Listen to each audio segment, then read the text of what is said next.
Hello everybody and welcome to the fourth weekend of the NASCAR Cup Series here in 2025. We are at Phoenix Raceway as well. As Las Vegas moves further down the calendar, Phoenix gets an early week up. And it's our brand new launch of a split tyre compound, hard and soft to be used here.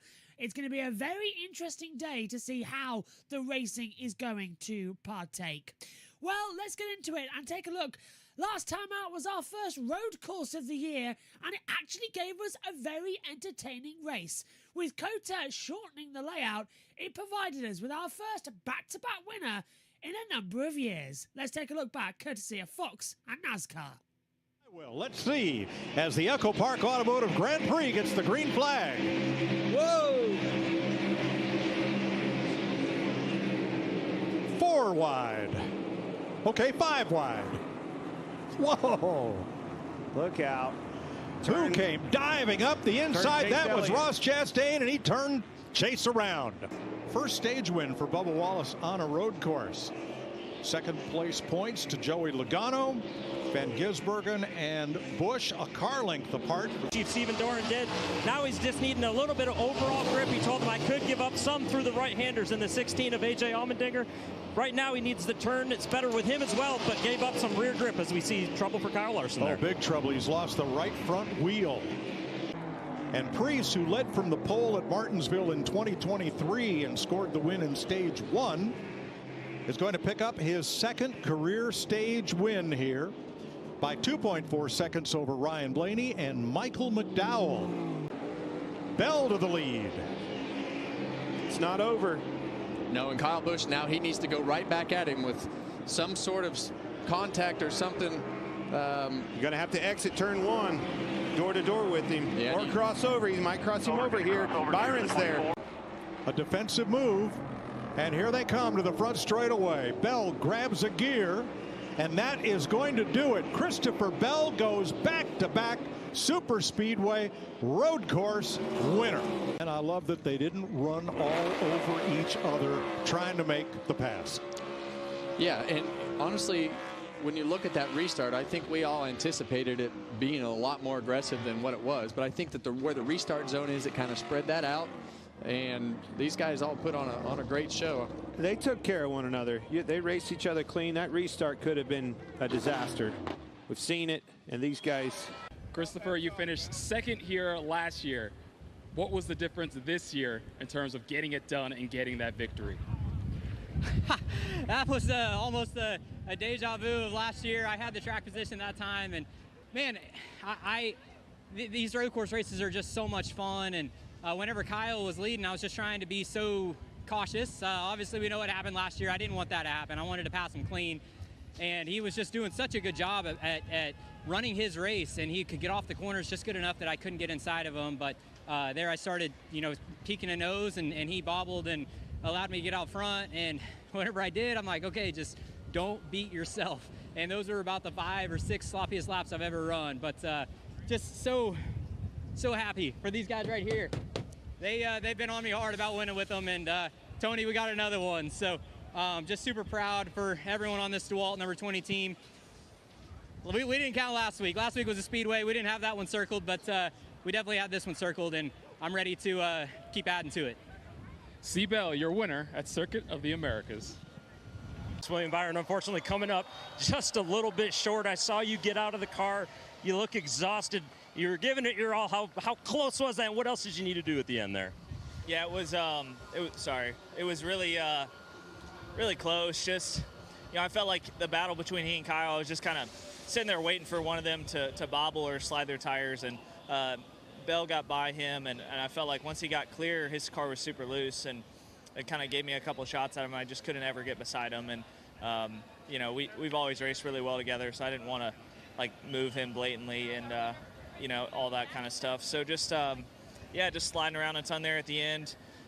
We came a long way this weekend. Really proud of that. We were pretty far off to start and got ourselves obviously raceable and in a position to win. So just sucks to be so damn close, right? Like you can be on the bumper of the guy come to the line. That sucks, but a lot of races ahead, and hopefully we can just keep bringing this speed, and it's a good start to our road course program. Still a little bit of work to do, but thanks to Raptor, Chevrolet, Exalta, Liberty, all of our partners, been a good start to the year so far.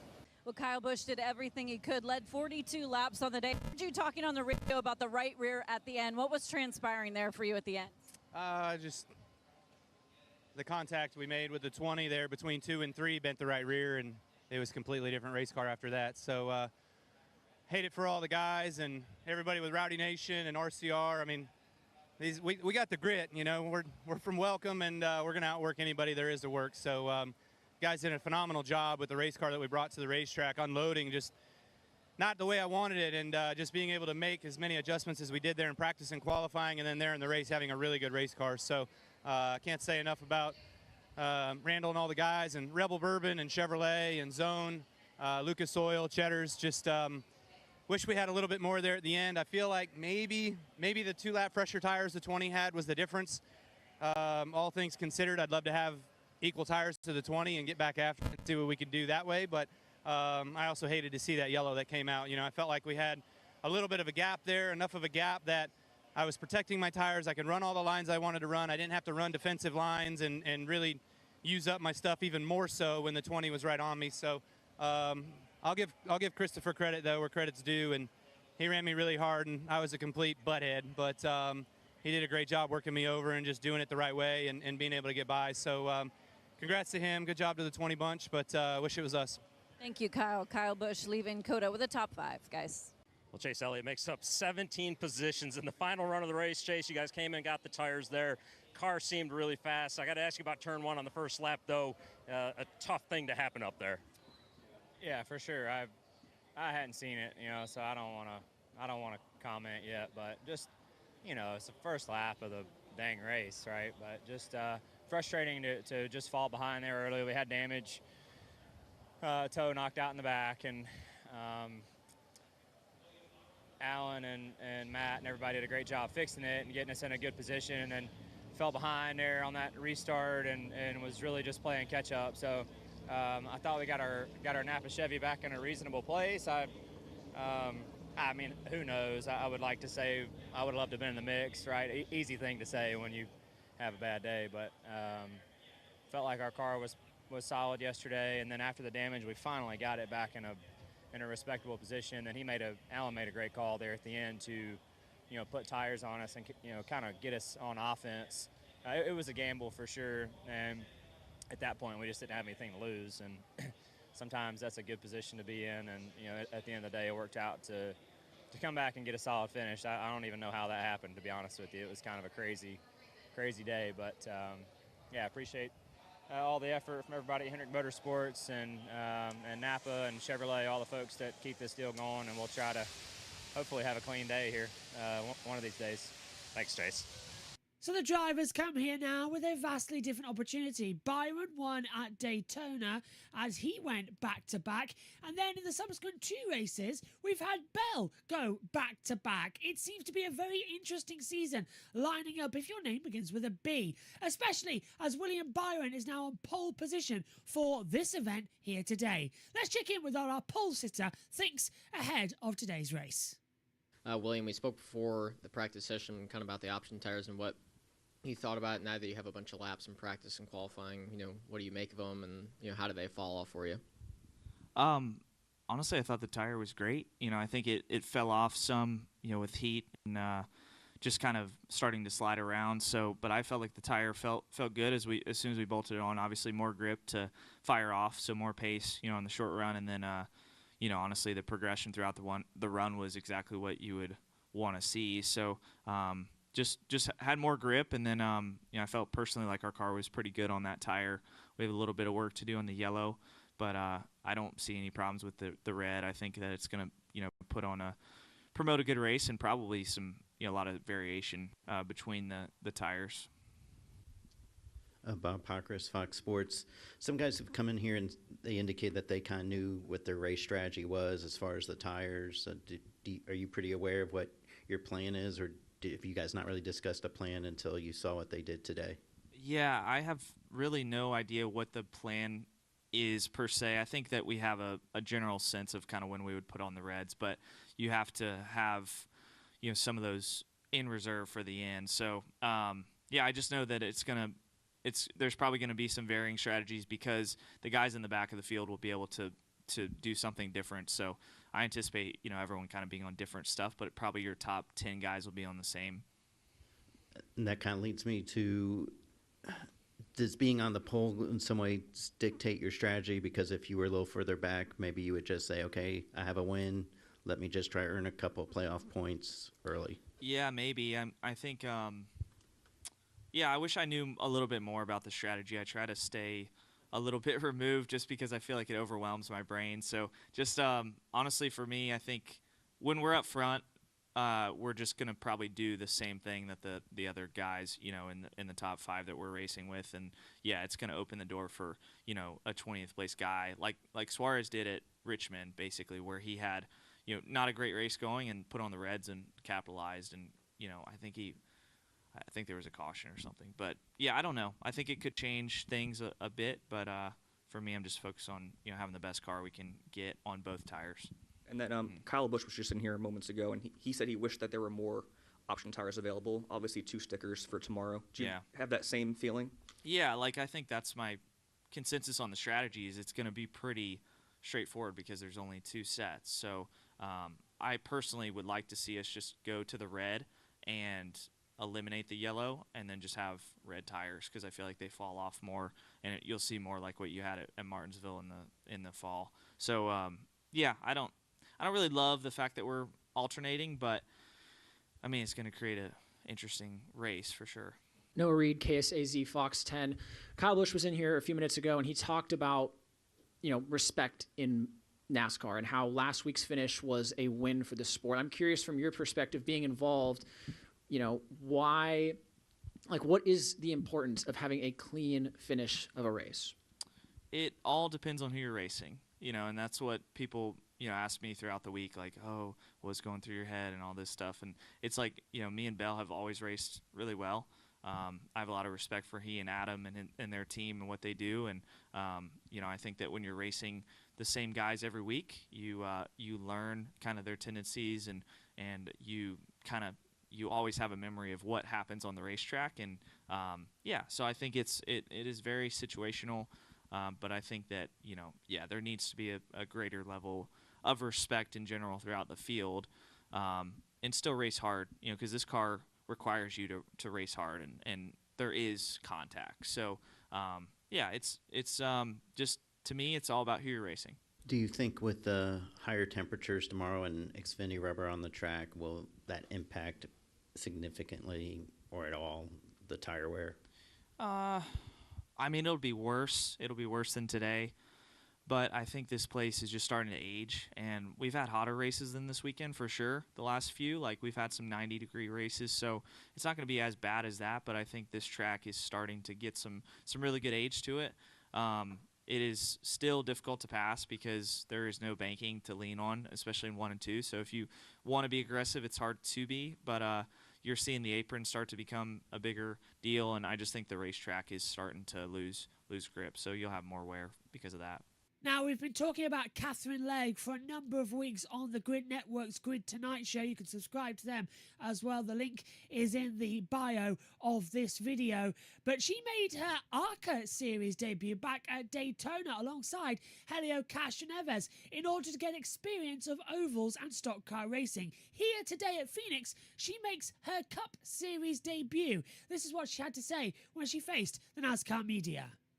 Katherine, welcome out to Phoenix Raceway. I can imagine it's felt like a big lead up to this weekend, but now that we're here at the track, what are you ultimately looking to accomplish as we get set for practice and qualifying tomorrow and the race come Sunday?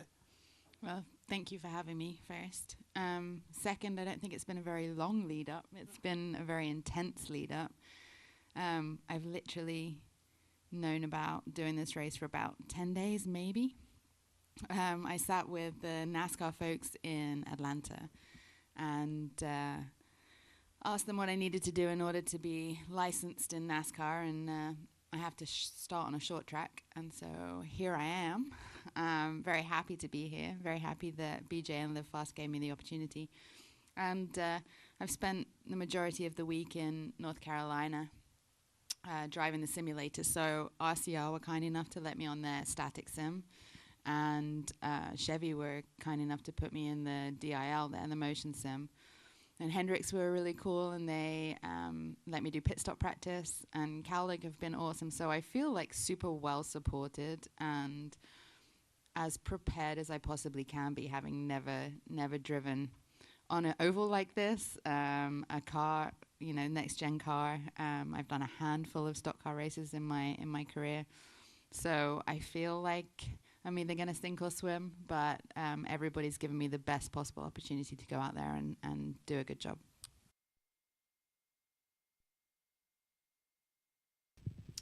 Well, welcome back as we gear up for the invocation in a few moments' time. The atmosphere is building. I'm delighted to say that alongside me in the commentary box for this one as we prepare, it is JT and Jack as usual. JT, welcome to you. We are ready for what's going to be a very interesting day for this one. Phoenix, it's giving us some interesting racing recently, but for once also, we've got a new tyre compound situation that's going to catch a few of them out. They all want to run on the reds because that's the best for these hot conditions, but there's even some rain in the air. It's a very weird couple of days here in Phoenix. Yeah, rain in the desert. What's that? It's happened before. It happened in Bahrain. Will it happen here in Phoenix? Hopefully not. Hopefully we can get a full run-in with no stoppages. I haven't opened the radar up yet, but I will probably open up the radar sometime. But yeah, Phoenix, if the two tyres work in this spring race, they'll bring it to the championship race later on in the year. That's raised a few eyebrows. Will it happen? Will it work? We will have to find out. And Jack, that's really what this weekend's all about, isn't it? It's a tester to see what we could do to maybe spring up the final race of the year. But the playoff system's already sort of ruined the basis of it. What do you reckon we're going to see coming in as we get ready for the command in a few seconds' time? What are you looking forward to hearing tonight? What are you expecting? And are we in for a classic or a snooze fest? The latter, like the Xfinity race was last night, which everyone was going off about the finish, and I just thought, honestly, I was like, that race was a complete snooze fest until the finish, in my opinion. So I think we could get something similar, just without the finish part. Yeah, it was Cup cars. Yeah, Cup cars don't really like Phoenix, let's be honest. They don't. That's what we're trying to get with these new tyre rules, and it was Matthew Owens and Brandon Crosslin who were in the commentary team as well for us yesterday evening. It was a fascinating race. JT, did you manage to see the end of it? I saw the end of it. I hadn't seen the rest of it, and by what Al has just said, that was probably the best. You got to watch Austin Hill have the biggest lack of talent imaginable. He hit the inside wall into 3 and collected Creed. Pretty much standard, really, isn't it, coming into it? Insane levels of lack of talent. It's just his way of going about things. Okay, let's head over then to Fox Sports as we begin our pre-race ceremonies. And we're in front of Kyle Busch's car, starting inside the top 10 with Jamie McMurray, Chris Myers. We're counting it down to opening ceremonies. We're going to talk to him in just a moment here. I wanted to ask you about last week because it was the story of the race in Texas just until the late moment. He called himself a butthead with the move he made, but he was honest about it and almost ended that winless streak. Yeah, I mean, it was heartbreaking for him last weekend to see him lead so many laps, be in that position. They got off sequence on tires a little bit, and Bell was able to capitalize on the win. But an epic run for Kyle Busch, who wasn't able to win last year, came so close. Is today the day he can maybe get it done, Chris? I mean, the guy, he's won here 3 times. He's been a champion, of course. Great track for him. Yeah, I was going to say, and I like just his attitude where he is a little bit. You've talked before about him that he's been cheered in some places because the win hasn't come in a while, but I think he's realistic about it at a stage in his career and where he's running. He's got to have the right kind of race team and car to compete with the best. But just getting that first one out of the way. I mean, when he had that record string of at least one Cup win that came to an end last year, and I know he didn't say much about that, but with all the tracks he's won on, all the victories he's had, that's something that bothers him to not put an end to that. And I know you think he's close. Yeah, and I mean, you said it. I think his attitude is a little different than we've seen in years past. Becoming a dad, just being able to do some other types of racing. I know we talked about that with with Bell and Larson. Kyle's doing the exact same thing. So it's been fun to see him kind of step out and do some different stuff. We were just talking about you. I'm sorry to be to interrupt with the family here. We're talking a little bit about last week, but this is a place you've had success. You got to feel like you're close, especially where you're starting as well. Yeah, I mean, we unloaded. The car felt really good, you know, but the way that it felt didn't really transpire to that top 5 speed that I was hoping it to get, you know. But overall, you know, I like the Reds. The Reds feel really good. They make me comfy, and you know, I'd like to have more sets of those. So, but we'll deal with what we got and get this Zone Chevrolet up front. All right, the tires. Hopefully, you'll make the best option call. Thanks, Kyle. All right, have a good one today. So, Jamie and I will walk down the grid a little bit. So general consensus, everybody wants more of the faster tires. Yeah, that's what it sounds like. But are those the ones that wear out faster? They are going to wear out a little bit quicker. And it, you know, talking to Larson, he talked about it just made his car do everything a little bit better. Kyle Busch saying the same thing. Let's see if we can find. There he is, right there, Ryan Blaney. Oh yeah. Oh, that's here's a guy said very. How's it going? Very casual. By the way, he picked you to win the race, so you got a little added pressure. Well, hang on. Harvick and I both picked you to win the race. Boyer took someone else. I told him I was going with the smart one. How do you feel about your car today? Well, thank you and Kevin for picking me. That really means a lot. And Boyer obviously has no idea what he's talking about. That's what he said. We knew that. Yeah. But, no, I feel like our car was pretty good in practice. From the primes to the options, it was a big change, but hopefully we can offset it right. So, yeah, the Worth Group Ford Mustang's pretty good, and it's always nice to come here. Jonathan, everybody always does a good job of knowing what we need here, and hopefully we can finally get one in the win column today here. We've been good here for a long time, and hopefully you just keep putting yourself in contention, and maybe one works out for you. Yeah. Well, let's talk to Jonathan. A little bit of pressure on you. When are you going to try to use those 2 sets of tires today? Yeah, I think the tires are a definite, advantage. You know, if you want a chance to win the race, you got to try to keep them laying at the end. Well, Chris and I agree that we're glad we're not you today. All right, thanks for your time. All right, Ryan. Good luck today, guys. Very cash. So we got one more. We can talk to one more driver. He's one of the few champions, Ryan Blaney, who has not been able to pull off victory here at this Phoenix Raceway, of course, again, where the championship is ultimately decided. Sorry to interrupt. We just have a few minutes. This is the grid talk that we're end up. So we thought we'd end with you because you always have something valuable to say. So assess this race, but not from Denny Hamlin, but overview. What kind of race will we see? Because we've had speedways, we had the road course. We're looking forward to this, where ultimately the champ is crowned. I think that this is Mike Ford from NASCAR Commons' dream. He's going to have the record amount of green flag passes in the history of Phoenix Raceway. So he loves those stats. Yes, he does. So I think this is going to be a great race for him, and it's going to be a lot overtaken. I mean, we're talking now about the strategy and whatnot, and like when do you take them, when do you not? Again, if we knew when the cautions would fall, we'd tell you when the perfect time to take them is, but who knows? And I think you're going to see some people take them at different times. All right, and I'm sure you'll give them the right kind of feedback. Thanks, Denny. Good luck in the race. Meanwhile, live on FS1, opening ceremonies. Thanks for being with us.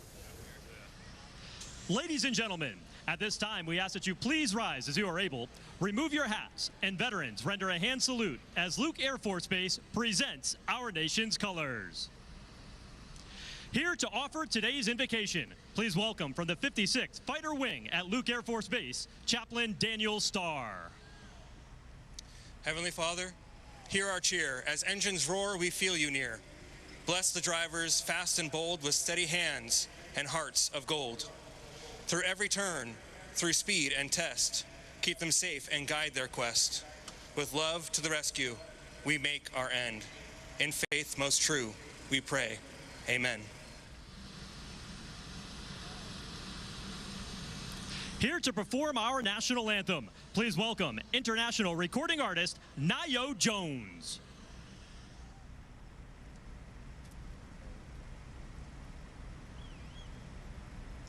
Oh, say, can you see by the dawn's early light what so proudly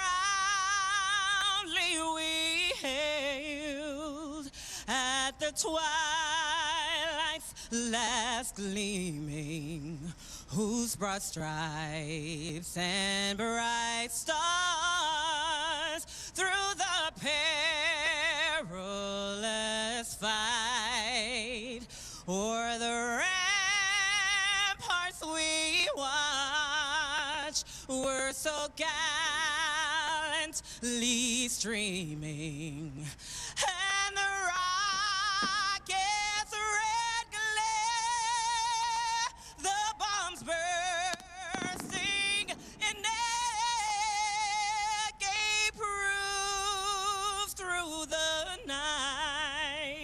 that our flag was still there. Oh, say does that star-spangled banner yet wave for the land of the free and the home of the brave.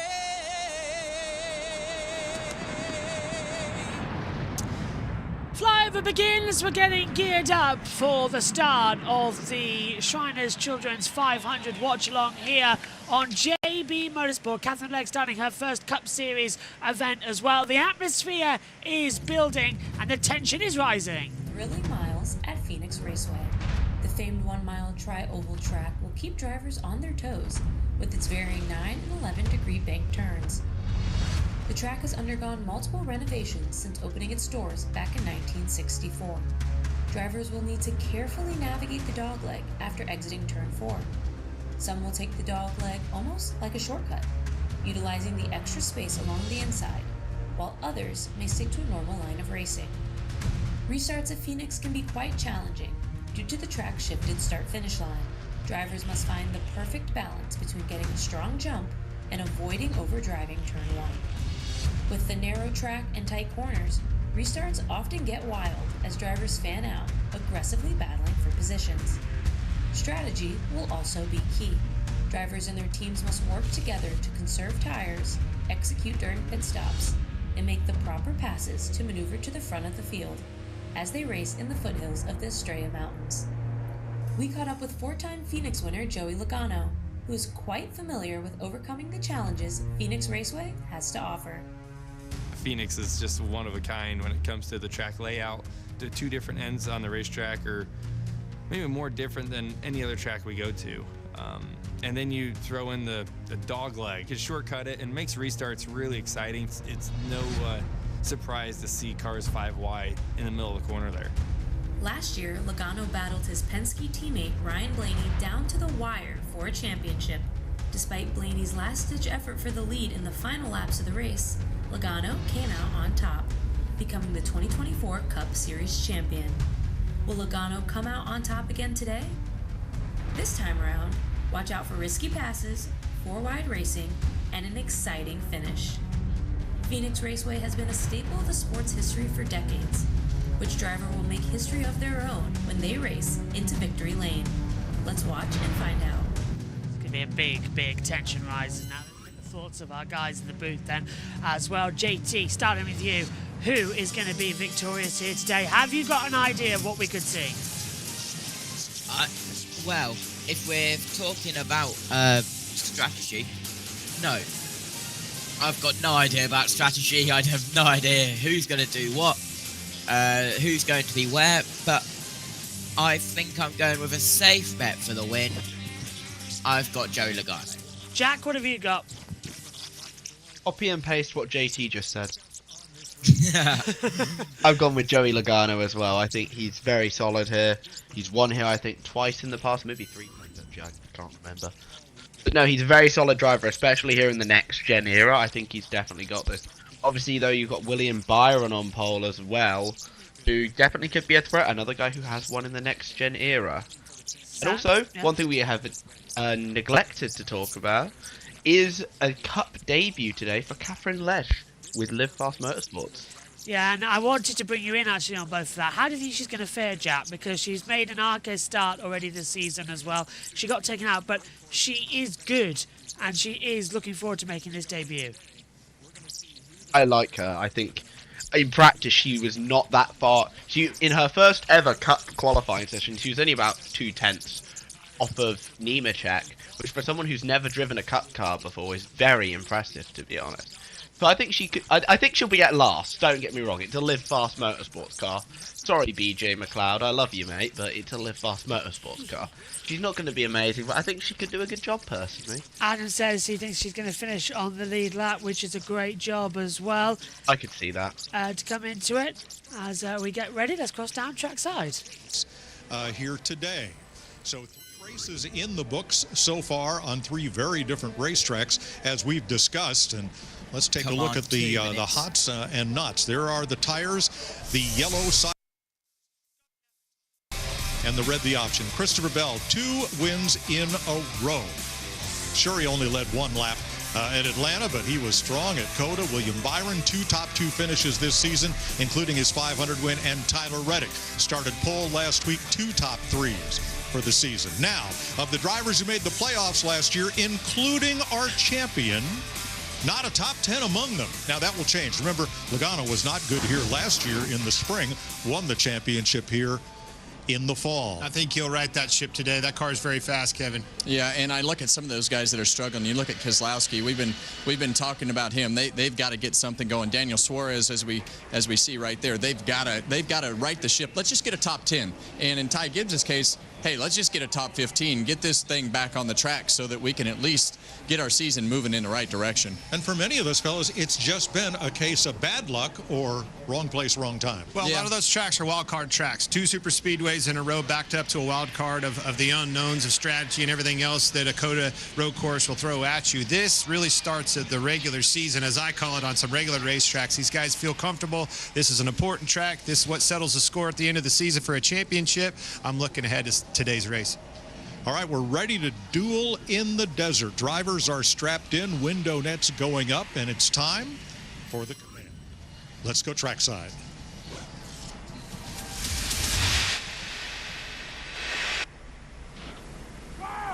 Phoenix Raceway, give a big NASCAR welcome to Grayson. He comes to us from Shriners Children's Hospital as an international patient ambassador. But today, he is our Grand Marshal, ready to say the most famous words in motorsports. Take it away, Grayson. I know I'm ready. I know you're ready. So I only have one thing to say. Drivers, start your engines!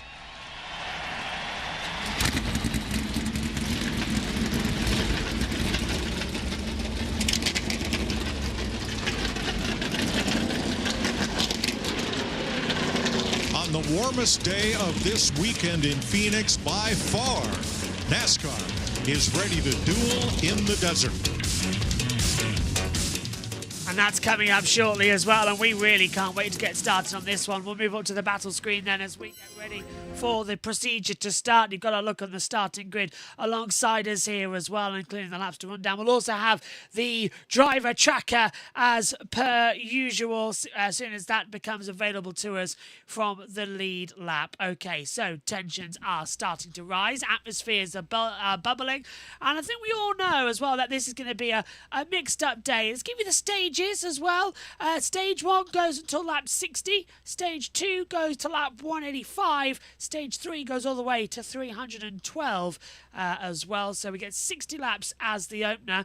Byron on pole position as well. He's another repeat pole winner so far this season. But JT, he did a double, as I said earlier on the pre-show at Daytona, with back-to-back wins there. Can he do a back-to-back win this year and win 1 and 4 while his compatriot Bell won 2 and 3? Yeah, absolutely. As just coming in from the officials, 6th time by Green, pit road speed, 3rd time by getting ready for the start of this one. Yeah, go ahead. I was saying excellent. I was agreeing with you. Yeah, Christopher Bell, it's a bit of a hit and miss with this circuit, isn't it? Just a bit recently, isn't it? Yeah. Starting 11th today. Not the greatest start, though, for Bell to be down the order in P11, as we've seen several times. Now, what's going on with my microphone at the moment as they come in? But he did start, you know, it's an oval, Jack. It should be quite a simple situation to be able to sling it in and just be able to race from anywhere. And with the alternative tyres, that's going to be a big factor today. Yeah, should be an interesting race with the alternative tyres. I remember last time we had 2 different sets of tyres in a race, which was Richmond, wasn't it? And do you remember who won that? Yeah. Austin Dillon. Now, could Austin Dillon pick up a surprise win today? It's an interesting one. Cars rolling off pit road. Just taking a look at the stacks of information. This is all from NASCAR, by the way, that we get to put on our clipboards week in, week out. There's a lot of pages. Taking a look at the last 5 winners, though. The last year's 2. Bell won in the March race last year, and then by the time we got back here, it was Joey Logano who took the victory as well, because it gets very confusing when they give it to that, because it goes 11, 10, 24, 3, 10, 24, but it's day, month, year coming in as well, so you've got to add that in. So Logano won here, but Bell did win here earlier on. Chastain and Byron won here in 23, Logano won here in 22, so realistically it's an interesting one that we could just have anybody go round the top. Either way, JT, what have you got for us on your graph here? Well, it's time to zoom in to Phoenix Raceway. There we are. And let's join the radar. And I've got a new thing where it shows you the temperature around the area. So you can see 66 degrees next to the circuit. Couple of isolated showers down here. A little bit like April showers if you're from the UK. Not affecting us at the moment. Shouldn't affect us. It's to the south of the circuit, and then these are just the high clouds around this circuit, which you can't see on the TV because that's how high they are. Very, very high up in the air as well. Let's hand over to Fox then as we get ready for the build-up to this one. It's going to be a very interesting day as we prepare to go green. JT jump scare. Haha. Jump scare. Let's go to Fox. How about you, Carson Hosefarts? Boring the boys up in the booth. You got us? Yeah, man, I got you. Man, great start to the season for Spire Motorsports. You in particular. Another good run right here, starting position 3rd. Tell me about your outlook for today's race. Yeah, man, we'll be able to start up front. Like, hopefully we can keep those reds on the box for when we need them. This Spider's Chevrolet is really good. It's the first time with me. You know, first time with Spire Motorsports with them. They got over 100 employees here. It's awesome. You know, this car looks great. You know, all the men and women at Spire have done such a great job, not even just only on the 77, like you said, but to be able to put 3 cars in the top 8 qualifying, no strong, or, you know, no tough, or no easy feat. So the fact we're able to do that, especially have the 77, lead the charge and be up front, you know, and have a shot to win a race already this year, but hopefully we have another good day today. Well, man, it looks good on you. Go out and get you one, all right? Thanks, good. Appreciate it. All right, row 3 with his second top 5 start of 2025, Eric Jones and Chase Elliott. Row 4, we've got Michael McDowell with his best Phoenix start and Justin Haley with his best start since 2023. Speaking of good starts, going right to Tyler Reddick, row 9, finished top 3 in 2 of the first 3 races this year, and his outside, Denny Hamlin, his owner. Next row is Christopher Bell. Man, talk about hot. Won the last 2 races, and then we got Ryan Blaney. Here's Regan Smith. Well, Mike Clint's right. Talk about hot. Christopher Bell has been absolutely on fire as of late. Of course, the last 2 races winning. With those wins comes the opportunity today to win 3 in a row, something that does not happen very often. 2021, when Kyle Larson did it the last time. This racetrack for him, a very good one. He's got 6 top 10s in the last 8 races. He won the most recent spring race here last season in that same 20 car. Keep an eye, Christopher. They did tell me the car was just a little off initially in practice. They got that refined quick. They feel good about the opportunity for the 20 car to get another win. Thanks, Regan. Starting lineup on the left side of your screen, and shotgun on the field, Katherine Legge becoming the first woman to start a Cup race since 2018. Jamie Little caught up with her before she hopped aboard her number 78. And Katherine Legge is one of the most experienced women in all of motorsports today, trying something new. So what are your personal expectations and goals for today as you make your debut? You know what, I just want to have a solid race, finish all the laps, show the other drivers the respect that they deserve, and just learn as much as possible in the hope that I do a good, competent job. Like, I don't think I'm out there to take any risk today. I just want to finish and get the experience so that I get the opportunity to do more. Good luck to you today. Katherine Legge becomes just the 17th woman to start in a NASCAR Cup Series race. Well, her single lap of qualifying yesterday was the fastest lap that she had turned all day. Let's take a closer look at today's tire choices with our crew chief, Larry McReynolds.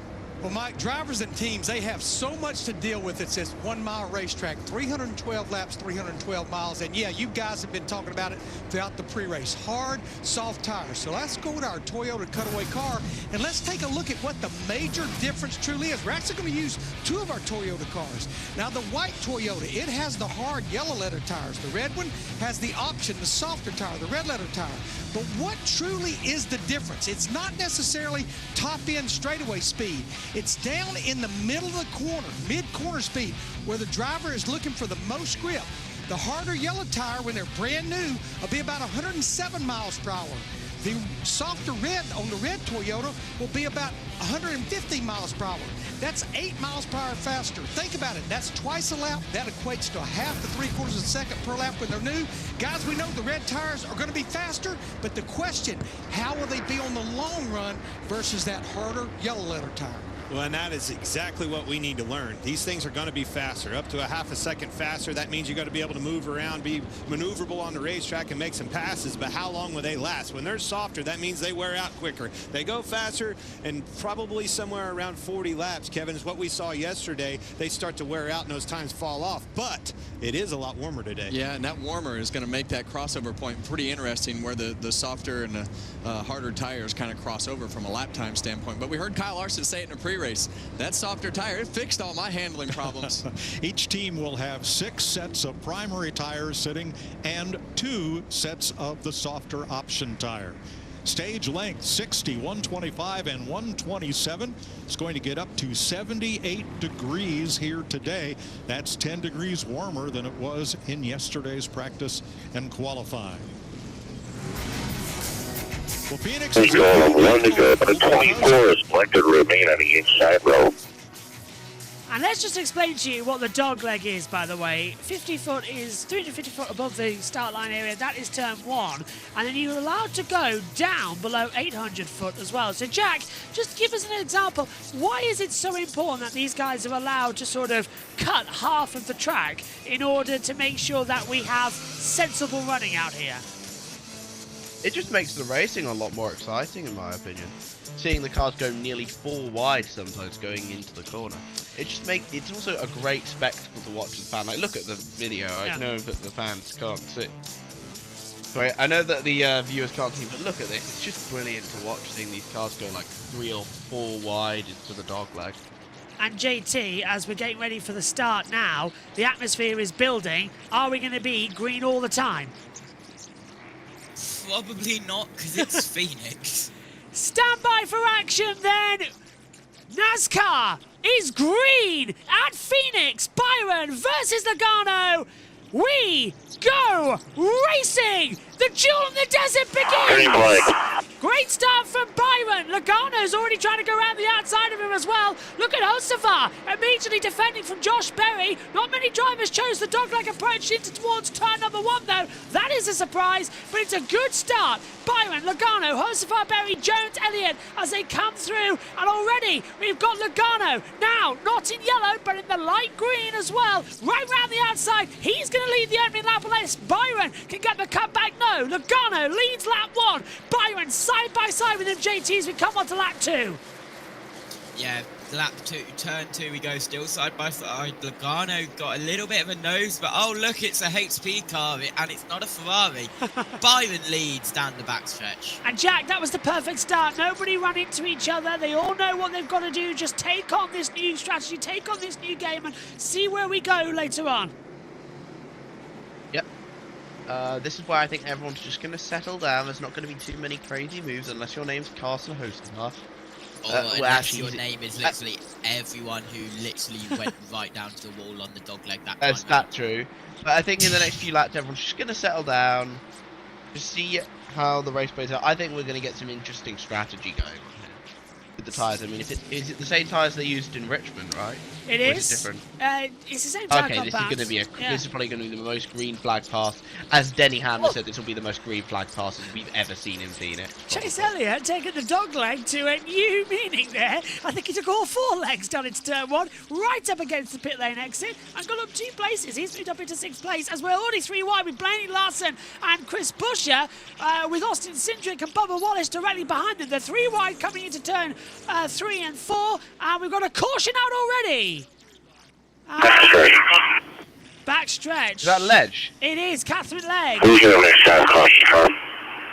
Katherine Legge in her Cup debut in trouble and has brought out the caution. You can see on the driver tracker, she is the last one there. She's not coming to the pit lane though, JT, so she will continue up, but she has dropped back for some reason. That came out of nowhere. Absolutely nowhere. She spun coming out of turn 3. Oh yeah, there that's she the goes. Caution, yeah. So a spin on the backstretch. First caution, 4 laps in. I think instead of spending time to do the protection screen just to be weighted under cautions, I think it's time to do the Xfinity cautions from last night. Good plan. Jake Sampson's going to be joining in the booth next week as he'll join the team, ideally filling in for my position as I'll be taking over MotoGP if there is a gap between them, that is. So fingers crossed there's no crossover point. But, yep, Sam's going to be with us as well, and I can't wait for that. Because if there's a red flag in MotoGP, for instance, it'll be a crossover time coming. I know the following week, I don't think we get away with it with the America's Grand Prix as well. So, cautions out. Byron leads. Logano, Hocevar, Berry, Jones, Reddick, Elliott, Hamlin, Haley and Bell round out your top 10, as Warphammer says. Well, that prediction is O. Actually, Katherine Legge's still on the lead lap. She has not lost a lap. She's still, now she's coming down pit road. Okay, maybe I take that back. Katherine Legge is diving down pit road now. So 307 laps to go. Lap 6 of the event, and we will continue to go forward under the yellow. For once, yes, that spotter's audio come in handy from JT there that you're hearing. Is that a good volume, by the way? It's fine. Yeah, it's perfect. Awesome. Really enjoying hearing, in fact, coming into it. When Fox come back, we'll hand over to them in the booth, and you might notice that we've got our new graphics sorted with the driver tracker available pre-race now, and just causing a little things. But caution 1 out already, which means already we're guaranteed at least 3 cautions in this race.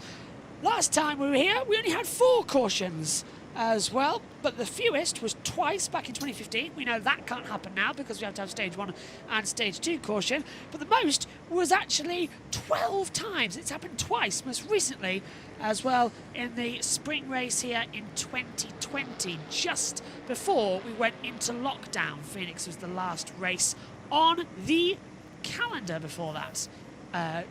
Unintentional break in the schedule as well. So, looking further down, Busch made an improvement on his start. He stays in 11th position. Interference with my phone next to the bus mixer. I'll move that over here to come into it as we will get ready. And we'll hand back over to Fox shortly as well. These are our new... Is that course? There we go. Waiting for course to be ready. And when it is, we'll hand over to Fox Sports. Welcome back to Phoenix. Beautiful day for a race. Temps in the high 70s, cloudless sky. Larry Mack getting some work done in the garage area pre-race. During this caution, Chase Briscoe and Alex Bowman were on pit road. Katherine Legge also came in after that spin coming off turn number 2 to bring us the first caution flag. Here's her description of what happened. Hey guys, I'm sorry. I'm so tight. I have so much wheel in it that it got loose on exit, but it's because I'm so tight. Well, that's a natural characteristic that I'm sure they'll walk her through as you go through the first part of this race. But when you get out there with all those cars side by side all over the racetrack, these cars have a natural tendency to just shove the front tires because of the air not being on the front of the car. And that's why you see so many of these cars move around. Well, just a 1 to go. The T4 is the controller shows the inside lane. As that thing catches like that, it will snap in a hurry. So today we'll be right along with Joey Logano, the Hunt Brothers Pizza Cam, on the defending NASCAR Cup champ. Denny Hamlin will be carrying our Toyota Cam today. Ryan Blaney, the Ford Performance Cam for last year's championship runner-up. And Chris Buescher will be making the Thomas's Breads Cam rise. Like what you did there. Getting ready. Okay, ready to go for the restart. Fingers crossed it's going to be a good one. Byron on the inside, Logano on the outside, then it's Hocevar low, very high. Ready again then. Out of the last corner. Into the restart zone, and we are green again. Good start again for Byron. And everyone taking the dogleg this time. Straight through at 1. Logano holding at a high line, trying to come through. Byron leads. 5 laps was that caution in total. Logano swinging around the outside exit of 2, takes the lead from Byron, who drops in behind. Didn't expect that, and caution's out again! 47! Put out backstretch. Steinhaus has spun around. The caution car leaders got it. And the 41. The 41's in there too, guys. So, there we go. You guys are doing worse than the Xfinity guys, for God's sake. Like, come on. Cole Custer and Steinhaus have spun around to bring out our second caution. We haven't even got 1 full lap. Right, let's take a look then. What happened? Down low, it's the 4. Custer, you reckon there was a bit of contact there with the 4 of Gragson? That's that puts Custer into 21, 45, 43, 9, 11, 7, 20, 8, 12, 5, 17, 2, 23, 3, 16, 6, 1, 38, 35. Right, there we've had the run down. Go on, Jack. Alright, basically it looks like that to me, Custer got look like a tag maybe from Gragson. Yeah. And that sent him into Gilliland, who spun out Stenhouse, who then spun across the track and spun Custer out. Both cars will probably have minimal damage, though. They should be able to continue. JC, we are not doing very well, are we?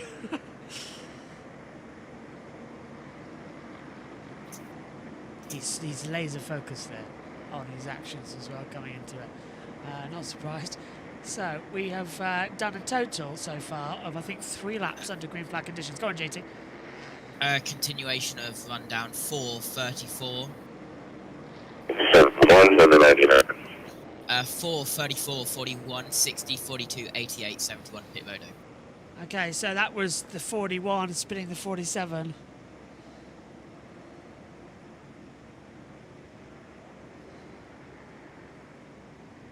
So 2 cautions on the backstretch as a result of this so far, as we continue to write our notes down in our book. Yes, we use pink writers as well to keep it up. So far, we've got 3 cars coming down pit road, actually. Cody Ware, Cole Custer, and Ricky Steinhaus Jr. As we'll return over to Fox Sports while we're under this yellow. Lap 12 of 60. So far, only 3 laps completed under green flag conditions. Cautions, breed cautions. Well, at least, we're going to have at least 4 cautions in this race already. 48 ahead of 54. 35, 34, 60, 51, 41, 47 down pit road. Back to you, JT. Yeah, 48 then 54. Pit road closed.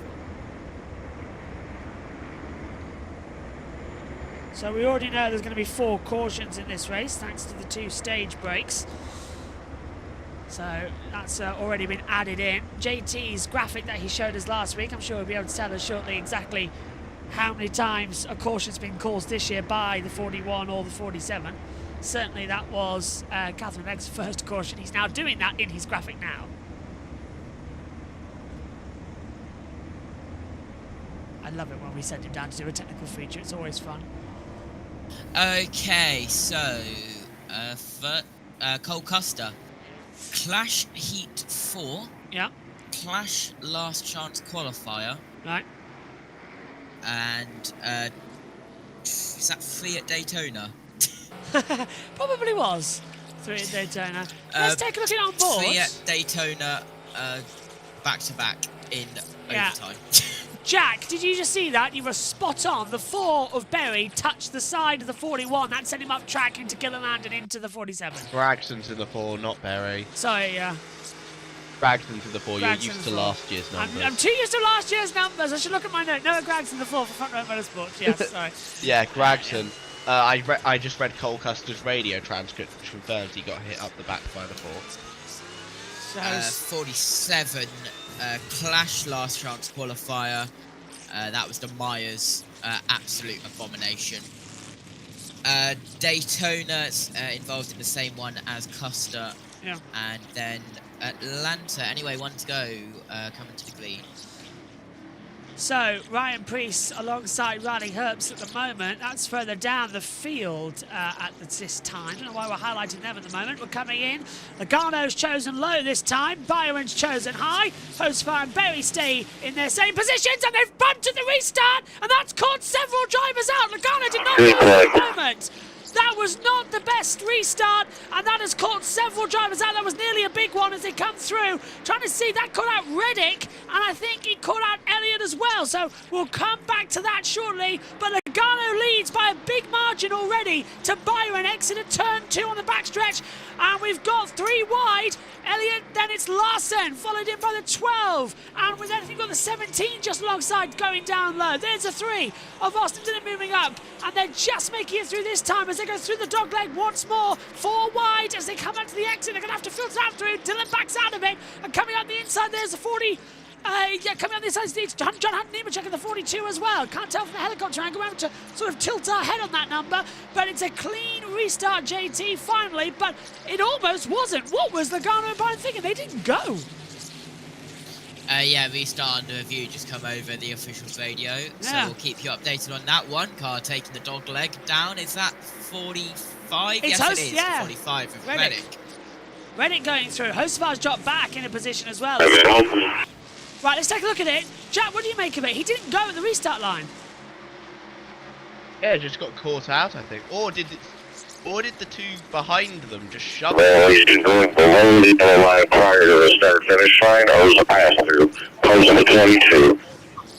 22, did they just say? I think they said 22. 22 penalty. That's Logano, race leader, Joey Logano. Wow. Pass-through penalty for the restart infraction, and they've just been told at the board of Penske. Wow. Well, anything can happen in NASCAR, and it usually does. We didn't expect this to come through this soon in the race, so he does not go. He went before the control car. Right.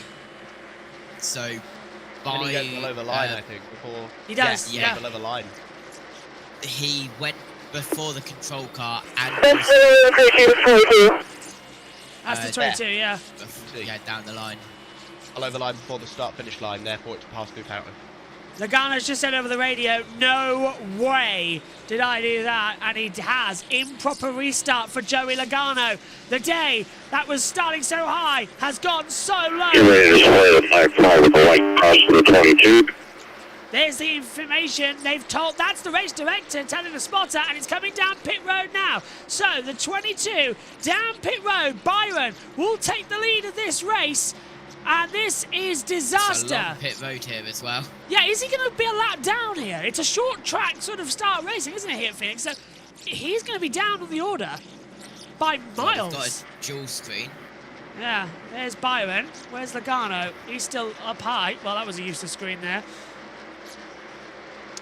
Well, actually, we can see on our driver tracker, Logano is exiting pit road now, but he's got to rejoin the backstretch. Byron is coming into turn 3 and 4 now. So this is where our driver tracker comes in handy on our battle screen up here in the comms box. Logano is at 3 and 4. Byron now exiting at 1 and 2 where the control line is. And wow, he has dropped 44 seconds. He is 16 seconds back to anybody else in the field. So this is the restart again. Yeah, it's clear he's below the line before the control line. That is a bad restart from Logano. Completely out of it. So Byron now inherits the lead. Reddick in second by a second. Berry, Hocevar, Hamlin, Bell, Jones, Elliott, Busch, Blaney, Bowman, by the way, in 20th position, moving up the order.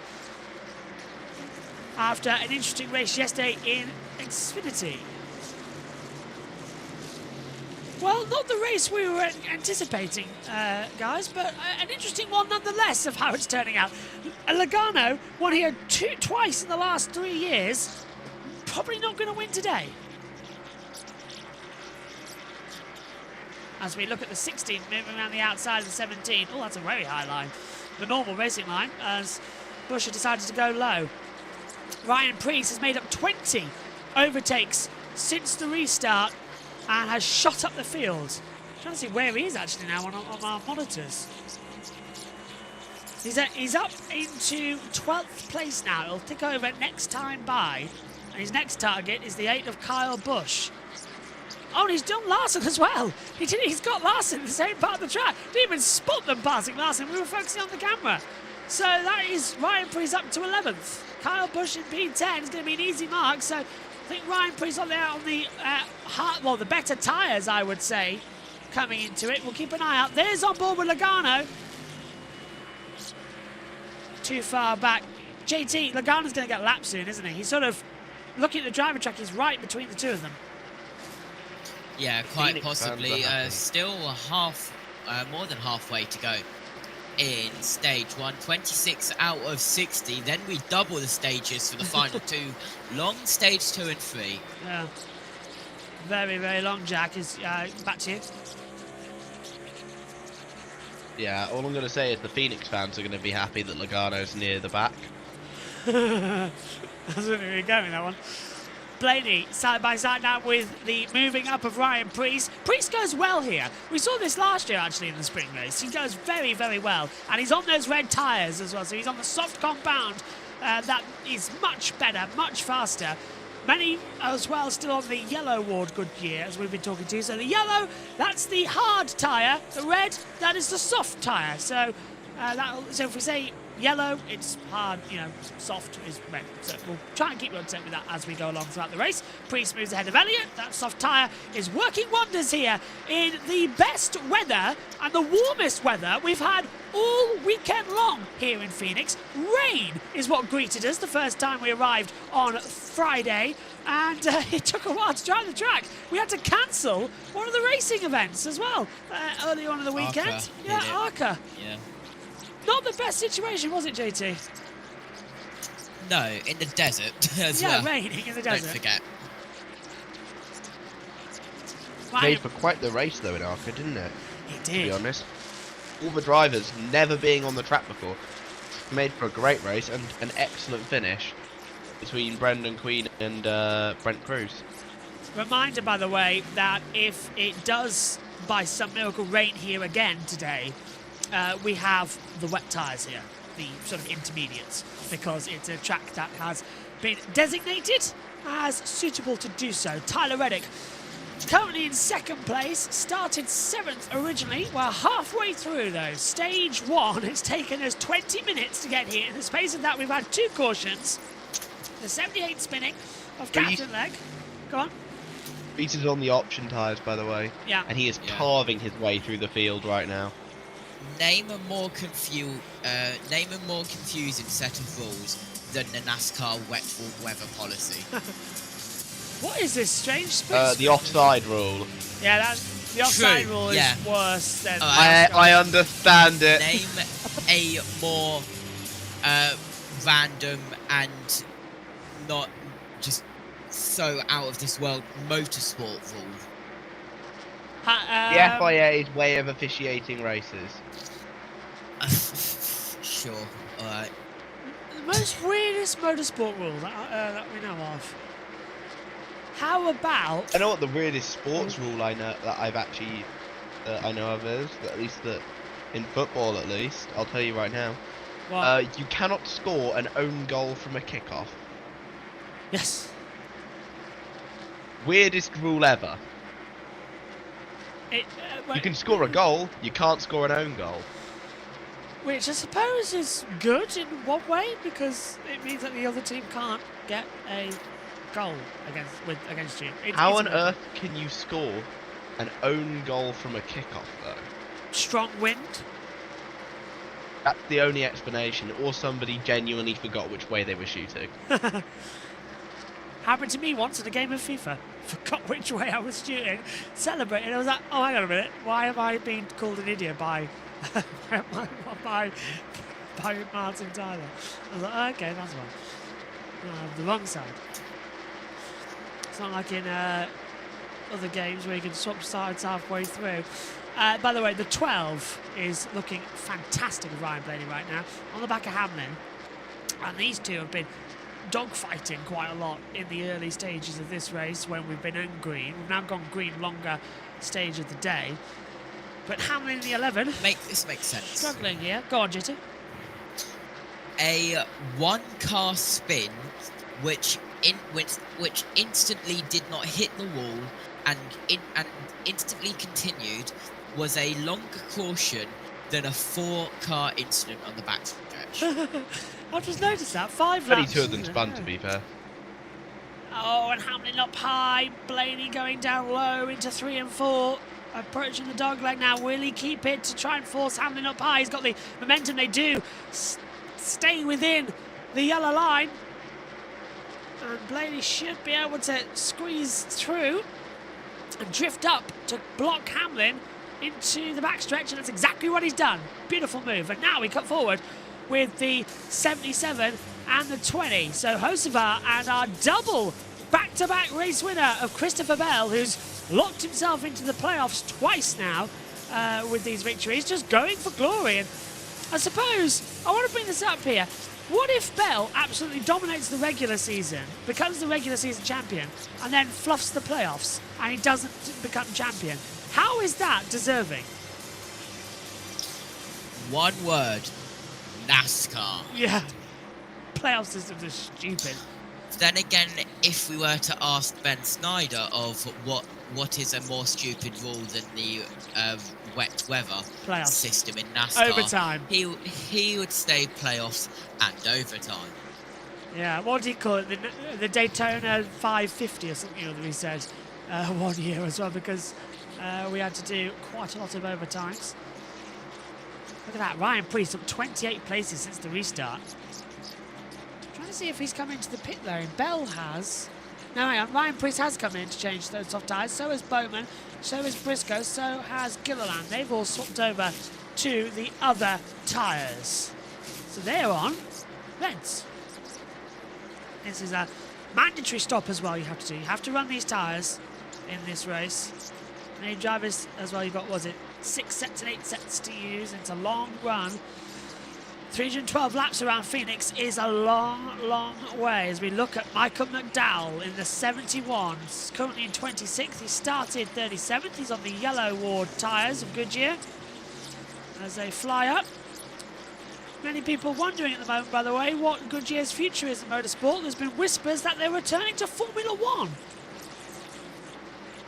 in the coming years, as Pirelli's tenure is up at the end of 2026 and going into 2027. They've already signed with MotoGP to become the tyre supplier across all categories, beating out Michelin, who only wanted to use MotoGP and Moto E, whereas MotoGP themselves wanted an all-class tyre supplier. Byron leads after a nearly drift up into the wall. He's still going. It's 1.1 seconds with 19 laps to go in stage 1 here at Phoenix. Bob has spoken. Oh, yeah? What's he said? And he has tagged and provided a picture of the rule about the restart. And it reads, at oval track events, once the green flag has been displayed at the initial start and all restarts, all vehicles must maintain their respective track position / lane established by the front row above the apron as determined by the inside painted line until they have crossed the start-finish line. Oh, pretty much determined there, wasn't it? That it was going to have to be a pass-through. Oh, and Katherine Legge's gone a lap now. That's an update for you now. She's officially been lapped. So, there we have it.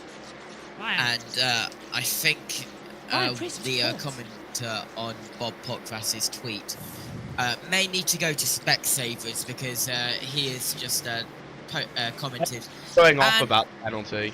Everyone's set off, and I'm just like... And yet it wasn't a good call. Should have gone to Specsavers. Oh, guys. I'm sorry, but like I looked at the I quote tweeted Eric Easter, basically going, I'm surprised how many people are mad about a black and white call, and they're like, oh well, NASCAR's over nuanced. Damn, this was less egregious than Cindric's right hook. I'm like, are you even remotely comparable? Are you surprised? Are they even remotely comparable? Are you surprised though that he hasn't been given a one-race ban? I thought it was a 50-point penalty personally, due to the lower speed. That was my perspective on it. I get the calls for a suspension though. I do get that.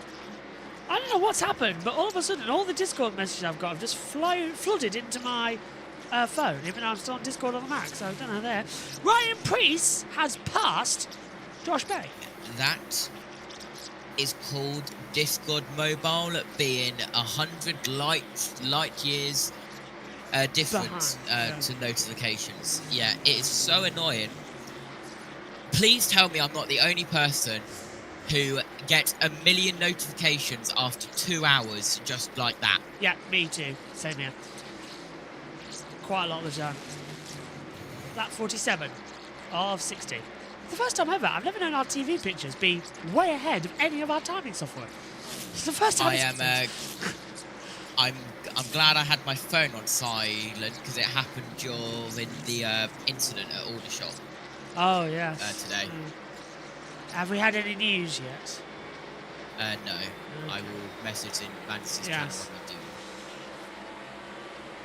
At 47, 48 of 60 now. Byron leading. Stage 1 becoming the Stage 1 podcast. Despite a rocky start, we've kept it green. 28 minutes have been completed. We've had 9 caution laps under 2 cautions and 4 lead changes. On board with Denny Hamlin. Started 10th, currently in 8th place at the backstretch. As we ride with him.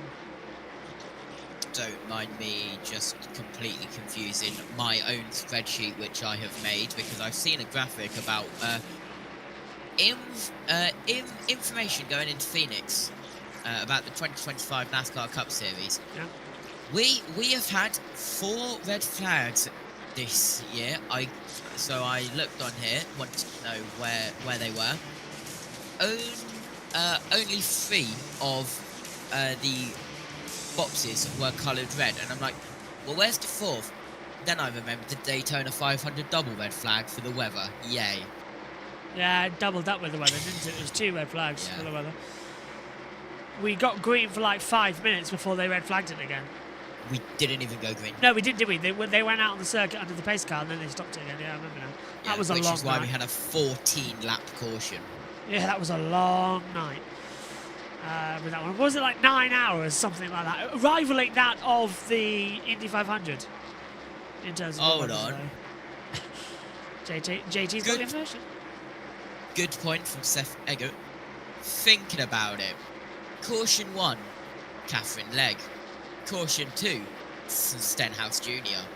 Penalty, Joey Logano. The thing all 3 cars have in common, JB? Numbers? They all have green race cars. Oh yeah! They're all green. What is the meme about green race cars? Green makes yellow? What is the superstition about green race cars and bad luck? that's a very good point. Yeah. Isn't that a thing? It is actually.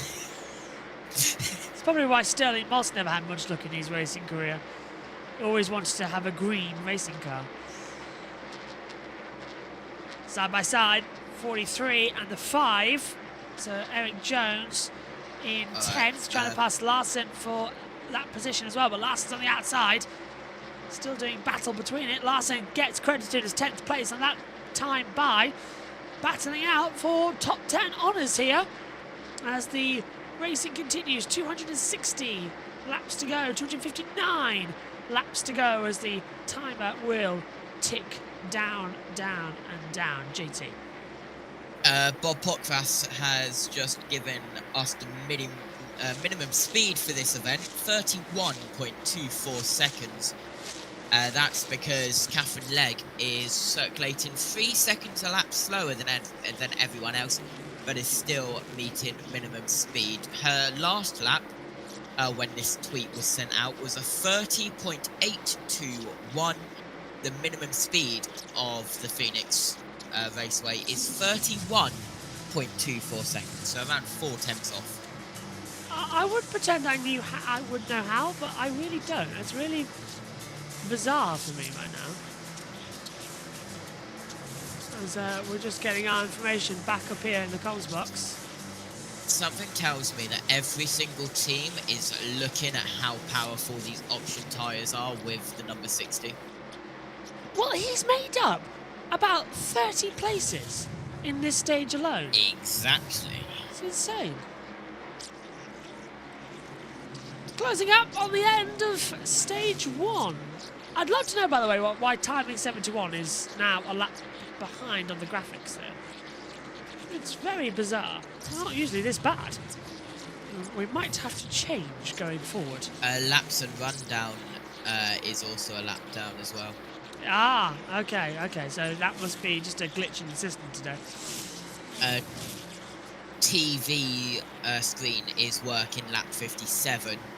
Laps and rundown is working lap 56, so I don't know what has started before, but yeah. Same here, yeah, something's not ticking right with the NASCAR timing systems today. Our driver track is perfectly in sync now, because I was watching where the 24 was over the line, and it is in perfect synchrony. It's actually great. I wish I could actually see where he is on that monitor, mind, to come into it. At least one of them's working. The one on my iPad, however, is jumping around so much it looks like a pinball machine. So I'm sticking to the one on the browser, which is just below my eye line here in the main comms box. 58 of 60 coming up then. Reminder, next week, it's all back. Formula One is on. We've got MotoGP as well. No sleep. Oh, we're IndyCar as well next weekend at Thermal. Please say no. Week after. Oh, is that when MotoGP is in America? Yeah, that might be the clash that you were thinking about. Yeah, direct clashes. Oh dear, that's going to be a big production meeting. I think I've got Cup Series on that. Yeah, and I know I've got whatever MotoGP Anyway, was. time to stop talking. We're on the final lap. I think IndyCar would go to Omi and Jackson. So, it's going to be the final lap of stage number 1. A remarkable start, but an unremarkable end. We've gone green for the majority into the last corner. It's another stage win. 3rd of the year for Byron as he takes the green checkered flag. Stage 1 complete then. William Byron, stage 1 winner. So, we go into our 3rd caution of the night. And William Byron, our Daytona 500 winner. Put it out, stage 1. There we go, put it out. Stage 1 complete. 3 past 10. That's Ty Dillon. So, just having a quick look at our monitor, we'll give you the points, which is the top 10 for stage points. It is Byron, Reddick, Priest, Bell, Blaney, Busch, Blaney, Berry, Hocevar, Hamlin, Elliott, Larson, the top 10. Busch missed out, dropped back on that last lap a little bit as well, as they organise themselves on our timing tower. Caution is out then. for this one as we complete stage This 1. Go on. is Ty Dillon's 4th free pass of this year. So, 2 at Daytona, 1 at COTA, 1 at Phoenix. 125 laps to go then in this stage, as we will half that in both of them. Say again, what did you say, JT? This is Ty Dillon's 4th free pass, 2 in Daytona, 1 in COTA, now 1 in his name is on this sheet 6 times, which means he's been involved in a caution twice and free pass 4. There we go. JT has all the information that we need for this as we go to our battle camp, which means we can sit down for a few moments and keep it going. Right, look, what do you think? You're not allowed to sit down. Hey, it's a long race and I'm tired. Right, let's get thought. JT, what do you make of stage 1? Snooze Fest number 1.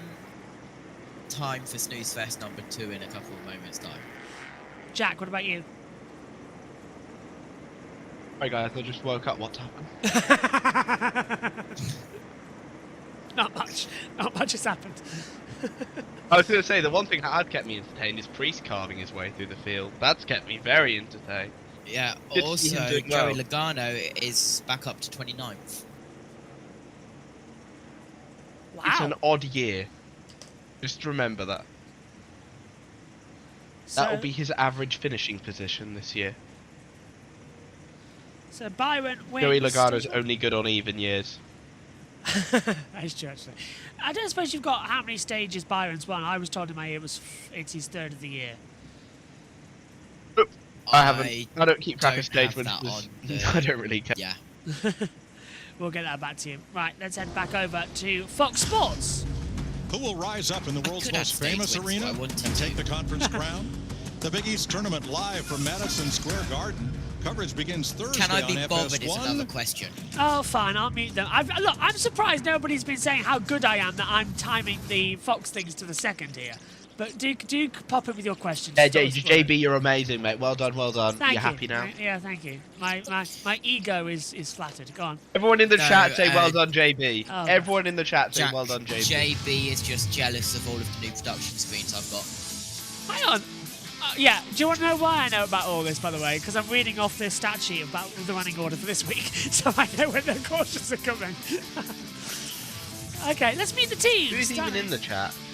Adam, Warphammer, and a couple of others. Warphammer and Adam. Well, you two are legends. So basically, what you're saying, JB, is that you've got the NASCAR 2025 script. Got it? Yeah, I've got that. Right, pit road, Dan. I've got to go back to them now, otherwise I get shouted at. Booth sometimes. How it's well, mix of brains and athletic. No. Larry, help me. What are we going to see here? Well, I just think there's some drivers that's made no hay. When I look at Ty Gibbs back there, still in 34th. When I look at Michael McDowell, 26, John Hunter Nemechek, 31st. I think this is a time to do what Ryan Preece and Derek Finley did. I think we'll see some teams take on a set of those soft red letter tires here. All right, the 99, 71, and 54 have the option tire up on the wall, ready to go on. From those we can, and I like from our that vantage point. I like that because if you're going to have a crappy day, you might as well get some stage points and minimize some of the damage. $10,000. Green lights on, Kevin they're Harvick. coming. Pit road, down we go. That's Ty Gibbs going, or Ty Dillon going around to get the free pass.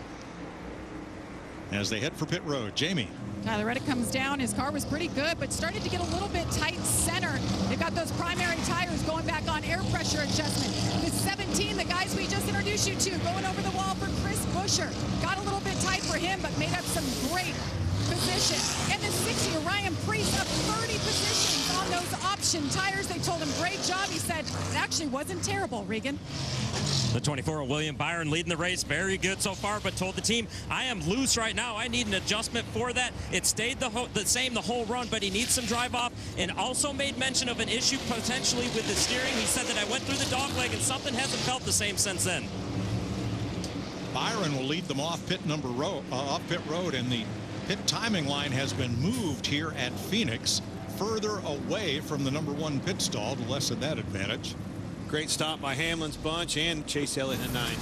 Hey, and Buscher's group loved being introduced. They picked up 3 spots on pit road. Power 20, 60, 12, 11, 9. For the camera, 20, 60, 12, 11, then the 9. 1, too fast entering pit road section 4. We start the tail along this line. That's with 1 car, too fast section 4. JT, you've got news for us. What's happening out there? Chastain. Oh. Chastain to the race. Did you say, or? Why has he never been? Yeah. He's never been a good boy, has he? He always finds something wrong with him out there. Chastain is the guy we talk about every race. I've just had What I like about him. Just had an idea, by the way, that I'm doing wrong. I'm trying to get this battle screen on. Full. Oh no, everyone, watch out! JB's had an idea. Yes, I have. Yes, I have indeed. And what it means is that we have a webcam at some of the tracks, don't we? As we all know. So what I need is the ability to just press that, and then we get a driver tracker in full screen. Do you see what I mean? Number 4. For the camera, 48, 19, 6, number 4. Sorry, could you, JT, could you run us through it while I just do this quickly? Because it's a bit distracting.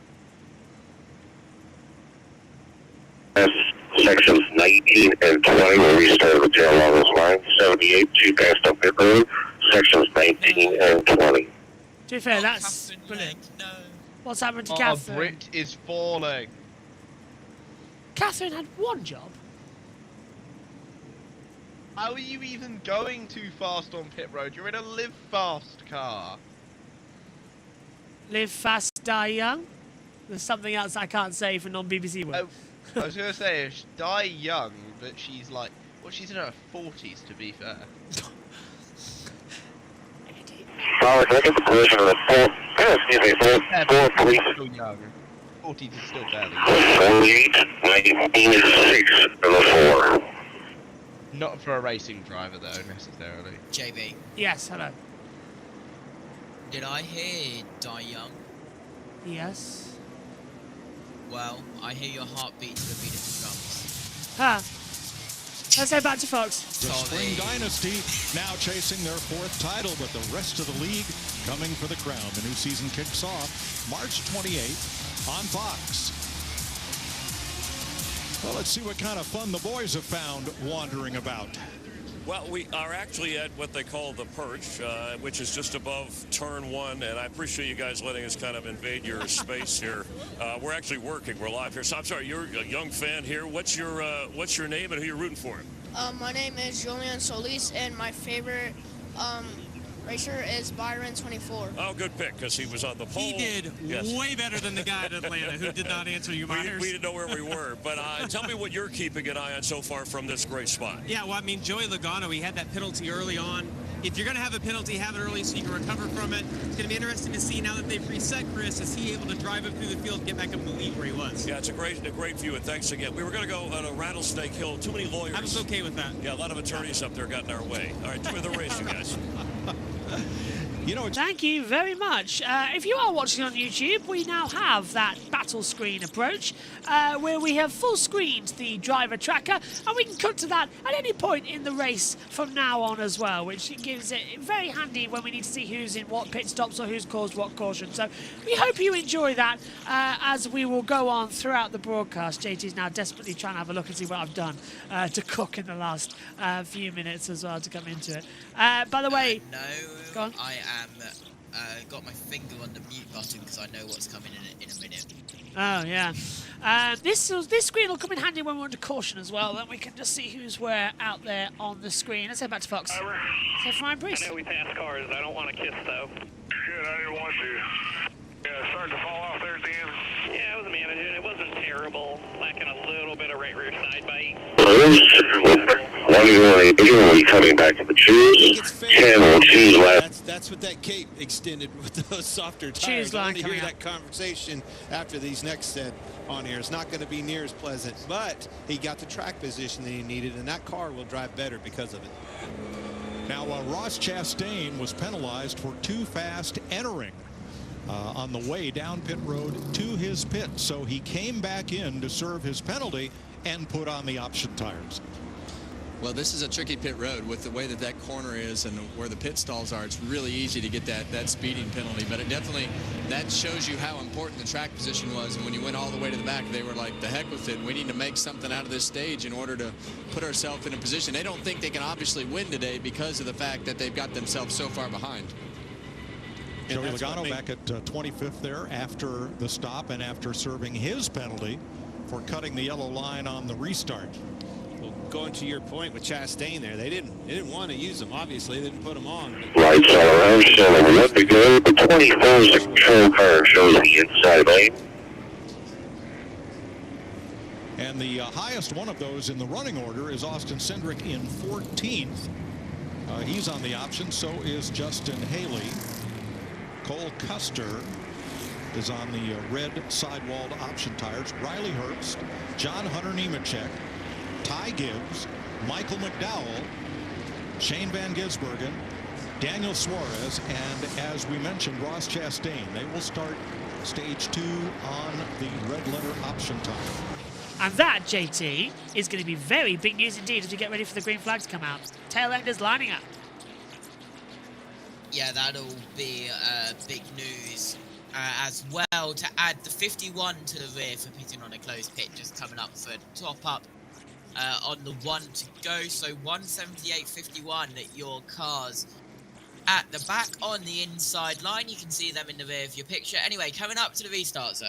Stage 2 of the Shriners Children's 500 here at Phoenix is green. Byron leads them away on the low line. Anyone going to take the dog leg? Yes, everybody. And the graphic comes up in the wrong order because I think we went 3 wide further back. We did. Trying to come into it. Byron leading. Reddick, Bell trying to come down low. 4 wide, make it 5 wide. Mid-pack as they're trying to squeeze through. Trying to have a look. I think Josh Berry got a little bit sideways there. Those new tyres not helping him out. Bell as well. Cindric coming out of nowhere on that inside line as well. Where's that 2 car come from? Austin Cindric battling his way up. He was in 14th place. Love to see where he's come through now. Unbelievable. He's up into 8th. Brilliant start from him. Tremendous start. So we continue on again through 2. On the backstretch towards 3 and 4, the 42 closing in further in as well. Cindric going on the inside of the 21. He's on those red tyres, so he will be faster. That's how much performance you get from these new Goodyears. They are literally trampoline shoes when everyone else has got normal trainers. You're bouncing through the field brilliantly through. Or, to put it another way, you're wearing Jordans. Race on again. Oh, and a little, what's happened to Tyler Reddick there? He's trying to warm those tyres up, JT. Yeah, falling back a little bit. We cut on board with AJ Allmendinger down in towards turn 4 now. SVG in front.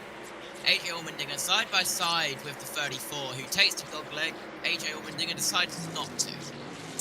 Yeah, decides against it for now as the racing action continues on as they swing back through. Byron, Bell, Reddick, Priest, Hamlin, Berry, Blaney, Cindric, Larson, Elliott into your top 10. We're on board with Ryan Blaney running in 7th place. Berry v Cindric now as well over what is amazingly 7th and 8th position. Cindric goes low. Cindric takes up into 6th place now along that list as well. Got caught on the transition from the flat to the bank in big puff of smoke. Yeah. The bottom of the car. Your mic's gone a little bit if you want to adjust it. To come into it. We hear you now. Hello. Hello. Oh, no, we don't. Oh, we've lost JT's audio a little bit. Coming into it as well. You're on the quiet side. How am I on the quiet side? You're fine now. As I come into it. Dylan and Gilliland swapping over. He dropped back. There's Byron, Bell, Reddick. Oh, hello. They're going by. There's Kyle Busch, by the way, who's in a lime green car, trying to go to the download to get past Elliott. Now this is Elliott back up into 9th. As they swing in, got the 41 in there too. Makes up got a the little order. bit loose there. Oh, Keselowski getting touched by the 35. Jack, that was close. Jeez, we had Brad Keselowski there in a Toyota sandwich there. Goodness me. Crazy racing. There goes SVG down the inside there of Brad Keselowski. We're on board now with Joey Logano. Is he going to try and make the move on his old teammate? Not just yet. SVG desperately as well, trying to get used to this short track oval racing. He did Xfinity last year. There's also some Cup Series starts. And now let's hope he has a better run at it. Already led a couple of laps at COTA before, well, we all remember what happened there. Byron Bell in it as well. 20 laps complete then of stage 2, on to lap 80 of 312 here at Phoenix. Racing is getting good then as well if you're staying with us on the international feed for TV pictures. If you're watching us on JB Motorsports, welcome to you as the racing continues on. And who's that right at the back of the field? The 78 still of Katherine Legge closing up. She is 2 laps down on the field, but she might get the pass if Cody Weir gets his lap back next time through. Side-by-side battle coming. Oh, well, I can barely tell you who it was because now we've got the 12 battling as well. Blaney, Berry, Haley involved in there? Yes, in the 7. And on board with Ryan Blaney around on the outside of the 21. Very hard to tell who's where. And now we've cut back to the insanely other battle, which is the 35, the 42, the 41, the 48 going through. Now we see Cindric passing the 45 over for 3rd place. TV direction is all over the place in his ad break. I'm surprised they've not just put it on an onboard camera and just left it at that. Well, unfortunately, even though we don't have Max in the UK, we can't see the onboard cameras this year, which is really annoying. We do get a driver tracker, however, which I'd happily take because that helps us out here on JB Motorsports, 100%. But yeah, easy way to watch NASCAR unfortunately has disappeared because we, JT, as you well remember, used to commentate on races just with that onboard camera screens. It was easier. Yeah. It was easier back in the Fox days as well. We're still with Fox now, but it's been a little bit harder as we come into it. There's the 99, the 21, the 5, so Larson's getting dropped out of it. Suarez coming up. He's made up several positions. He's alongside with Berry at the moment. And then we've got the 71 of Michael McDowell. Ross Chastain. Larson has now dropped from 11th, I think, into 13th position. We'll wait for him to cross that line to confirm where he is as they run over the line. Yeah, it's Suarez up to 9th, Hamlin in 7th. Red tyres then, Jack, definitely the ones to be on. And the drivers, as we heard earlier on in the broadcast, right at the top of the show, with Byron, you want to be on that red tyre as long as you can in this race. That is the best one to be on. Yes, but you've also only got limited time on that tyre. You've only got a limited amount of those tyres. So realistically, it's when you're on that tyre. So 3 cautions out the 4 we are going to have this evening. We must have at least another stage break. After that, it's anybody's guess. Fox coming back. Brown, JB cap. So, welcome back if you're watching us on Fox Sports over in America. I believe we're on FS1 this weekend over there. If you're watching us.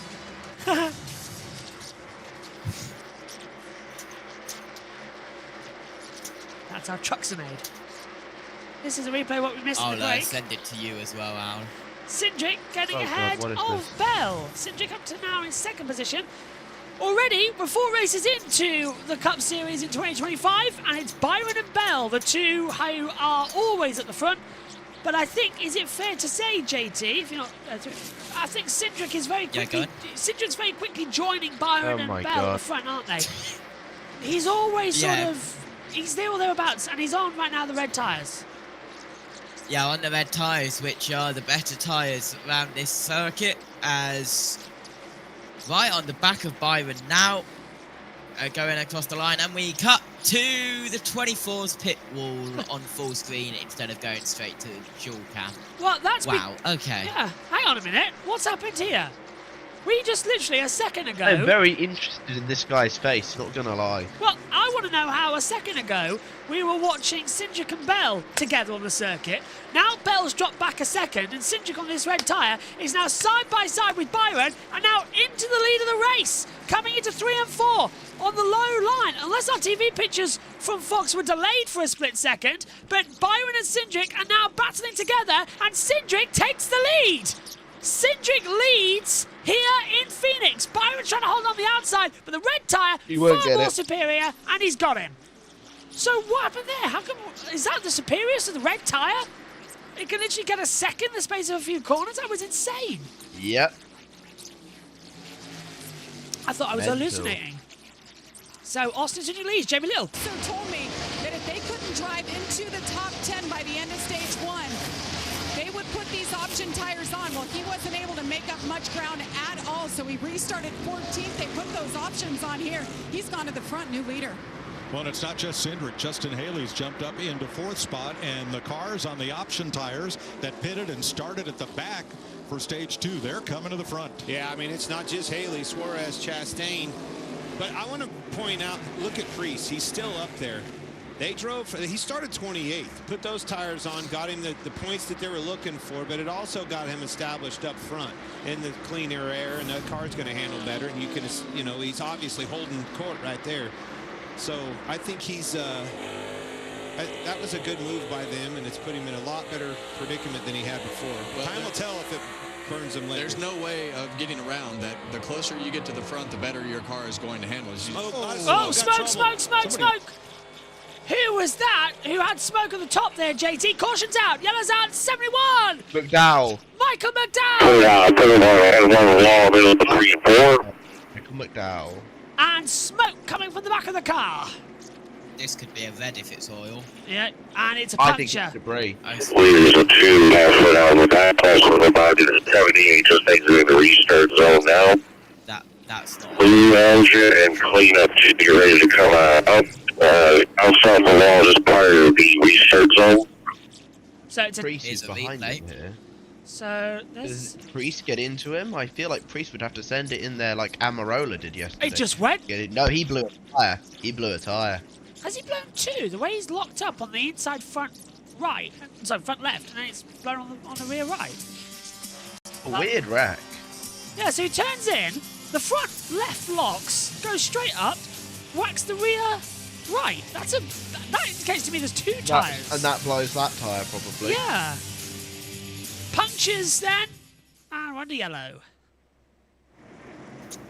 Well, we knew it was coming, guys, but there's our 3rd yellow of the day. 4th yellow of the day, I should say. 3rd for a natural reason, though. Yeah, third for incident. Oh. I tell you one thing. Reminder. Go on, you first. Yours is my one. The option tyre is what NASCAR wants to be the tyre for the championship race. So that's going to be interesting to watch, to be honest. If they choose this tyre, I think we could be in for a damn good race. One thing that does confirm is that we're going to have 5 cautions because of stage 2. 3 passes, Cody Ware. The man, the myth, the legend. How many has he had this year, though? 3 passes, I don't know. I know a man who does. Green. Yeah, somewhere I have the info. Oh, this is his first free pass in. Hold on. Pit road. There's. He had a 51 past the caution car, and I've got a cleanup truck and Elliott working between the restart zone and the start finish line. Did they just say 51 pass through? Or. Yeah. 51 pass. Was that something else? Way the 45. Jamie. Tyler Reddick is in. Car's driving better that time. Just an air pressure adjustment. The 2 of Austin Cindric. He went to those softer sidewall tires. They take them off. They put the primaries back on. Regan. 20 of Christopher Bell has more grip than most of the cars around him. He likes that. Happy overall with the car right now. The yellow primary tires going on his, and the 24 of William Byron. Entry and exit were better, but he got too tight when the 2 car got in front of him. Pit stop then. Race off. Saw Joey Logano among those putting on the softer option tire. to run the distance here in stage number 2. That's Christopher Bell first off pit road ahead of William Byron. I just had to point out Fox won here for a total of 44 seconds between commercial breaks. That is a joke. Gotta get that money. So it's 20, 24, 2, 99, 45, 11, 1, and then 60. I'd turn that down just a touch. For the cameras, 24, 2, 99, 45, 11, 1, and 60. Yeah, of course, it's not confusing at all that we have Carson Ware and Cody Ware. So, where? Go on. This is where I have to put Co-Ware and CA Ware in my sheet. We've... Both sidelines road, both in section 16, 42 and 43, restarted at the tail on this line. Pit road, who's that down on pit lane? And Windinger. AJ. Oh, 16. Oh, and we've got the 71 still there as well, by the way, Michael McDowell. He's still having work done on the driver tracker. Yeah, he was the incident car, but the 40s Club has returned with Nemechek and Jones. Hold on. Through the camera, 6 for the 41, 6 for the 41. So yeah, Cody Ware, this is his first free pass in the NASCAR Cup Series, and he has been involved in 2 cautions, one in Duel 2, which was the Larson, SVG, Hurst, Alfredo, and Cody Ware incident on the front stretch, and he was involved in the Atlanta caution on lap 185, which was the big one with Gregson, Sainsmith, Yellowly, Custer, Stenhouse, Cody Ware, Gibbs, and Suarez on the front stretch. Back to Jamie. Tire to make sure that that tire's set to the appropriate toe setting they want. They weren't the only ones that had trouble on pit road. Josh Berry, I think they left a lug nut loose there. He had to stop. Here's a 51 on shoes last of the 3 pass. Penalty cars, 71 for putting too soon, 42 and 43 too fast on pit road. We'll restart the tail on this line. It'll be 1 to go to get here. Yellow sidewall tires and put on the reds. And let's see how far Logano can advance from 24th position right now. He's in a very aggressive driver on restarts, one of the best restarters in the business, so I would say a lot. Yeah. Well, I think for him, he needs to get there as soon as possible, because if this thing goes green, I don't know that those tires will go the whole distance, and it seems like, you know, that at least the primary tire guys have the option of being able to run the whole distance on fuel of the rest of this stage. With this softer tire, I'm seeing a lot more rubber on the racetrack, marbles at the top of the track. Those are the things that we haven't seen in a long time. Watching those cars go around there, you can see it on the outside. Reddick earlier got up in the marbles per se and had to clean them up. And we saw it yesterday. That rubber was caked up on those crush panels behind those front tires. Cody Ware got the free pass, and they also put the option tire on his number 51. Yeah, just remember the fuel window is about 92 to 98 laps. With that stop there, you can make it to the end of stage 2, but that's asking twice the distance that anybody has run on those red option tires on the 22. Catherine's down pit road as well. On Got the some 78. Kyle Busch audio to listen to here. At the end of the day, I think it hurt the guys that took reds. Like, yeah, it helped them get you some track position right now, but they didn't get to use the goodie out of them, you know what I mean? Yeah, but they got the track position. You can't pass. They got the brief track position. He's right. Yeah, they are right, unfortunately, but that's not the way to go about it half this time, is it, JT, as well we know? No, I can kind of reach the mute buttons. We have another commentator in the box, I think. Anyway, coming to the clean. Cats, the musical with JT, coming this summer. Out of the last corner, NASCAR goes green again for stage 2. And it's... Oh, look at how many wide. 3, 4 wide going already down the dogleg. Bell leading nicely. We had 4 cautions so far in this race, so 25 laps in total, 7 lead changes, and already, oh, contact into the wall! Multiple cars involved! 41. Put it out next stretch. 35 You is go get a involved. caution car. Kozlowski, Dylan.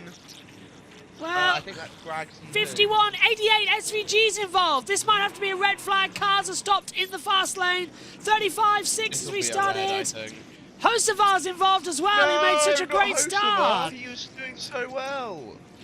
35 stationary. So 3. Ryan Blaney's in there too. Justin Haley there. 1977. And there's Riley Herbst as well. So basically what we've learned is that was just a crash with lots of people who have a lack of talent. Other than Oh, look at the debris across the track. This might have to go red. We've got not it slept Carson Hosevar slander here. Oh, and the pace car's taking them through the debris. There's a lot of debris out the back stretch right now. I would not be surprised if we go red flag to clean this up. Haley's done. Right, let's watch how this happened then. So it's in the mid-pack. Here we go, let's have a look. Watch mid-pack. They're coming out to the dog leg. They also, it's there. It's one of the monster cars. Was that Gibbs? I think that's Gibbs. Gibbs gets it started, doesn't he?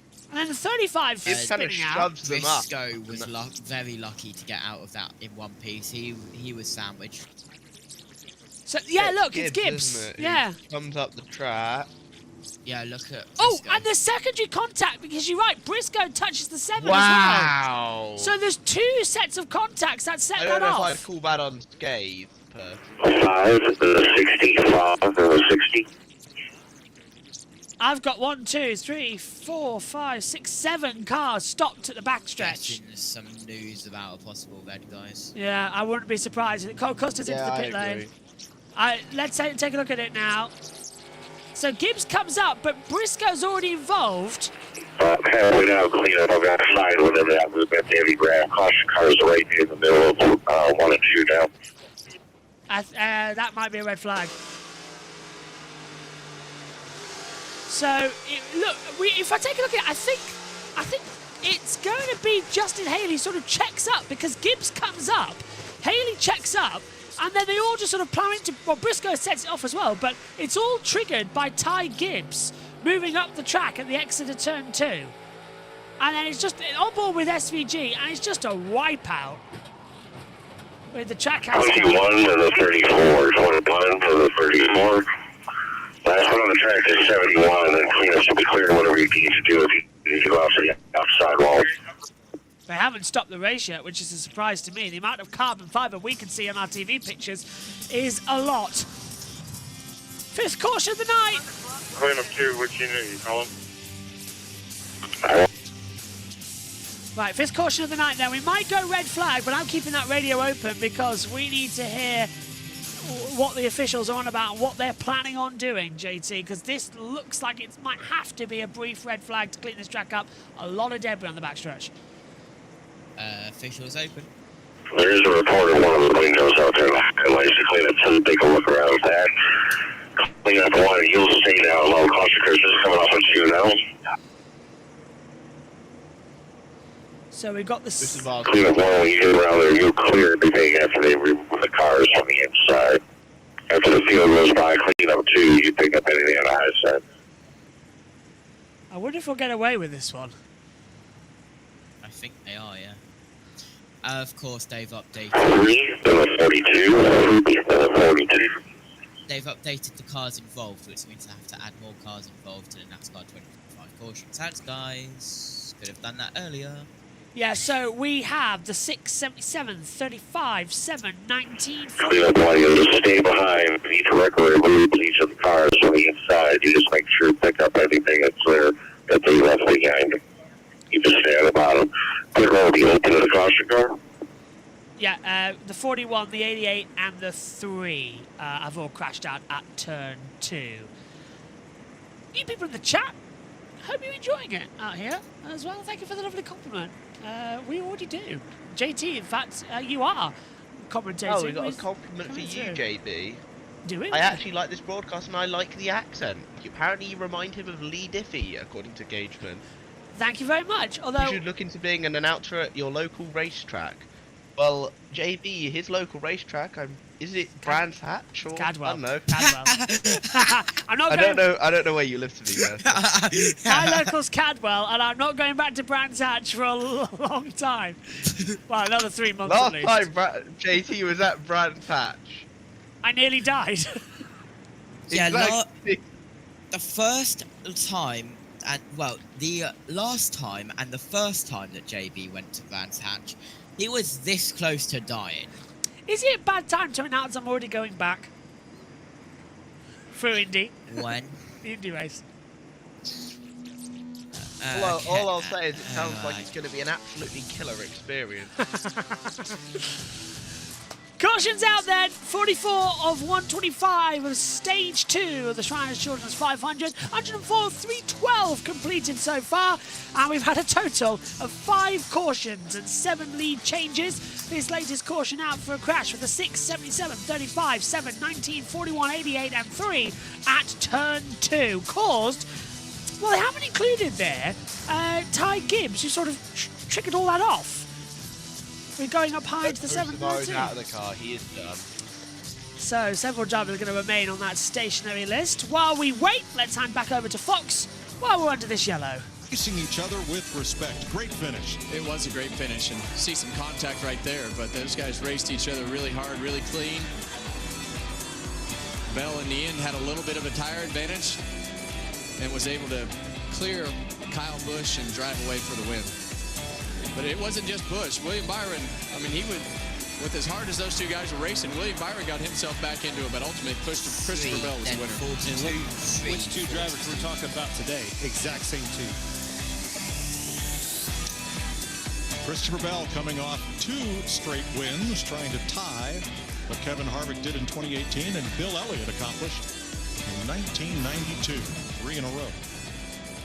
Well, look at them 4 wide there as they get together, and the wall is right there, and this ends up, we had 7 cars involved, but the more we look, the more we count of cars that had damage in this one. Add Keselowski and Custer to the list. Gregson goes around. It's like Dillon sneaks through, but boy, a lot of damage here.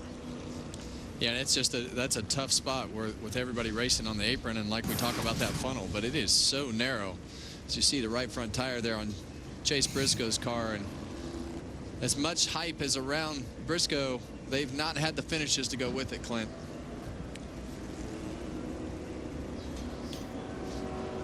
All right, we'll step aside as cleanup continues here at Phoenix for this pileup at lap 99.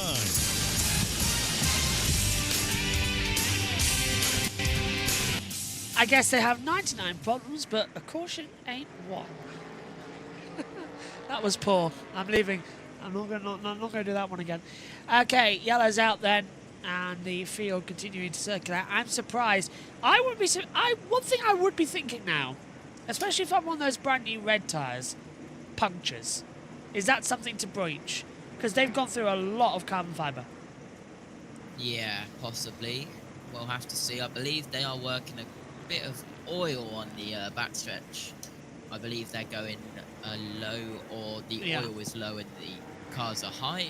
Yeah. Yeah, oil's low. Oil is low. There's the sweeper we can see on the onboard, and look at all of that cleanup. It'd be safer to stop the race. Oh, they're missing a trick here.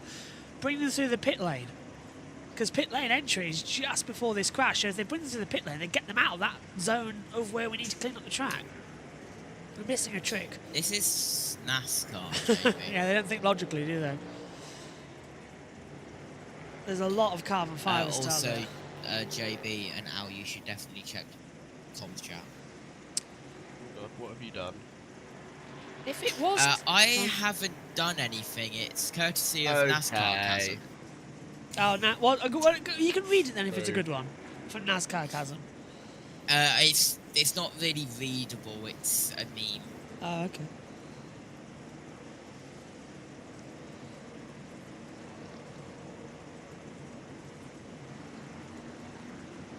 Until they clear the wall and you can get down below the apron.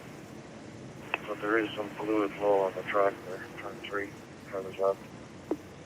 Take a look and pump high if necessary, or we can get to that. 6 people looking into turn 3 there. report a fluid from one of the records down low.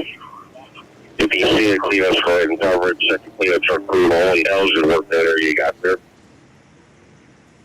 Well, 5 feet off the wall, right where the cleanup trucks So where those vehicles are now is where the oil is. Right. Or the fluid. If you don't see oil, stop. Stop, guys. Are you applying anything?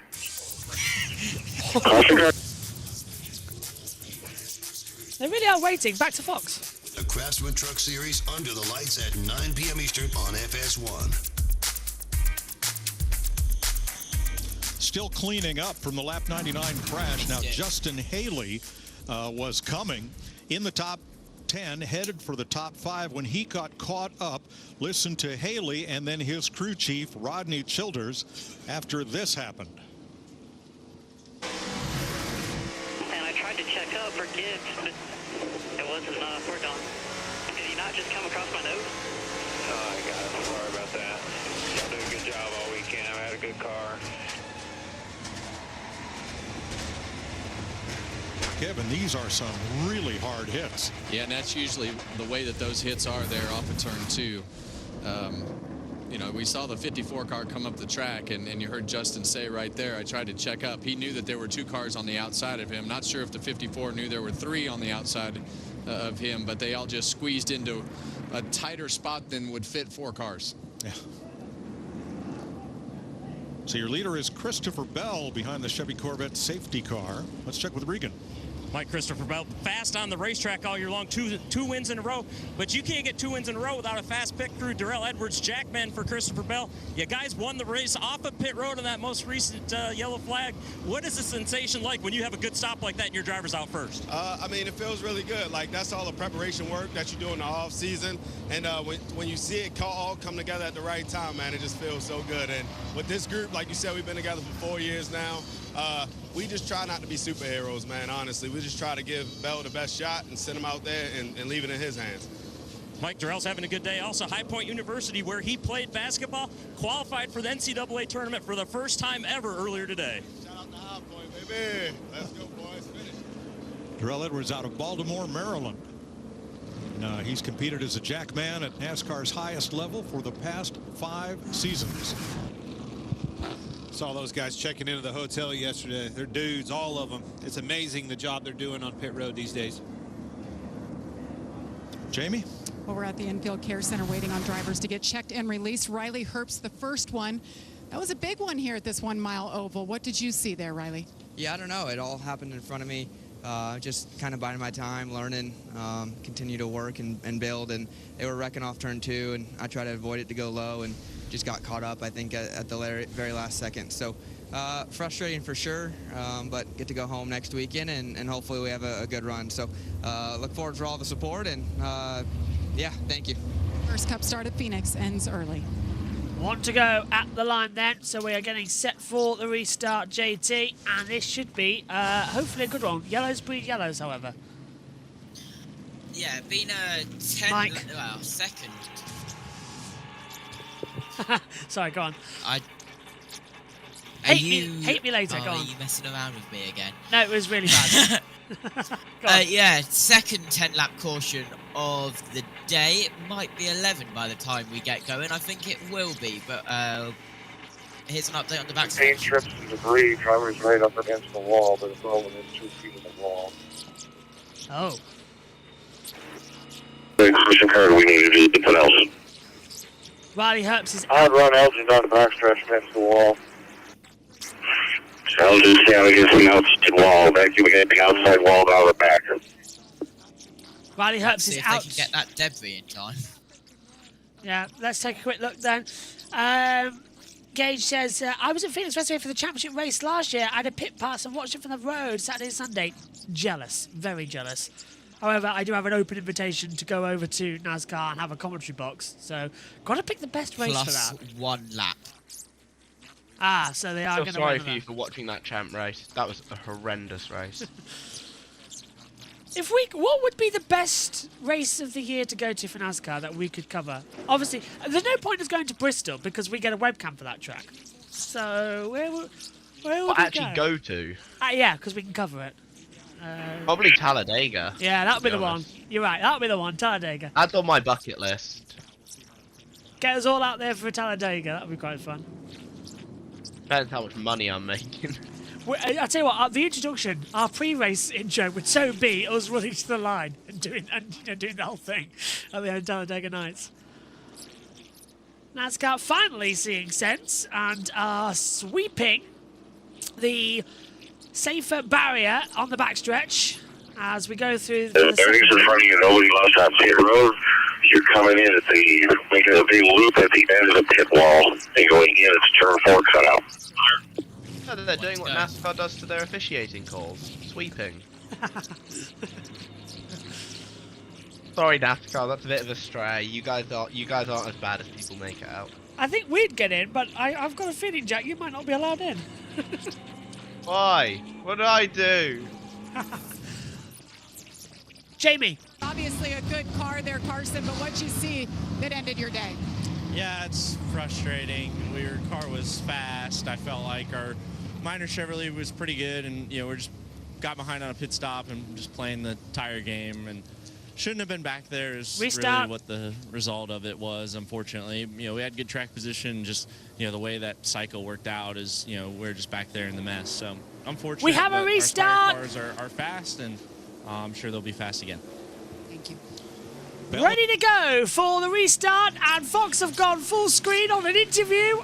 We'll go again, and once again, we have got a little bit of a bump. Bell goes Great down. Start from Bell there. Yeah, but he got a bump, didn't he, from Suarez, just behind him, the same way that Logano did briefly. Suarez existed, I'm going to be honest. He's come out of nowhere. Chastain going down ultra low. This time they do make it out the backstretch. Now, first time we go to proper racing speed. Are we okay? Yes, we are. Timing tower hopefully will click back into gear with 200 laps to go. We are in green flag conditions. Somebody just whack the timing tower to make sure it actually, there we go, goes back to green flag conditions. That was a 13-lap caution, by the way, guys. Biggest of the night so far. Whoa, Bubba Wallace getting a surprise from Joey Logano, who sent it up the inside. The Hunt Brothers Pizza on the hunt to get back in the race, and he's throwing up the inside of Bubba. Second longest of the NASCAR Cup Series this year. The longest caution was the 14-lap caution where we had the double red flag for weather at the Daytona 500. Little bit of a problem though as Cindric and Reddick go side by side. Reddick's going to get the place back down low to 1 and 2. Bell and Byron, like they seem to be doing all at the start of this season, are going side by side at the front. Bell and Byron, and now we've got Larson and Reddick over 5th place running together. They're both on the yellow Goodyear tyres. Can't see who's made the swap over to reds, but watch them, because if there is debris out there, those red tyres will be more susceptible to problems as we take a look side by side at this battle for the lead, as well as Bell and Byron doing battle. Byron going up high. Reddick and Larson still batting over 5th place though. Chaotic couple of laps here, guys. I have no idea what JT's up to as the action comes through. What are you doing, JT? Looking comms chat. Oh god. Larson still side by side with Reddick. I've just realised that I have taken it on my phone, which means I'm on my second account, so I need to send it to myself via Messenger. Not JT account, everybody. That he's used our TV pictures if I'm not around. Although we got that sorted with the JB cam. Oh, hey, hello. See a bit of a knockback further behind. That was Hamlin and I want to say Zane Smith getting together in a little bit of a knock.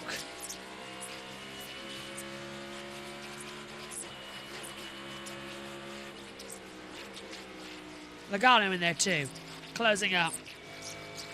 All hell trying to break loose. I think Larson's backed out of it. Jamie. Nope, no Jamie, she missed her. I was having that radio message with myself to come through. Reddick holding back. Logano is on those red wall tyres, so he's going to be having so much more better pace. Haley is out of the care centre, we're hearing from Bob Potgrass as well. Hopefully we'll... It's in comms chat now. I'm being stared down at. Oh, hello. Wait, Garage. Yeah. 7, 19, 35, 41, 77, and 88. Are they out of the race, JT, officially? Score confirmed. Yeah.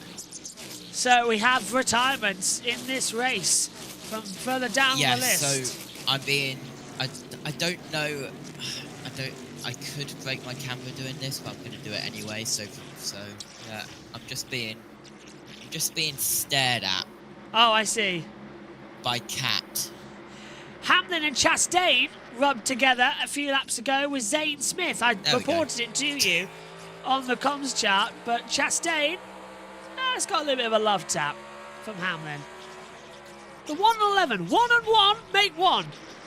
There's an old 1970s song reference for you. One also, and one you can tell is one. What? JT Cox. You can tell how much my room actually turns green with the photo I sent in comms chat. Yes, JT's illuminant lights are an example as to why we don't have them at the moment. But we are apparently looking because they turn my whole room green. If it helps, apparently we're getting a panel that we can plug in that it'll, for F1 racing, that will motivate if there's a safety car full course yellow anyway, it'll tell us. And virtual safety can. It's automatic? Yeah. I don't know how. I did that. Megan found it. Blaney on the inside of Chastain coming into 2 and to 3 and 4 now. Let me quickly message Megan. Hold on. Up high. And a bit of drama between it. A little bit of contact. Still looking good. And we're back through. Apparently it's like it's USB. Something like that. She saw it on TikTok and sent it to me. Or is it Instagram Reels? One of the two. Instagram Reels is supreme. I must admit, I find myself going to Instagram Reels more often than not there now. That's because I send you stuff 24/7. Yes, but I haven't actually seen your stuff yet. as well. Bit of contact at the end. Well, I send all of you guys stuff, to be fair. I need to actually. And my read reels are the messages. best ones, so. I think I have 7 unread messages. Hang on a minute. Oh, 6. 6 unread messages. There you are. Chris Busch now on board. Right, confirmed by the way. No unread. SV... No one talks to me. Confirmed. SVG is out. Cole Custer's out. Justin Haley's out. Chase Briscoe's out. Carson Hoceval's out. Riley Herbst is out.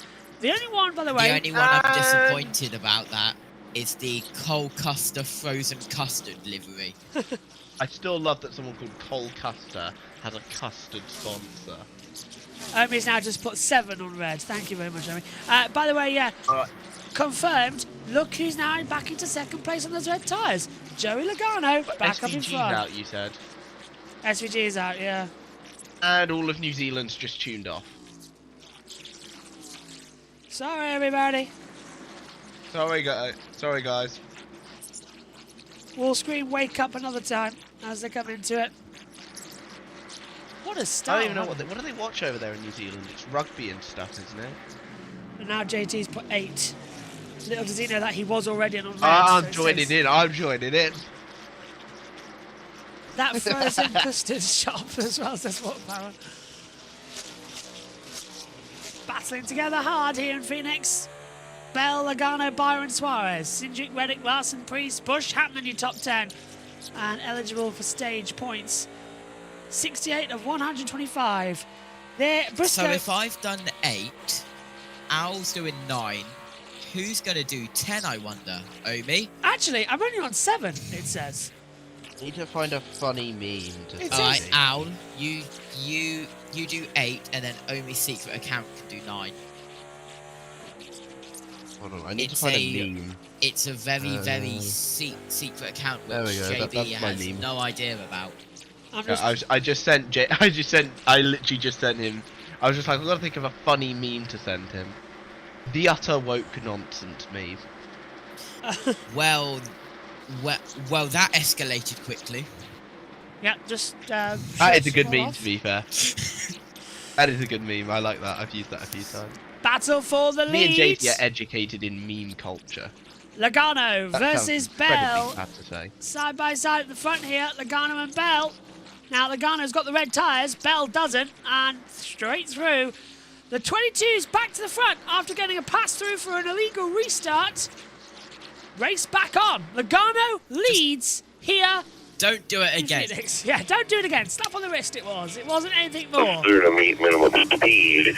Just needs to go in and make repairs enough so we can get it back up to minimum speed. That's Brad Keselowski they're talking about. He was involved in this wreck. No, 71. Oh, that is Michael McDowell, who's 4 laps down.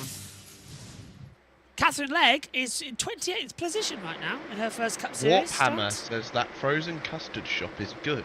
I've never really had frozen custard, to be honest. Do you know, I've had We it have once. more frozen yogurt over here than frozen custard. Yeah. I've had frozen custard Isn't frozen once. yogurt basically like a variation of ice cream? That's always how it's felt to me. Kind of, yeah. To be honest with you, ice cream is ice cream, but frozen yogurt, or frozen yogurt as you call it, yogurt sometimes is absolutely amazing. Like if you get the right one. Ice cream.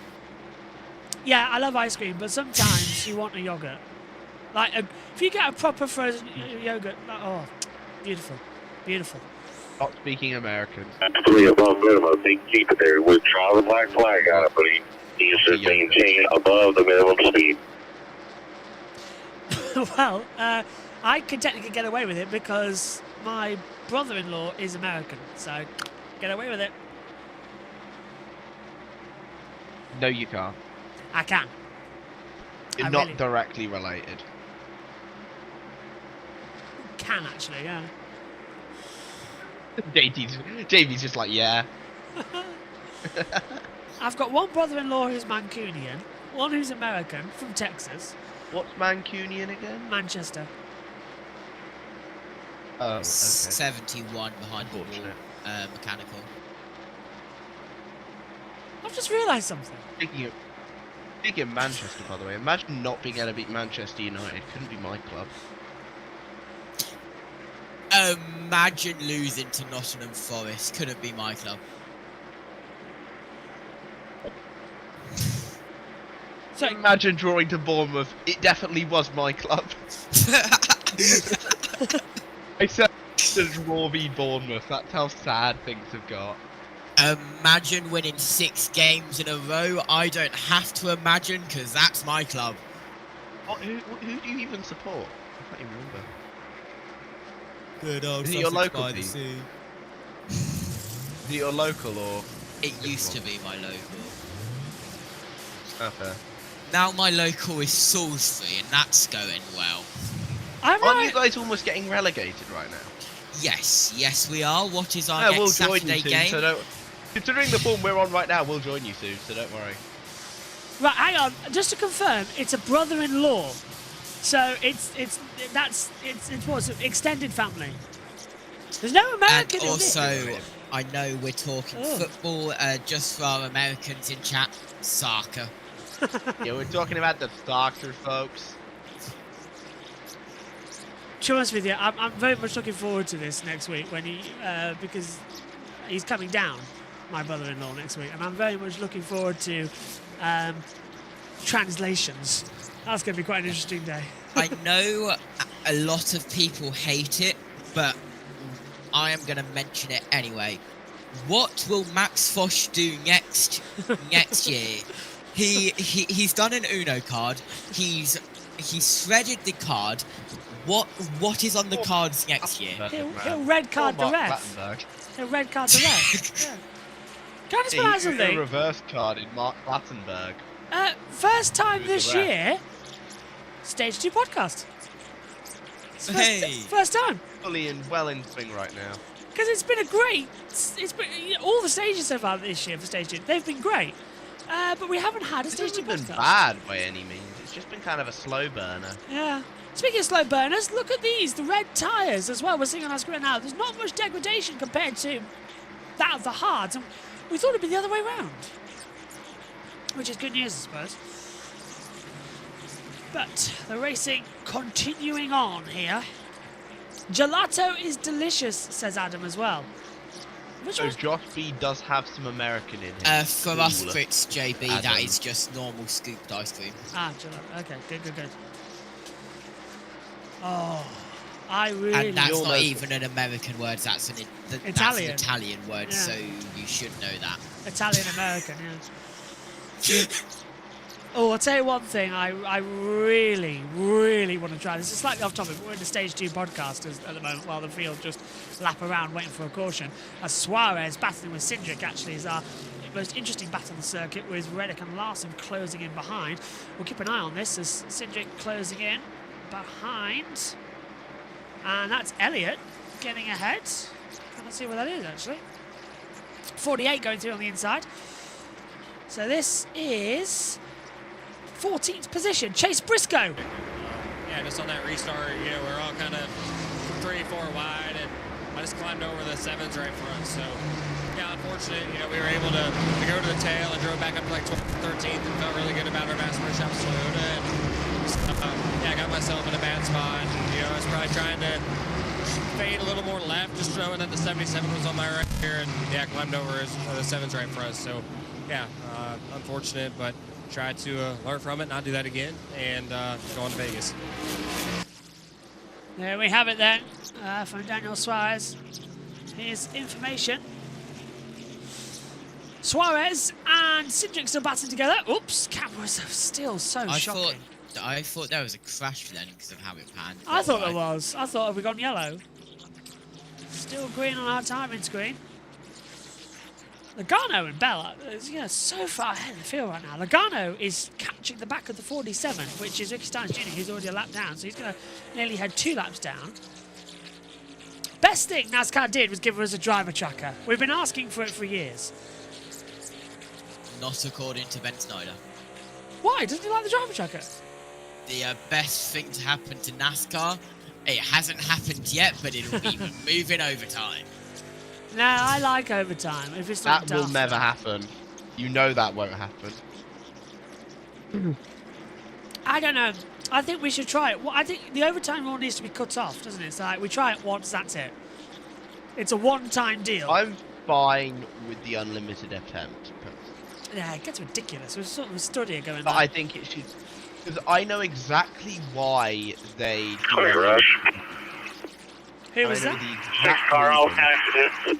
Keselowski's still behind the wall, and Michael McDowell's gone back behind the wall.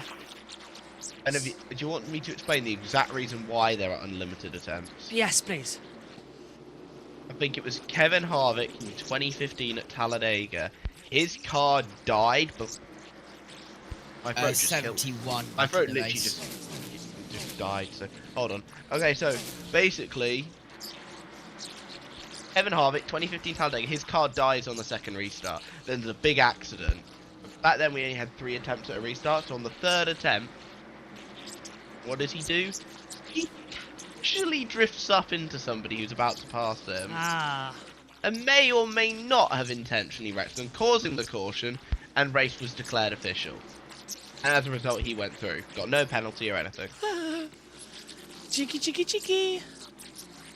And as a result, Joey Logano won the race, just to anger the fans even more. It's the way the cookie crumbles at the moment, isn't it? Oh, Logano won that one. Yeah, I do remember that actually. Yeah.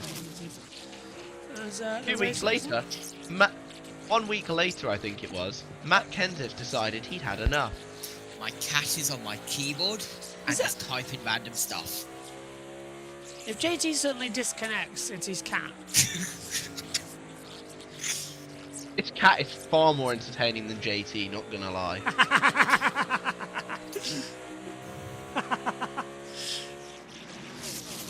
It's the most interesting. Look at the camera, bro. Look at the camera. Come on, get the cat on the camera. The cat's the most interesting thing to happen in this race in the last 20 laps. Literally. Get the cat on the track. Actually, no, don't do that.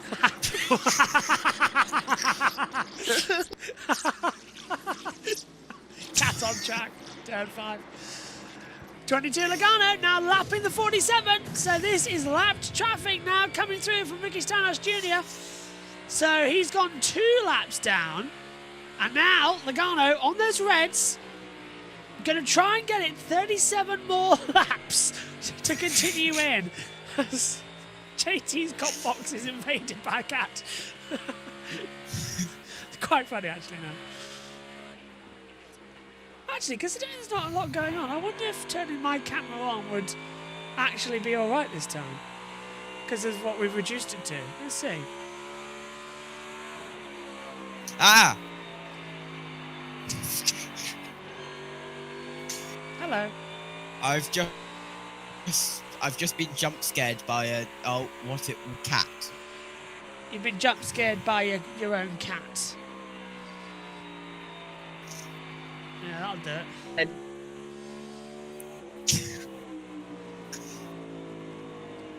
Hello, Jack. I can barely hear Jack now. Welcome back. You right, Jack? Yeah, I'm good. I've been censored. They are suppressing my views here at JB Motorsports. It's an authoritarian entity right here. Authoritarian. Let me just send JB what I did. He timed me out for a minute. No way. Right. I think we should fire him for that, you know. JB, let me try and send something in manager's channel. There we go. Look at this. Ryan Blaney, Cindric and Suarez have now finally got together and have decided that this is the time to go because they're side by side. Cindric on the low line. Up high is Ryan Blaney and he's got the traction. Now, these red tyres had to be worn carefully, but now they're slowly starting to come back into it. As Noah Gragson has come into pit lane, we understand. Yes, he has. He's dived down pit road. Cindric battling with Blaney, nearly right rear hooked him again. Oh dear, let's not go that far again, chaps. Jack, it could have been worse. I could have timed you out for a week. Yeah, I know. I've timed people out for a week. 71's going slow. And meanwhile, we have Michael McDowell at his normal racing speed. 71. Slow off the pace of 2 down high backstretch. Oh, and smoking I'm in the mood again. to be mean today. No, Clear 1 and 2. Michael McDowell is smoking for the second time today.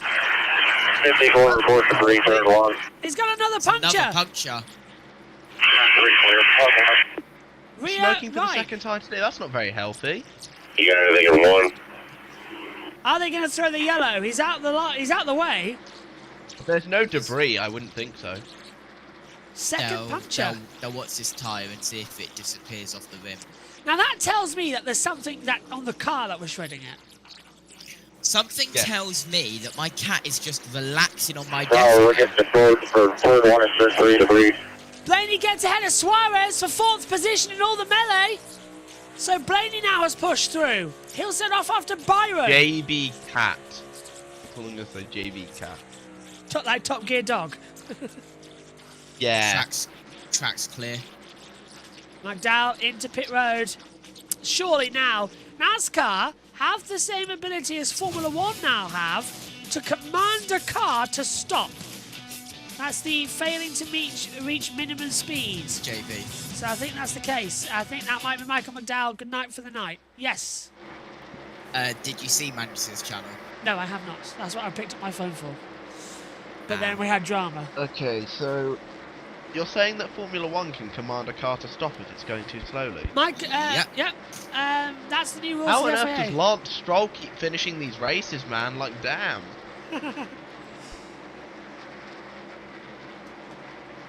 Yes, new rule this year in Formula 1 that we'll touch upon next week in Australia. If there is an incident like Sergio Perez last year at the Canadian Grand Prix where clearly he can't return to the race with a broken rear suspension and rear wing failure, that the race director can command him to stop where he is, to stop it, to prevent a safety car or a red flag. JBMotorsports have just tweeted out, "We're straight up not having a good time." We're not having a good day. 71, unfortunately, for Spire, and of course, Carson Hocevar's already out of the race. That's both cars, So presumably is out. Justin Haley. Yeah, Justin Haley's out too, actually, thinking about it. Side by side. They had all 3 of their cars in the top 10 yesterday, and now today they're all like dead last. Yeah. Suarez fighting back with Cindric side by side. Cindric on that high line though, cleared. Keselowski interview incoming. He's just been released from care centre. Okay, I don't know if we've had it already. We haven't. We've had Fox on ad break at the moment. So what I'll do is when Fox come back, I'll send it downstairs to them. 42 and the 34 side by side together now as well on the low line. And coming in there is Logano to lap them.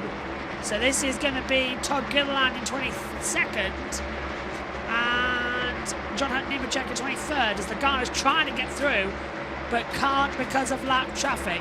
Let's head it back then to Fox and see if we can have this interview with Brad Keselowski as Logano's trying to go 3 wide on the back stretch. Not going to work out. He's going to clear the 42 with ease, but can't clear the 34. He's going to try and splice the centre. Logano playing loose and fast out here today at Phoenix with the lap traffic as to not interrupt the battle between the 34 and the 42. Respect that as we ride now. Well, that's Chase Elliott just ahead, so we are looking with Chris Buescher on the 17. Side by side over the line. Back to Fox. Right, let's check in with Mike Joy and the team. Eventually, when they stop playing hard rock music. It's kind of how it's sort of going here today. Mike. 2 laps to go in stage 2, and Joey Logano keeps picking him up, putting him down. He just lapped John Hunter Nemechek, the 22nd place car. Eric Jones ahead, so 21 cars on the lead lap. Logano on the option tire.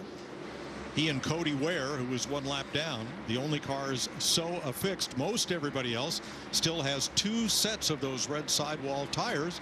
And Larry, if we run this out to the end of stage 2, does that make it an easy choice for these teams to use those 2 sets to get all the way through stage 3? Well, we're going to go back racing with roughly 120 laps to go left in the race when we get into stage 3. So that means you would have to run 60 laps apiece.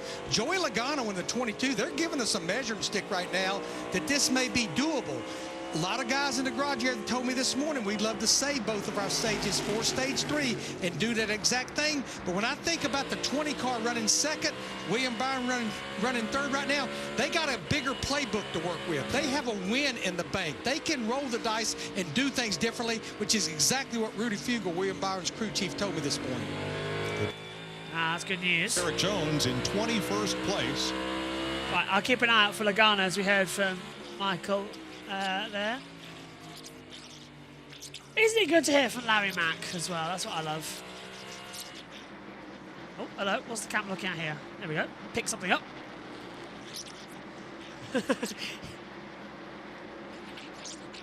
So, Logano, Bell, Byron, Blaney, Reddick, Cindric, Suarez, Hamlin, Larson, Berry, your top 10.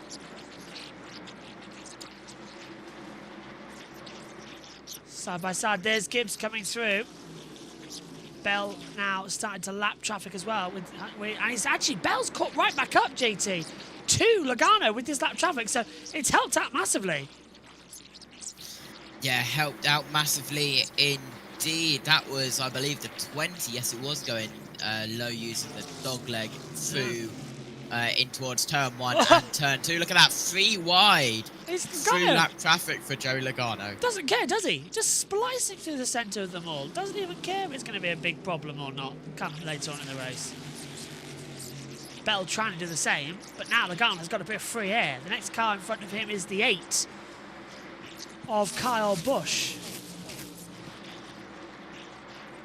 So that's away. Kyle, by the way, is 11th place. Has he already lapped Busch just there? Oh, NASCAR Katherine has played a blinder. What's he done?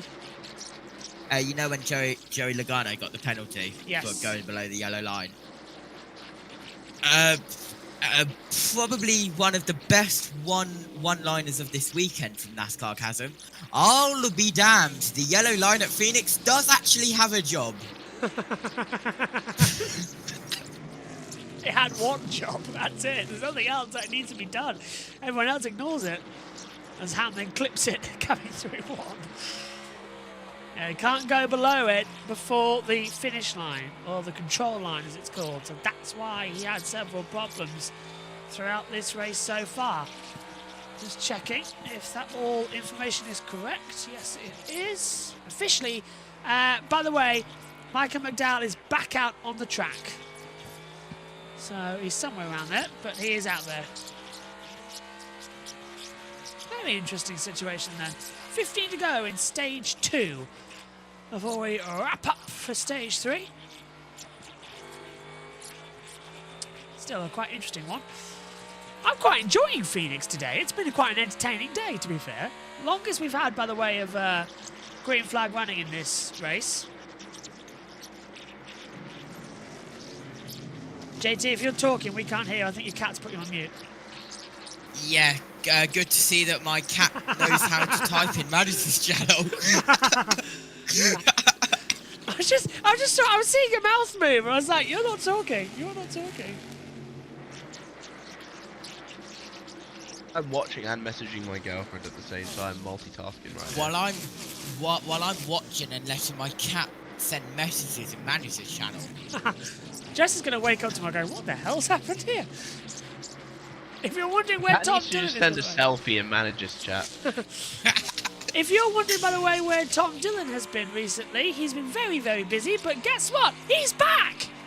He returns! What? Tom Dillon returns next week in Australia. It's going to be such a busy weekend. We're going to need all hands on deck, to be fair. I think everybody, though, is preparing, like, yes, let's go, we're back. So many people coming to join us in the comments box. You don't want to know my schedule for next weekend. You think mine? You think yours is bad? You think mine? I'm doing cat naps in between sessions. 5 minutes here, 5 minutes there. Nah, very funny. I was wondering if he'd get that one, to be fair.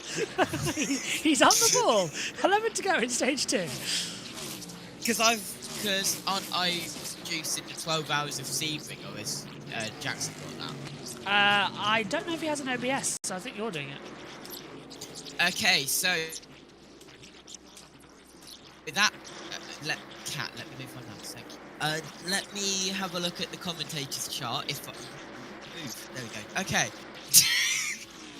Right, so my schedule is, according to this, the 12 hours of Sebring, then the NASCAR Xfinity. So who knows how I'm going to do the 12 hours of Sebring and NASCAR Xfinity at the same time. Looks over to second setup. So NASCAR Xfinity will no doubt go on the second setup. This is going to be an interesting day. Then I don't go to sleep because half an hour after the end of the 12 hours of Sebring, it's the F1 Australian Grand Prix pre-show. Sorry. Then as soon as the F1 Australian Grand Prix is ended, I'm doing a full day at Stanlake in Oxfordshire, then having to come home to edit said video and then be on the NASCAR Cup Series race. It's now a bad time to tell him that the pre-show for Australia currently is 2 hours long, as we finally have Logano and Bell side by side with 8 laps to go of the weekend. JT's got it. And Logano v Bell for the end of stage 2. If Bell wins this, it'll be his 5th stage win of the year. Can he actually keep doing this? Is it Bell's year? I think it might be. And Bell takes the lead. The red tyres have finally gone off. And now Bell retakes it with 7 to go in stage 2. So that's the 20. So basically, in other words, I am non-stop from Saturday at 2 p.m. to Sunday 11 p.m. Yeah, same here, mate. Same here. By the way, you get sleep. I don't. I don't get that much. I'm running on 3 hours sleep right now, you guys. See, there we go. I'll catch up with the YouTube chat in a second as well, because it's all going off. But right now, 54-43 side by side as well. Now look at where they are on the timing screen. Why have you got an umbrella? The 42, I didn't even check in there too. It's my pointing stick. In other words, it's his beating up Megan stick. What? Yeah, but she's not here at the moment, so I'm just... Also, happy birthday to Mr. Fulton Mraz. He says it's his 26th birthday today. Happy birthday. Happy birthday to you, my friend. You're having a great race to have it on as well. Joshua Smith. Hello. Is in the chat. Hey all, enjoying this race so far, but extremely excited for the F1 to start next week in Australia. We've got a lot and of also new a guy content. called the Little R1 to put an angry emoji in the chat. That's because JT timed you out. We've got a lot of new features coming up for Formula 1 this year as well, including a touchscreen. Yes, we have a touchscreen. And you'll never guess what. What? There is a there's a radar in Melbourne for the software I use. Oh, excellent. It's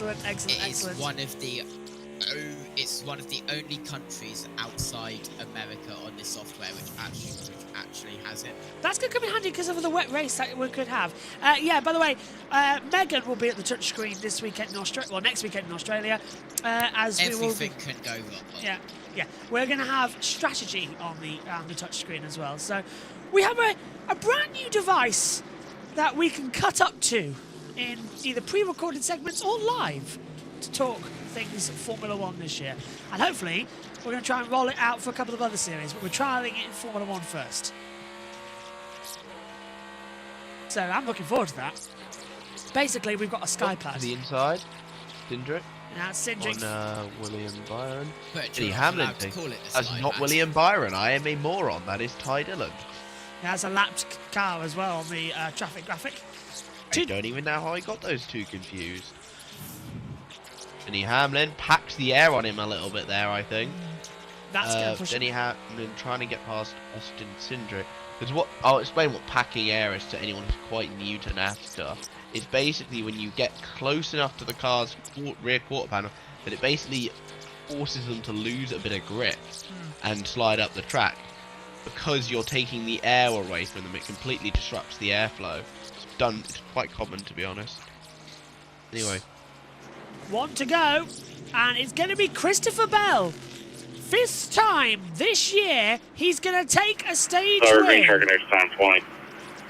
Nobody, but no. Oh, and Jones and Nemechek battling together. That's hardly important right now. Out of the last corner, green checkered. Stage 2 again belongs to Christopher Bell. He's becoming a very good one as side by side on the line. Right, who got that? The legacy guys. 42 or 43 at the line. That was the question. 43. Jones ahead. 43 got it. Yeah, Jones ahead of Nemechek. He got it. Not that it matters. Christopher, caution's out. Put it out. Take a boost, shoot. Stage 2 once again belongs to Christopher Bell. Could he dare make it 3 in a row in 2025? So they'll bunch up now behind the pace car. We'll switch to the full screen driver tracker, which I am absolutely in love with for this one. The touchscreen, you need to give it a fancy name like the Birch Pad. Well, it used to be called the Digital Pad when we had a version of it years and years ago, but we haven't thought of a new name for it yet. We can't call it the JB Pad because that just sounds weird. So we need a fancy tech name for it. So if anyone's got any suggestions, throw them in the chat. The Owl Pad. The Owl Pad. Good call that. 3 past 43. I'm integral to JB Motorsports lore now. It's the Owl Pad. The Owl Pad. No, we need a name for it. It's just right now it's just touchscreen, but we'll think of a good name for it. But yeah, Megan will be there next week. We need to get we're actually ordering a, you know, JT, you've got one that attaches to your tripod. I think I know what you're on about. Yeah, we're getting one of those. The phone clip. Yeah. Yeah. We're getting one of those. So we're under caution. I mean, I've got 2 of them. So last time at Ringwood, I was watching NASCAR Xfinity on one phone and using the other as a camera. Let me see if I can bring that photo up. Actually, hold on. Well, You're right back. We'll put it on battle screen shortly as well if you can find it. We'll have it to you. What's the weather doing anyway? Are we all right so far? Do you want me to do weather? Do you? We have time as well. They're getting ready for pit stops actually, so give us a minute until after. As we're on the driver tracker now, so get it all ready and we'll hand back over to Fox Sports as we get ready for pit stops, the final stage here at Phoenix. Caution car. Go ahead. In addition to the ocean, if you have a buffalo or something below the rubber from the center of the back stretch or the middle of the back stretch, it is just quiet. That would help. Let's head back. Your crew jumping out right now from the center down on the back stretch. Are like red and yellow, so I mean, are they like doing something to the tire to make it look like you can't tell? It'll be a bit chaotic with the different tires. There's some guys on reds behind you there. Only a couple in front, but there's 5 or 6 behind you. Now to Chris Buescher's point, we did see some teams putting red duct tape on the sidewall of the yellow tire to maybe confuse people which one they were running. Surely not. Would that happen? No, there's a little green tape. What's green and red? I don't have my color wheel with me. That I don't know aligns what the that pins makes. on the wheel. That helps him align the pins on the wheel. Well, here we go. All right, pit road is open. Let's see what they do. No mistakes. Jamie. And Ryan Blaney pits from 4th, took off terrible, said they have to be better than that. As they went on, the right rear was losing security just like stage 1. The Reds will go on for the first time. The 45 of Tyler Reddick. The car is good. Balance has gotten better. Options on that car as well. Regan. Joey Logano was too loose to fire off on those red option tires. He used up the right rear, as we saw at the end of that run. A late change for these guys to put the red tires on. They originally had the yellows up on the wall, and the 20 of Christopher Bell, your leader, is real comfortable right now. Told the team, I'm not sure that I need anything else. So Logano got option tires and fires off from pit road. Here comes the rest of the field. Picked up 4 positions. Did Paul Logano's Wolfscrew leading. in the 22. Logano, Bell, Byron, Reddick, Suarez, Blaney, Cindric coming off pit road. Christopher Bell, your stage 2 winner. He just doesn't stop, does he, at the moment, Bell? 12, then 99, 12, 99. JT's always around to help out with that one. So who is going to win? So 6 cautions we've had. This is the 6th for stage 2. 2 in each stage so far.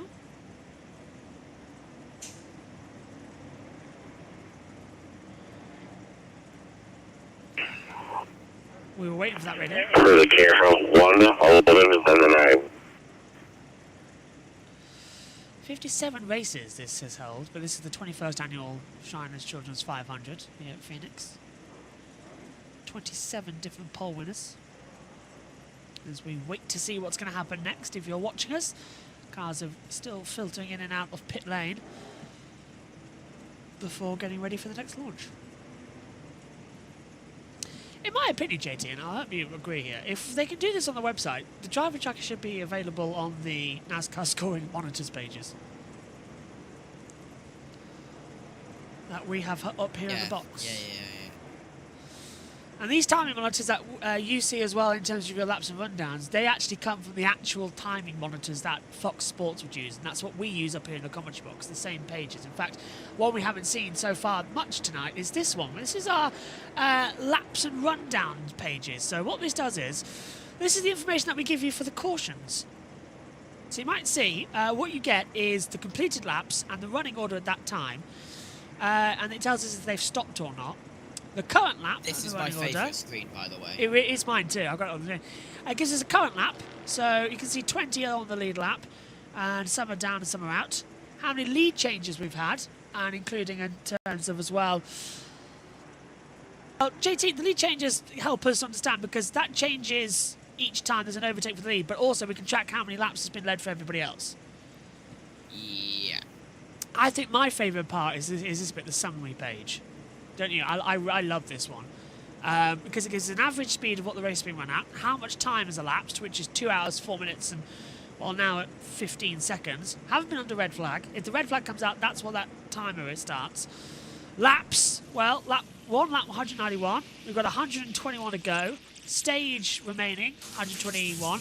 We've been green for 49 laps. Guys, you'll never guess what. And we've had yellow for 42. What, GT? I'm going to have to unplug and plug my keyboard back in because my cat has broken it. The cat has broke the keyboard. Very interesting. So, on the cars, 30 running, 20 on the lead lap, 0 behind the wall, but 7 officially out. All right, I'm back. Hello. And who's the leader? Joey Logano, number, speed of the lap, and what lap he's on. And then the yellow, that comes out. So if we have a yellow, that goes yellow, green, etc. How many cautions we've had. And then this tells us, first caution, 78, spin on the backstretch. Second caution, the 4, the 34, the 41, the 47 instant on the backstretch. Caution 3, stage 1 conclusion. Caution 4 was on... The caution car now is going to leave around car. There'll be 1 to go and then get back here. 1 to go then. So caution 43 will choose was on lap 93. 71 having a puncture at turn 4. And then amazing. Lap 100, 6, 77, 35, 7, 19, 41, 88, 3 into turn 2. And lap 187, caution, stage 2 completion. 4 leaders in total with 10 lead changes. So Byron has led 83 laps, Logano's led 57, Bell's led 46, and Cindrix has led 6 laps in this race. BTW is behind the wall, and so far we've got no one, but officially out. 88, 41, 6, 7, 19, 77, and 35. And that's our monitor. And then the current points. So as things stand, the points, this screen sort of comes in handy when we get to the playoffs, because it gives us the cutoff for the 16, the 12, the 8, the 4. But right now, Byron leads on 169 points. Tyler Legge 159, who's leading with Ryan Blaney. And that gets updated each stage point. So that's our little screen as we come to the choose. Back to Fox. Choose. He takes the inside, as every leader has done so far today. Bell to the outside. I like what Jamie said about Bell, and I think it's spot on. But Blaney was really good that last run. And more importantly, they're all on soft tires. That will change the characteristics of some of these cars. We'll see who it benefits. So here's some William Byron radio. If we split, we have to go 60 and 60. So we still have the option to go red or saving a set. So as we go, we'll just have that if we want to gamble or what you think of the tires and all this stuff. Okay, got it. Obviously, early cautions could change all that. So we'll show you points earned today in the 2 stages. Well, you can tell. We've shown you that already. As we get ready to go green. Here we go then. Back to green flag for stage number 3 with 118 laps to go. Byron has got 18 stage points. Bell 17, Reddick 15, Blaney 13, Logano 9, Hamlin 8, same as Priest, Berry 6, Cindric Oswald on 4.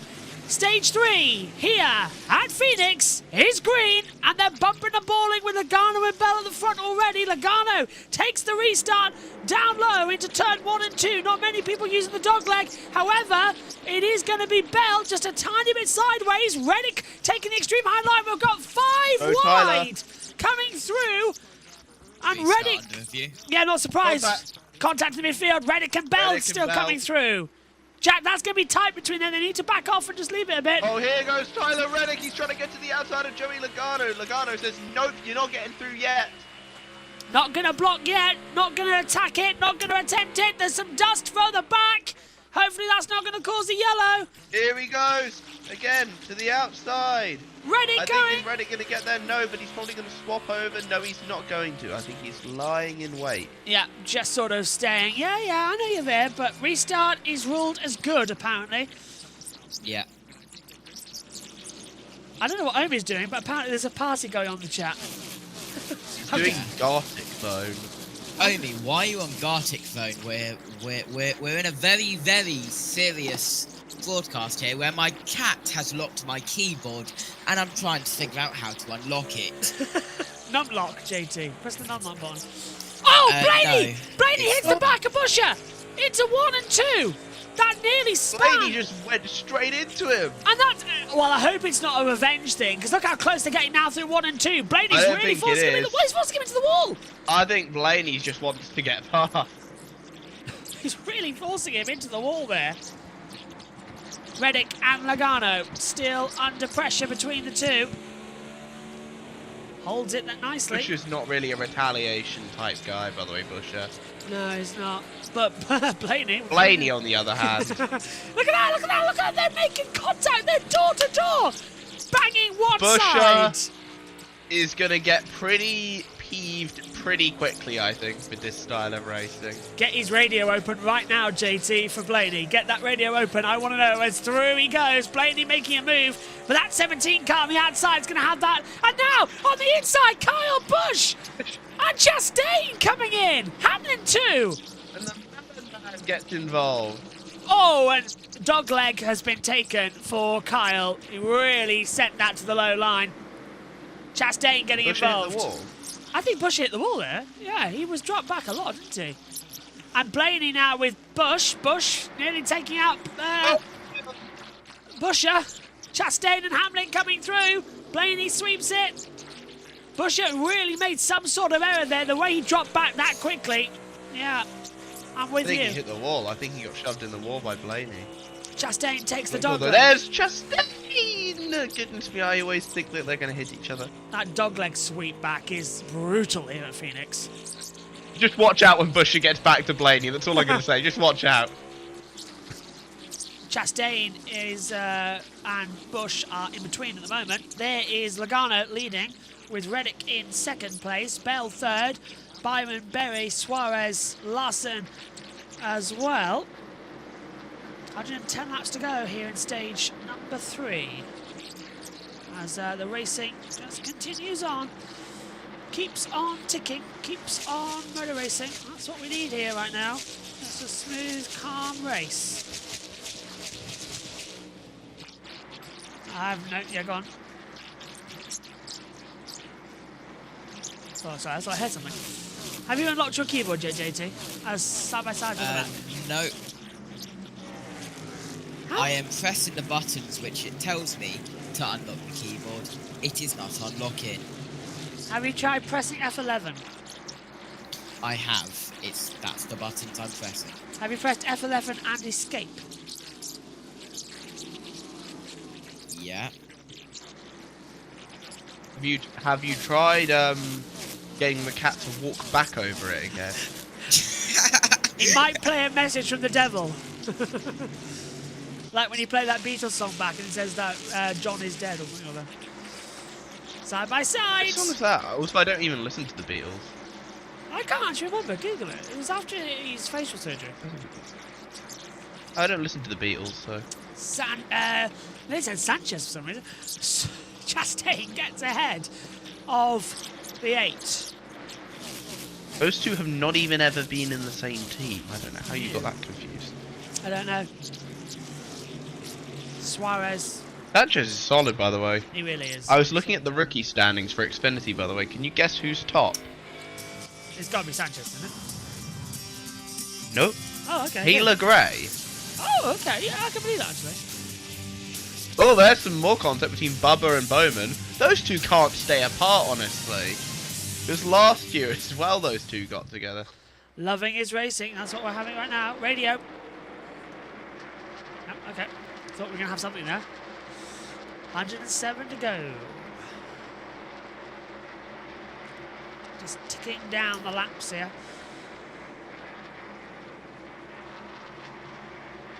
Must admit, it's been a relaxed day. We've had, what was it, 6 cautions in total, 10 lead changes. Matt Weaver replied to someone on Twitter going, where someone's like, I hate everything about this race. Make the race about the drivers, not the tyres. Matt Weaver replies with, you're going to be really shocked when you know who manages tyre wear. I wonder who that could be.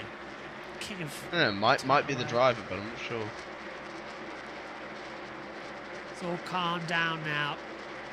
Too bad in the opening stages then. Restart is ruled good from Bob Potcross. As we expected. If you're just rejoining us.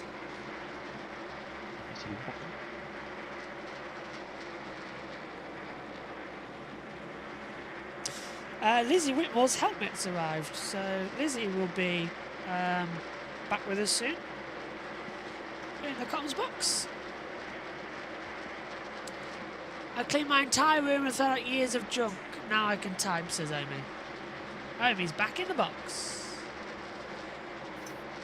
He doesn't even speak.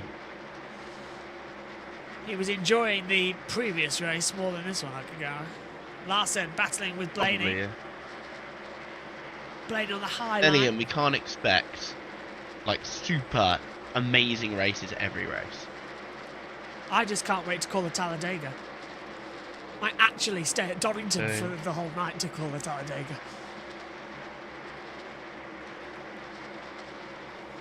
Love Talladega racing.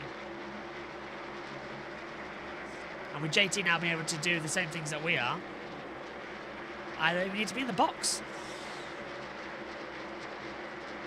As the action circling with 102 laps to go here Yeah, so just give me back. Racing going well here. 125 lead changes in the opening 3 races, the most ever. Every stage won by a different driver, the first time in 3 different races. Winners led a total of 19 laps only so far this season. Fewest ever in the first 3 races of a Cup Series. And somehow Christopher Bell has won 5 stages over the 4 races. That's how good he is at the moment. Still, not too bad at all. Bell picking up those stage points time and time again. It's more work, it's better work, it's quick work, which is what we like to see. Through turn 1, Logano leads for Ford. Reddick and Bell second and third with Toyota power. Then it's a Chevy with Byron in 4th. Larson battling hard with Chastain over 8th place. Chastain coming back low, down to 3 and 4. The inside line, and he should sweep ahead. Now he needs to come up and block the 5 of Larson quite quickly, and does so. Larson's backed out of it. As we will close up.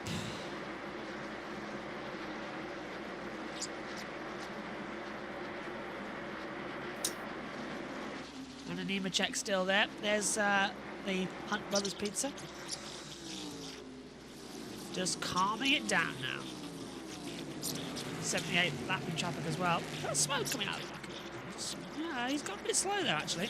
As Katherine Legge in her first Cup Series race, she is 5 laps down, but this is always going to be a exhibition race for her, wasn't it, Jack? She's got to get used to Cup Series, she's got to get used to it, and she's round! Oh, no, there she goes.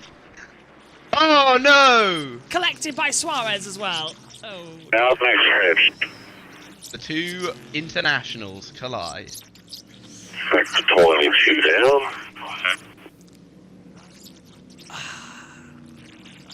Suarez with damage to the front. Last one goodbye, beat 51.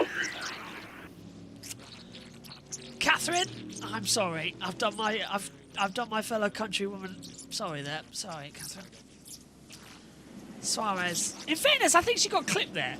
She went round, didn't she? Let's take another look at it. No, I don't think she did. I thought she went round on her own. No, she look at this.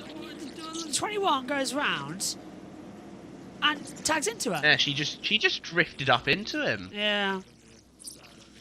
Lack of spatial awareness right there. And then Suarez bangs into her driver's side door.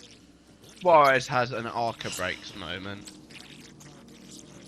Ty Dillon has left the pit lane, and he's just pitted as well under caution. Suarez comes in.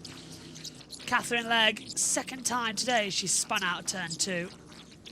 And that, ladies and gentlemen, is the curse of the commentator. I'm literally was throwing a thanks, question. thanks, JB, appreciate it. Sorry, Katherine, sorry. Oh, that's so annoying as well, because I was praising her, saying how today was going to be an exhibition race. And I was wondering if there was smoke coming out of the back of her car. But yeah, okay. Not bad, sorry. There's the damage to 21. Pit road are going to come by now as we're into caution. Let's head to Fox. A harder tire. That puts you in a position to run the whole fuel run. We aren't going to make it on the reds. Especially if you're in the realm of that, what I call these front runners. And I think that is, you know, Reddick, Bell, Byron, Blaney, those guys that have been up front all day long and haven't had to fire that set of tires on them to dig themselves out of a hole. Here we go. We're going to see 4. Pit road open here. Back to yellows to the point. Ty Dillon will get the free pass, we're told. First car 1 lap down. Yeah, and if it gets down to the end of this race, you just have to have a set of those reds sitting in the pits in order to be in contention to win. Well, you knew that car 22 was going to have the yellows on. I'm looking up. I see Bell putting yellows on as well as Byron up front here. So, Larry, they must all be guessing we're going to have more cautions. Yeah, I think that was the best option right there, because that's a long way, almost 100 laps on tires. I think it's like Larry's saying, Mike, it's the distance of the run more than anything. And if we get a caution at the end of this thing, you'll be dead in the water without those red tires.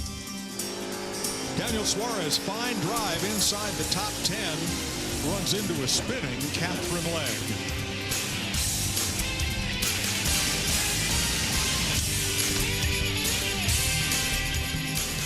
22, 21, 12, and the 5. Alright, for the camera, it's 24, 22, 21, 12, and 5.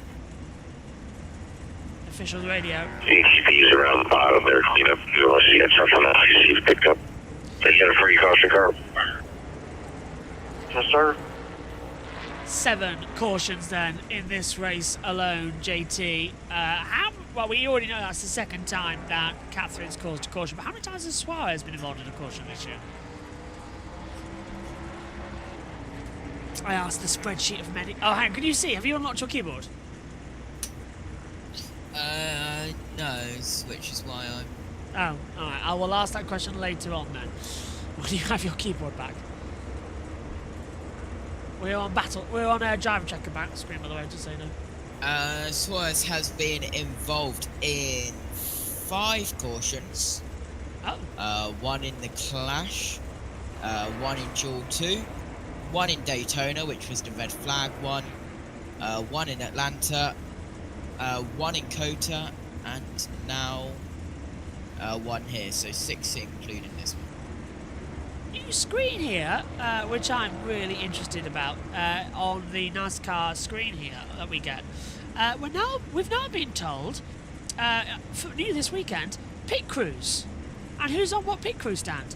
So for Trackhouse for Ross Chastain, you've got Brian McReynolds as the spotter, Michael Roberts as the front tyre changer, Shane Wilson as jackman, Brooke Davenport as gasman, Ken Prezenga as the rear tyre changer, and Matthew Simmons as tyre carrier, and Phil Sturgeon as the crew chief. So we've actually been given information everybody now up here at our fingertips on the touchscreen. Ah, that's not meant to happen. What? Oh, Coney Ware with no tyre. Well, how's that happened in the pit lane? Which tyre is it? Is it... Pass the caution car now. Well, which tyre is it? Because that 51 car, we can actually tell you now because we've got the information up here in our comms box. For Wick Racing, that's Billy... It's on the right-hand side. Right-hand side, front tyre changer, that is Michael Lura, who will be suspended for a couple of races for that error. Is it front or rear, though? I can't tell from an angle. Well, it's either Michael Lura or Markil Osborne. One of the two. Hold the one to go, hold the one to go. We got a car stalled on pit road and a loose tire. The jackman is DeQuan Hampton. So that's who's going to get suspended for maybe 1, maybe 2 races as well. Caution staying out longer. Back to Fox. The car up just a little bit, and much like all day long, Christopher Bell in the 20 car has been pleased with his car, just a little tight that time on the option tires for the first time with him, but they decided not to change anything. He is always quiet on the radio, very quiet today. Jamie? Well, Regan, before that caution came out, Tyler Reddick came on the radio and he said, guys, I've got a vibration. And then a couple laps later, he said, I've lost power steering up high. Then they reminded him that his teammate Riley Herbst had the same sensation in practice, and it wasn't a power steering issue. Perhaps it's just something that comes with the option tire as they run. So now they just pitted, they put those primary tires back on. So I'll keep a listen, Mike, and see if that problem persists. Thanks, Jamie.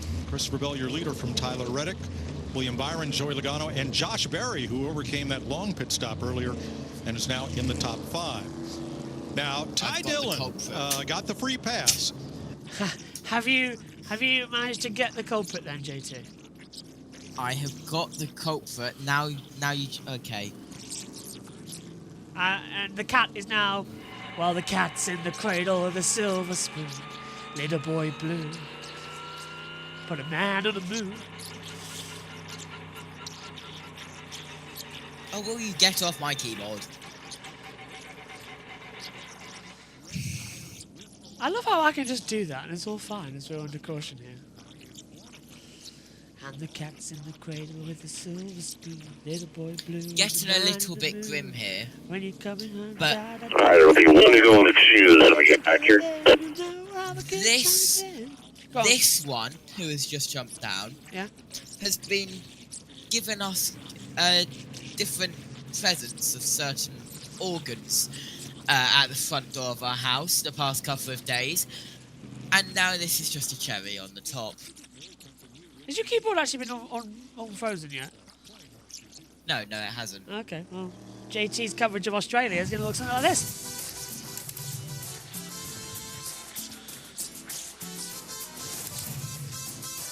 Let's go over to Jimmy Johnson and see what he has for breakfast. Unbelievable. Thank you. Of course he has his own A gold napkin. fork to go with it? A gold fork. Why wouldn't you have a gold fork? Why not? The view. This is nuts. Well, guys, I got a question. Do you think he's got what it takes to be a tailgate king? Yeah! I think it's official, buddy. I'll take it, man. It's yours. What an honor. Thank you. My man. I never would have thought that man, once a competitor to me, would be out doing hospitality, but he did it right, man. Gold forks, it was insane. They had a professional chef out there, the tacos, and don't you think for a second I didn't leave with a plate of that food. You want to ask Chuck if we can just call the race from out there next year? Heck no, it's hot out there. I'm retired. But it's well timed. I wouldn't mind if he'd bring that food up here, though. All right, Christopher Bell will restart inside of Dillon Tyler will be Reddick on the as the options. Ty Dillon on option tyre. What could possibly go wrong? 90 left. Bell, Reddick. Bell low, Reddick high. Byron low, Logano high. Ready, steady. Hats are off, waving. Restart zone for the O'Reilly Automotive Parts. Green flag. Back out here at Phoenix. And they're bumping together. Lot going in the dog leg. Look out for Larson trying to cut in that middle field. Already, Busch coming in as well in that low line. Watch out for him. Look at Bubba Wallace. Wallace slicing between Busch and Hamlin. Brilliant restart there for Bubba Wallace. That was sensational as we come round to complete the opener. I fixed it. JT has keyboard back. How did I fix it, you may ask? I unplugged it from one USB port on my bank and plugged it in the next one down, and it just magically worked. Yep, I've done that several times with our bus mixers before, and it worked perfectly. Somehow we just And now I'm going to plug it back into the old one and see if it works. It or won't. if it is just that port. It'll need a restart of your computer to fix that port. As Larson on the inside of the 45. This is over second position to come through. Still touching, but Jack, a clean restart for Bell. Go ahead, Ross. 78 out accident. No. Oh. Katherine Legge is out of the race. So she Doesn't went. surprise me after a hit like that. Yeah, she went BTW, but now she's out. Larson to the inside, gets ahead of Reddick. Back to you, Jack, with what I was going to throw you to. Clean restart for Bell. Yeah, no good restart for Bell. I think Ty Dillon could get his way through the field, though. That was an interesting thing. He's on those option tyres. Could we see a late Ty Dillon charge? Oh, did Larson get a little loose there? Yeah, look, and now let's put Byron on the inside. Look at Reddick trying to shake the car, making sure he's okay. But that's allowed Byron on the inside to tuck in. Ryan Preece is there. And look at Logano. He's coming back in for a fight as well. Oh, and Dorbank between the 5 and the 24. Preece going to try and slice in between. That's not going to work out. Come on, boys. Do not crash together. That's the last thing we need. Larson gets the momentum. Look at Ryan Preece making it 3 wide. He's got the draft. He goes up high. He brushes the wall. He's not holding out. 3 wide, coming to 3. Byron on the low line. Larson in there. Ryan Preece sends it round the outside of the pair of them. With the move of the season. That is sensational. And Logano's trying to come back down low. Sweeps up. Been blocked by the 24 who closes the door with the 5. Beautiful bit of gamesmanship between all 4 of them out there. But Ryan Preece to 3rd. Oh, that was sensational from the man who started the year as an aeroplane.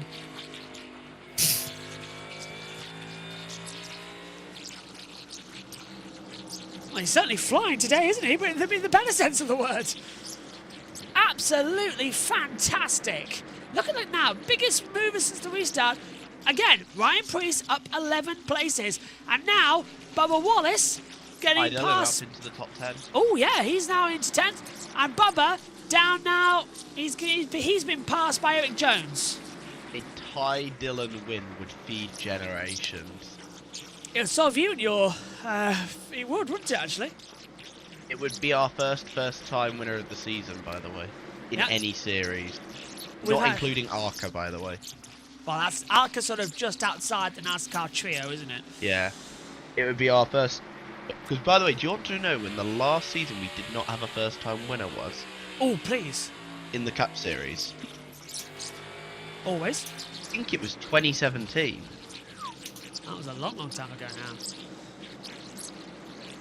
And we almost didn't get one last year. But... And here comes Harrison Burton! I love that one. Your little boy's done it. Right. That line. Right, you remember him? Oh my god. You remember his call, but you don't remember the one that you were actually in the commentary box for, which is mine. I don't remember either, to be fair. Yeah, sorry, Lee Diffie's the coach, Josh. Sorry. That quite possibly is one of the all-time best commentary calls in all of motorsport. Such a shame that... Objection. Yeah, I think I've got the best one. Perez, he's fisting Hamilton. Excuse me. Does that beat they're riding each other though? Yeah, that was a good one. Was that No Italy 2021? No, it wasn't. No one can beat. I've got to stop because I've got a lump in a throat. Yeah, that is true. Yeah. Murray's got that one on a country day. Oh yeah, no! But one of the best of all time. I think Lee Diffie, people will look on very fondly. Yeah. To be honest with you, I think I've had a few crackers as we see. Well, you mentioned Ty Dillon, by the way. Look who's in the fight. Ty Dillon has caught up to Logano, has passed Logano, and now he's about to pass Larson on the inside, takes the pair of them across the line. Ty Dillon moves up into 6th. I think it's unfair that people like Logano and Larson have to race against talents like Ty Dillon. Can I just point out how smug my cat looks right now after breaking my USB port on my laptop? He wants food. Give him some food. Also, a chat message from one of our own, Omi. Yeah? I've just been given a new notebook, and tomorrow I'm doing my big print. It really feels like we are about to probably get going this year, lol. Well, Bell! us... Bell! Priest leads! Priest leads! The red tyres have been amazing! Ryan Priest goes round the outside at turn 4! And Ryan Priest leads! Yes! I've been deafened and I've been silenced. Ryan Priest leads at Phoenix in an amazing series of charges he's had here today. And now the question comes, can he hold on to do it? Oh, wow! That came out of nowhere! He got an extra 1.4 seconds in the space of a lap and a half! Larson battling with Logano! This is over 7th position. It proves how much they've dropped. Red tyres starting to have the feature with 75 to go. Back to you, JT. Alright, as I was saying before I was deafened and silenced by JB, Omi in the chat, I've just been given a new notebook and tomorrow I'm doing my big print. It really feels like we are about to probably get going this year. Lol. Well, for us, me and JB and Al, we've been going since January. Definitely me and JB. Jack, you've been going since February. Enjoyed my time off. It only feels like it's properly about to get going for you this year because you've not been in the commentary box for half of the stuff this year. Omi has only done, if I'm not very much mistaken, he's done one podcast. He's done F3 and F2 testing wrap-up days, let's be fair. Which was 15 Not only one minutes. podcast. Yes. The only podcast. The only podcast so far this year, yes. We've got an announcement coming soon that Owl's actually going to do one, so Jack's got a podcast. I'm going to try and get it organised. I don't know 100% yet. So we'll keep strong. I won't reveal it, and I won't reveal anything until it's like. I hope you enjoyed my tips that I gave you. Yes. But also, which cannot be repeated on air, must I add. Omi has also done. Let me repeat them quickly. They were. Actually, thinking about it, no. Cody wet. Oh, okay. I was about to say Omi did Sao Paulo Shakedown, but that was last year. So actually, yeah, you're right, JT. So far, he's done nothing this year. Yeah, lazy Omi. Let me. Oh, hang on. hang on. Didn't Omi stream something for us? Yeah, that was it. Omi's done IndyCar last week. He did practice. That is absolutely nothing, though, compared to the amount that we've done. Yeah, well, Omi's about to be thrown into the fire because we've literally got F3 and F2. I mentioned really quickly. Yeah, go on. About Ty Dillon. He's cooking. I want to remind you, he still has a second set of options. He has a second set of options still available. Oh. We could be on course. We could possibly be on course for a Ty Dillon win. Hey, all I'm going to say is overtime. That comes into effect. Yeah. Ty Dillon win would feed generations. The Dillon that I actually like. Yeah, I do. You're saying you don't like Tom. Okay, noted. Oh, hang on a minute. No, I don't like Tom. He's not now, Jake. Omi put Rolex. Omi was in Rolex. Was it? How much of Rolex though? I can't remember how much. You didn't do the full 24 hours. To be fair, I only missed an hour. I was not supposed to do the whole 24 hour, but I was having too much fun, so I stayed. I did all 24 hours. Didn't I do the full 24? I think you did, and I think Sanson. Yeah, I did as well. I did absolutely every second of the race. I think Sanson was only... Jake was only supposed to be on. How long? Like in 2 hours? That turned into half the broadcast. More? I'm thinking about 18 hours in total. It was unbelievable. And Jackson was there, of course. Jackson's got IMSA next weekend alongside JT. I'll turn up for some. What? Yeah. What? Yeah, right. I will, I promise. I'll turn up for some. Anyway, JB, I thought, did you say I got DM IMSA next weekend, or? Jackson, not Jack.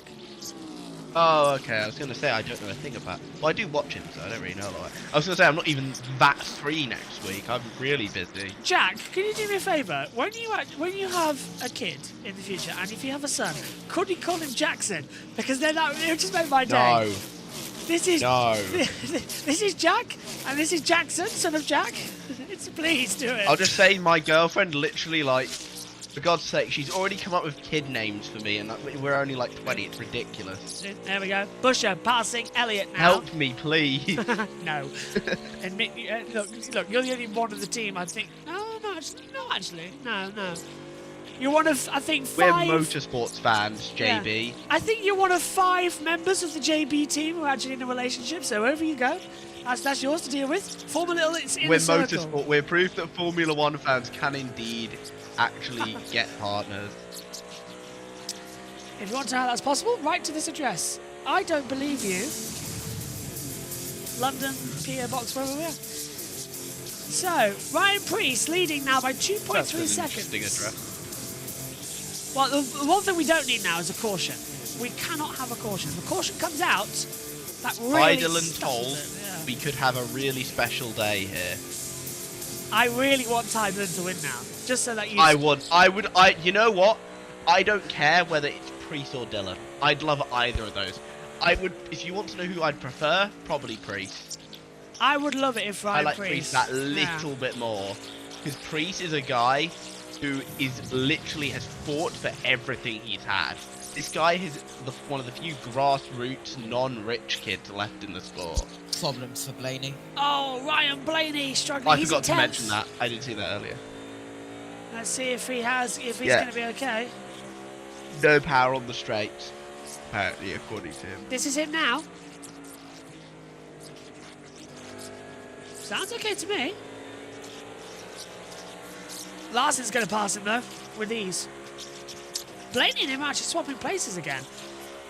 It was a little slow on the acceleration on the front straight. Let's take a look out of 2 and 3. Yeah, it sounds like it's just sort of, it's not going whoop, it's sort of going whoop. So it's really struggling to get up to full speed. Here he is, Ryan Preece, 34 years old. Can he be victorious here today? That's, we've still got a while left to go. 62 laps remaining. Boy, would I love a Ryan Preece win. Yeah, but it's a 28 seconds out, so that's half an hour still to run, effectively, at this track. Yep. Dylan is carving his way through the field right now.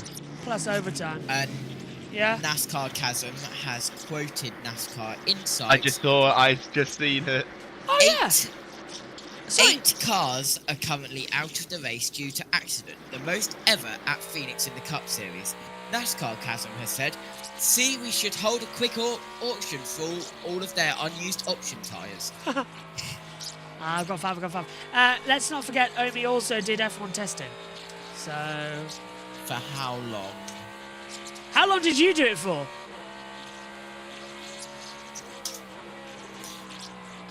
Yeah, Fairs. I was at school. I was getting an education. Oh, go on, Jack. Sorry, I thought Denny almost hit whoever he was racing there. Logano. Those two former teammates, by the way. In fact, like half, I swear, like a third of the grid is former teammate of Denny Hamlin. Sorry if I deafened anyone there, by the way. I can't write bigger. It keeps saying bugger. So that's not great, is it? Side by side at the front. Also, I've attended the most production meetings, even ones which JB didn't turn up to himself. That's true. That is true. He has. Didn't me and Omi have a production meeting where you were meant to turn up to, but you never did? In fairness, I believe I was either A, ill, or B, out with somebody who was ill. B, dying at Brands Hatch again. Got it.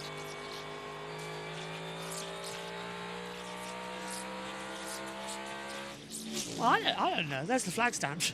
They've just been sat around all day today. Production meeting though. Is it Sunday today? It is, isn't it? So it's Monday tomorrow. Yeah, production meeting tomorrow evening. No, JB, it's Wednesday. Ah! Grid Network! Josh, in 4 minutes. That is probably the most stupidest thing you have ever asked. It is a NASCAR Cup Series race. Yes. We are not at Bristol. Yes. Which must mean it's Sunday. Yes. Oh, I can't Unless remember. it's a stupid night race and then it will probably be Monday morning. Your mic's got a bit wrong again. That's probably because I deafened everyone like 5 minutes ago. Oh look, 2-screen. It's a VR Yeah, he version. hit him. Yeah, he hit him in a VR version. Hamlin hit the back of Logano. Is this live? He did the bump and run. Is this live? One thing I'll also add is if we ever all go to like a NASCAR race at Talladega, do you know what the first thing I'm doing is?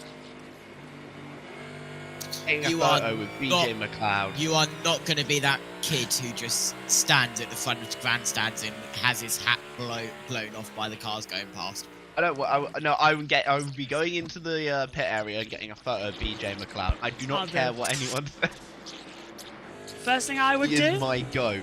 Do you know what the first Get thing loud for McLeod, everybody. First thing I would do if I went to a NASCAR race, especially at Talladega, is gift a spacesuit to Ryan Preece.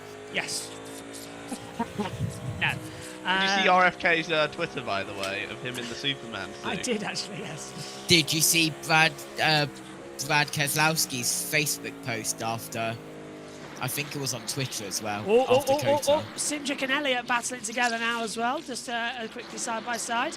No, I don't. I don't know if I remember it for sure yet. Now this is over. And final point, according to JB, the year properly feels like it begins is when F1 starts. Yeah. Because we've got 30 series this year, I have an objection. No, I'm sorry. I'm loving the fact that everything started, but you've got to admit, by now, this time last year, we have already had 2 Formula 1 races. The fact that we haven't had any yet is playing with my mind. The fact that we don't start until mid-March and we don't end until December, it's bugging me. Formula 1 should start first weekend of March. Sorry. It could be worse. It could be BSB, which doesn't start until like the middle to end of April. Same as touring cars, really. Touring cars always feels. Although I like it when we get to go to touring cars because usually I turn up. Where is it? It's China, isn't it? So I leave China. No, is it Japan? I don't know where we are. Where is that? What's the F1 race before I have to go down? Go down where? 15th of April. So what's the one before? 15th of April. I want to say it's China, but it could be Japan. Knowing I want to say China. Yeah. No, it can't be China. It must be Japan. Has to be Japan. Or is it Bahrain? What's so important about the 15th of April? That's the Touring Car Media Day that we have to go to. So you've got 11th, 12th, 13th Bahrain, 18th, 19th, 20th Saudi Arabia. Yeah. So what happens is I leave the commentary box in Bahrain, and then I do, I think, the NASCAR race, and then next morning I get on a train, I go down to Donington, and I do touring cars. Which I'm guessing I can't produce because Megan's I'm doing at it. school again. Yeah. Yay. Megan's doing it, and we have a very strict schedule for what we've got because we're broadcasting the entire day, but not all of it. Remember what happened last time when you left Megan in charge and it was a touring car event, Josh? Yeah, but she can't back it up anymore, so we're fine. So we're all good. It's all fixed now anyway. Something tells me I might have to have team viewer details at the ready. Something tells me I'm in for something bad. Something tells me I wasn't expecting JB to sing and it's absolutely horrible, so please stop and save our viewers' ears. JB never do karaoke. Elliott pits. Look at the brake dust that came off his front tyre there. Absolutely insane as the fuel goes in.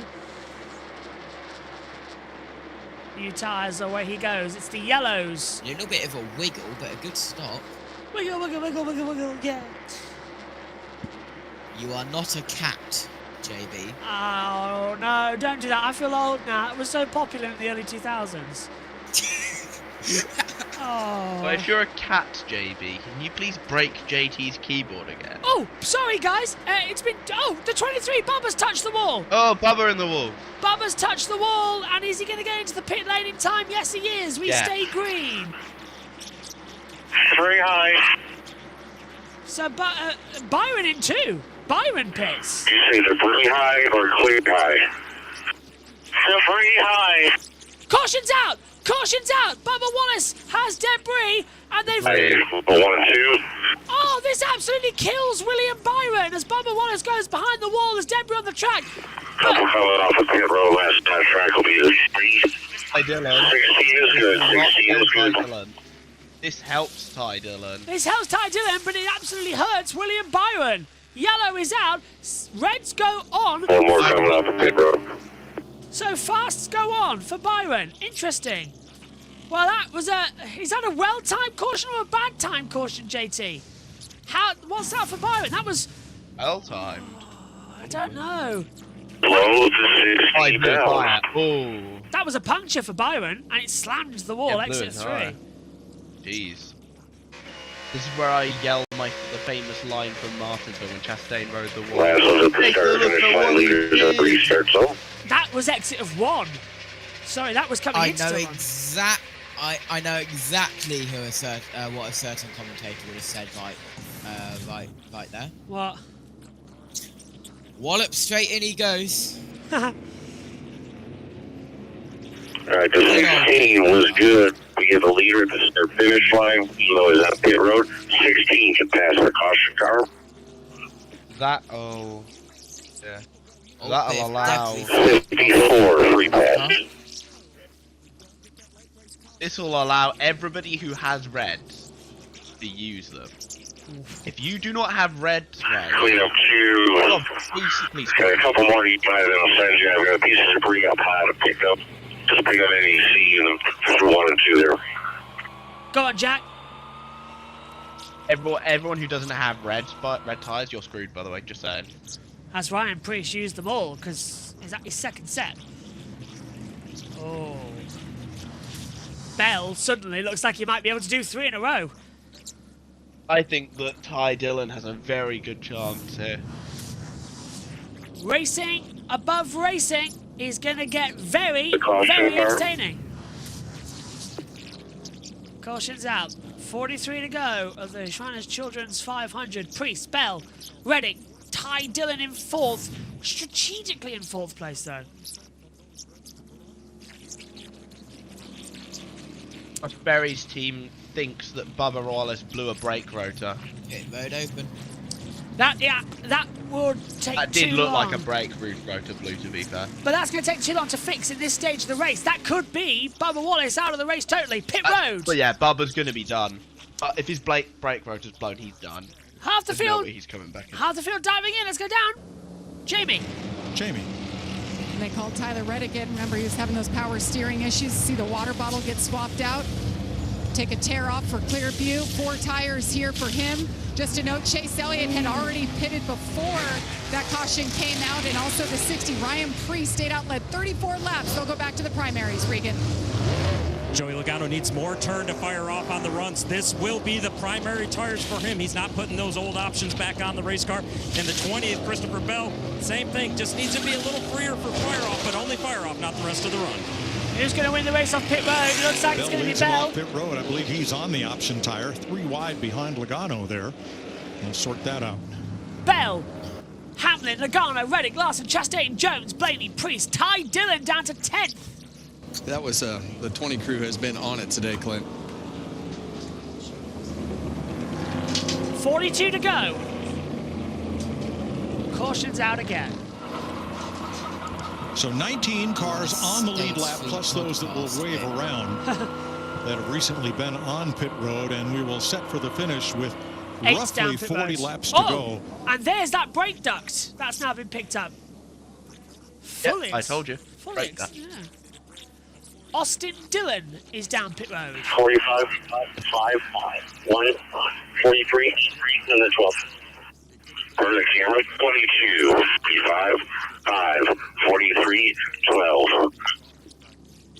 Race control ringing off everything that they need to do to process this race.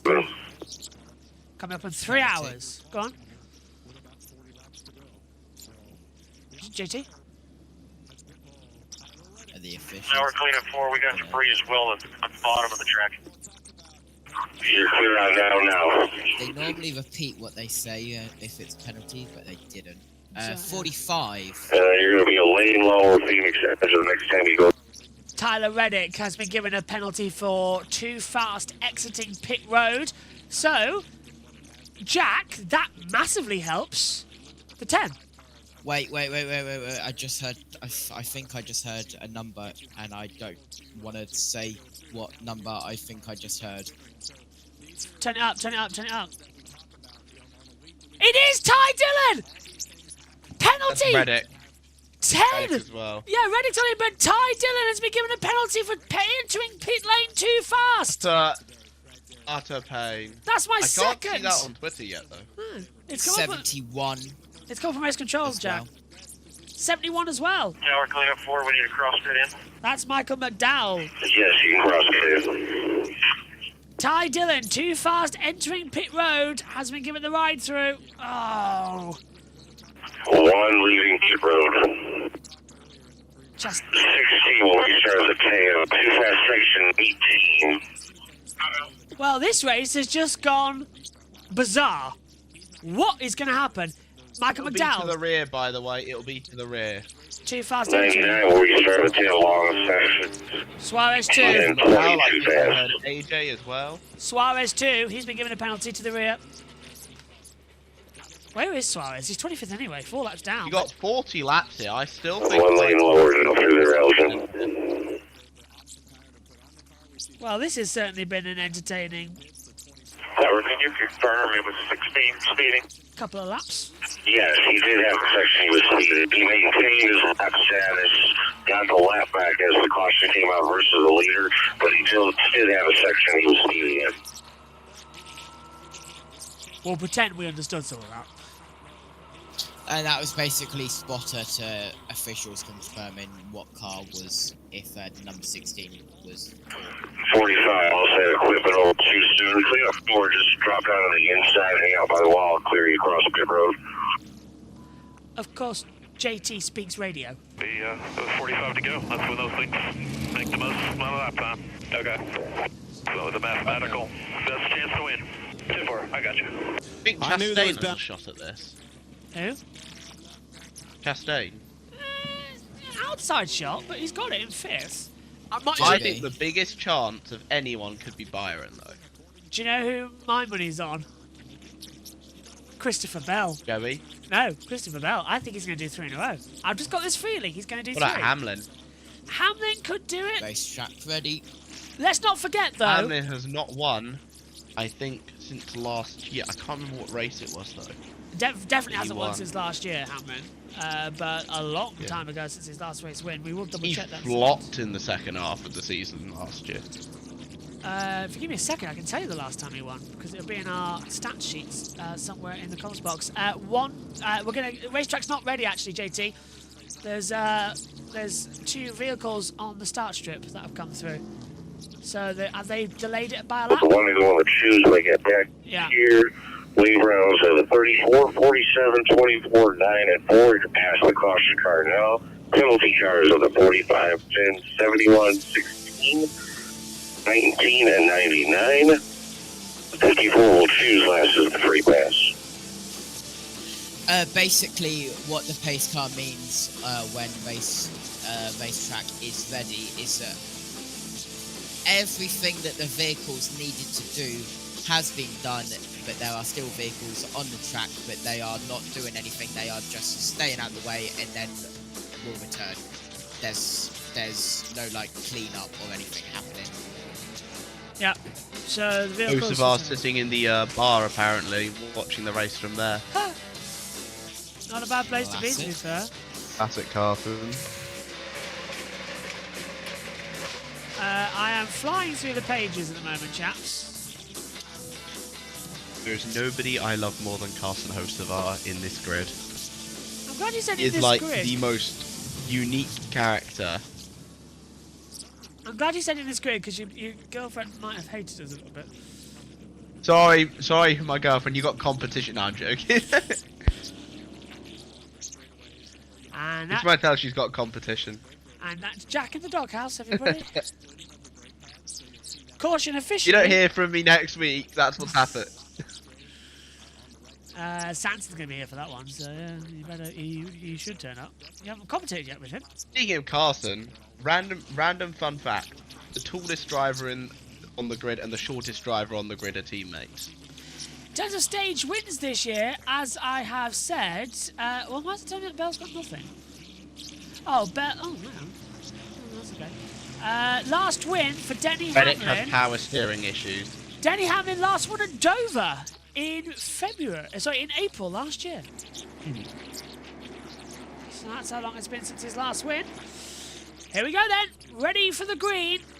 Bell on the low line, Hamlin on the high line. 36 laps to go. Around about 17 minutes.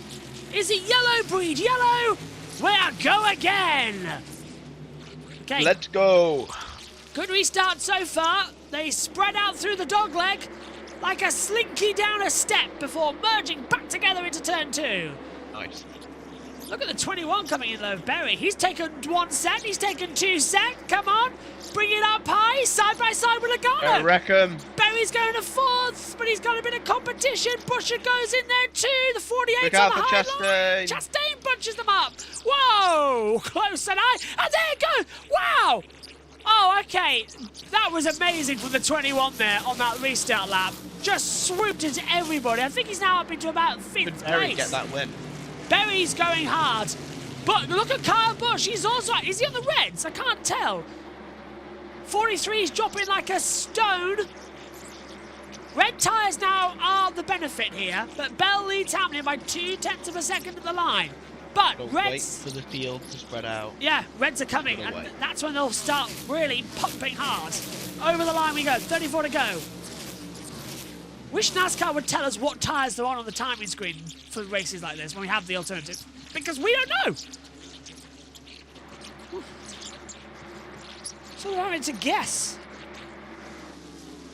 Iron's trying to get his way through the field right now. Yeah, there's a few bumping and balling situations going on. Team radio I can hear. Oh, hello, the one's in the wall! Oh. Chastain brushes No, I the think wall! he just missed it. That's probably what that radio buffer was that we heard.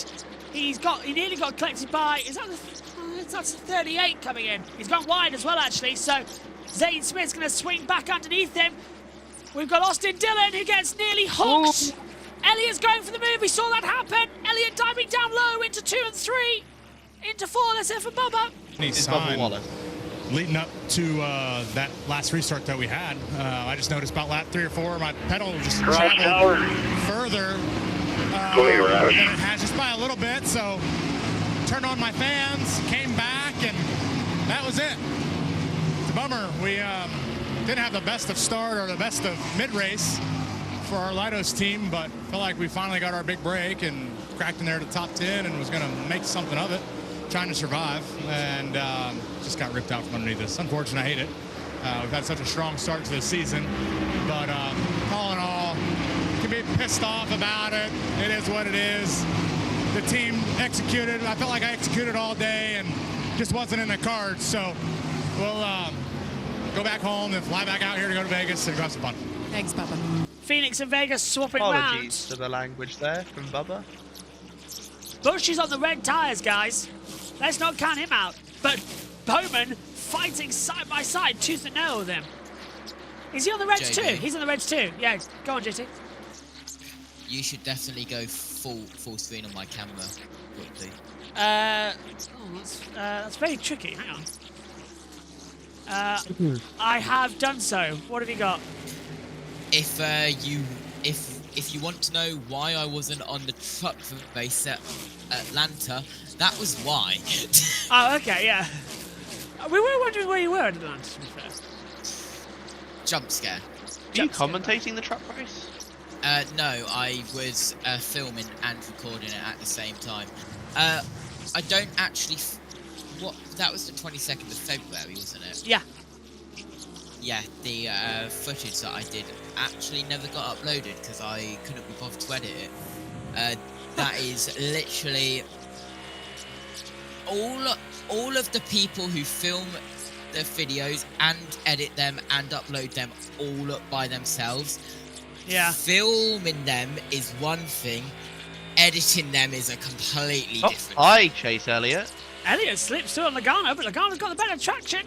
Swings it it might back. become a JB members, hint hint. Oh, we need. Hey, I've got a new graphic for that, so something else I'm going to send you. Alright.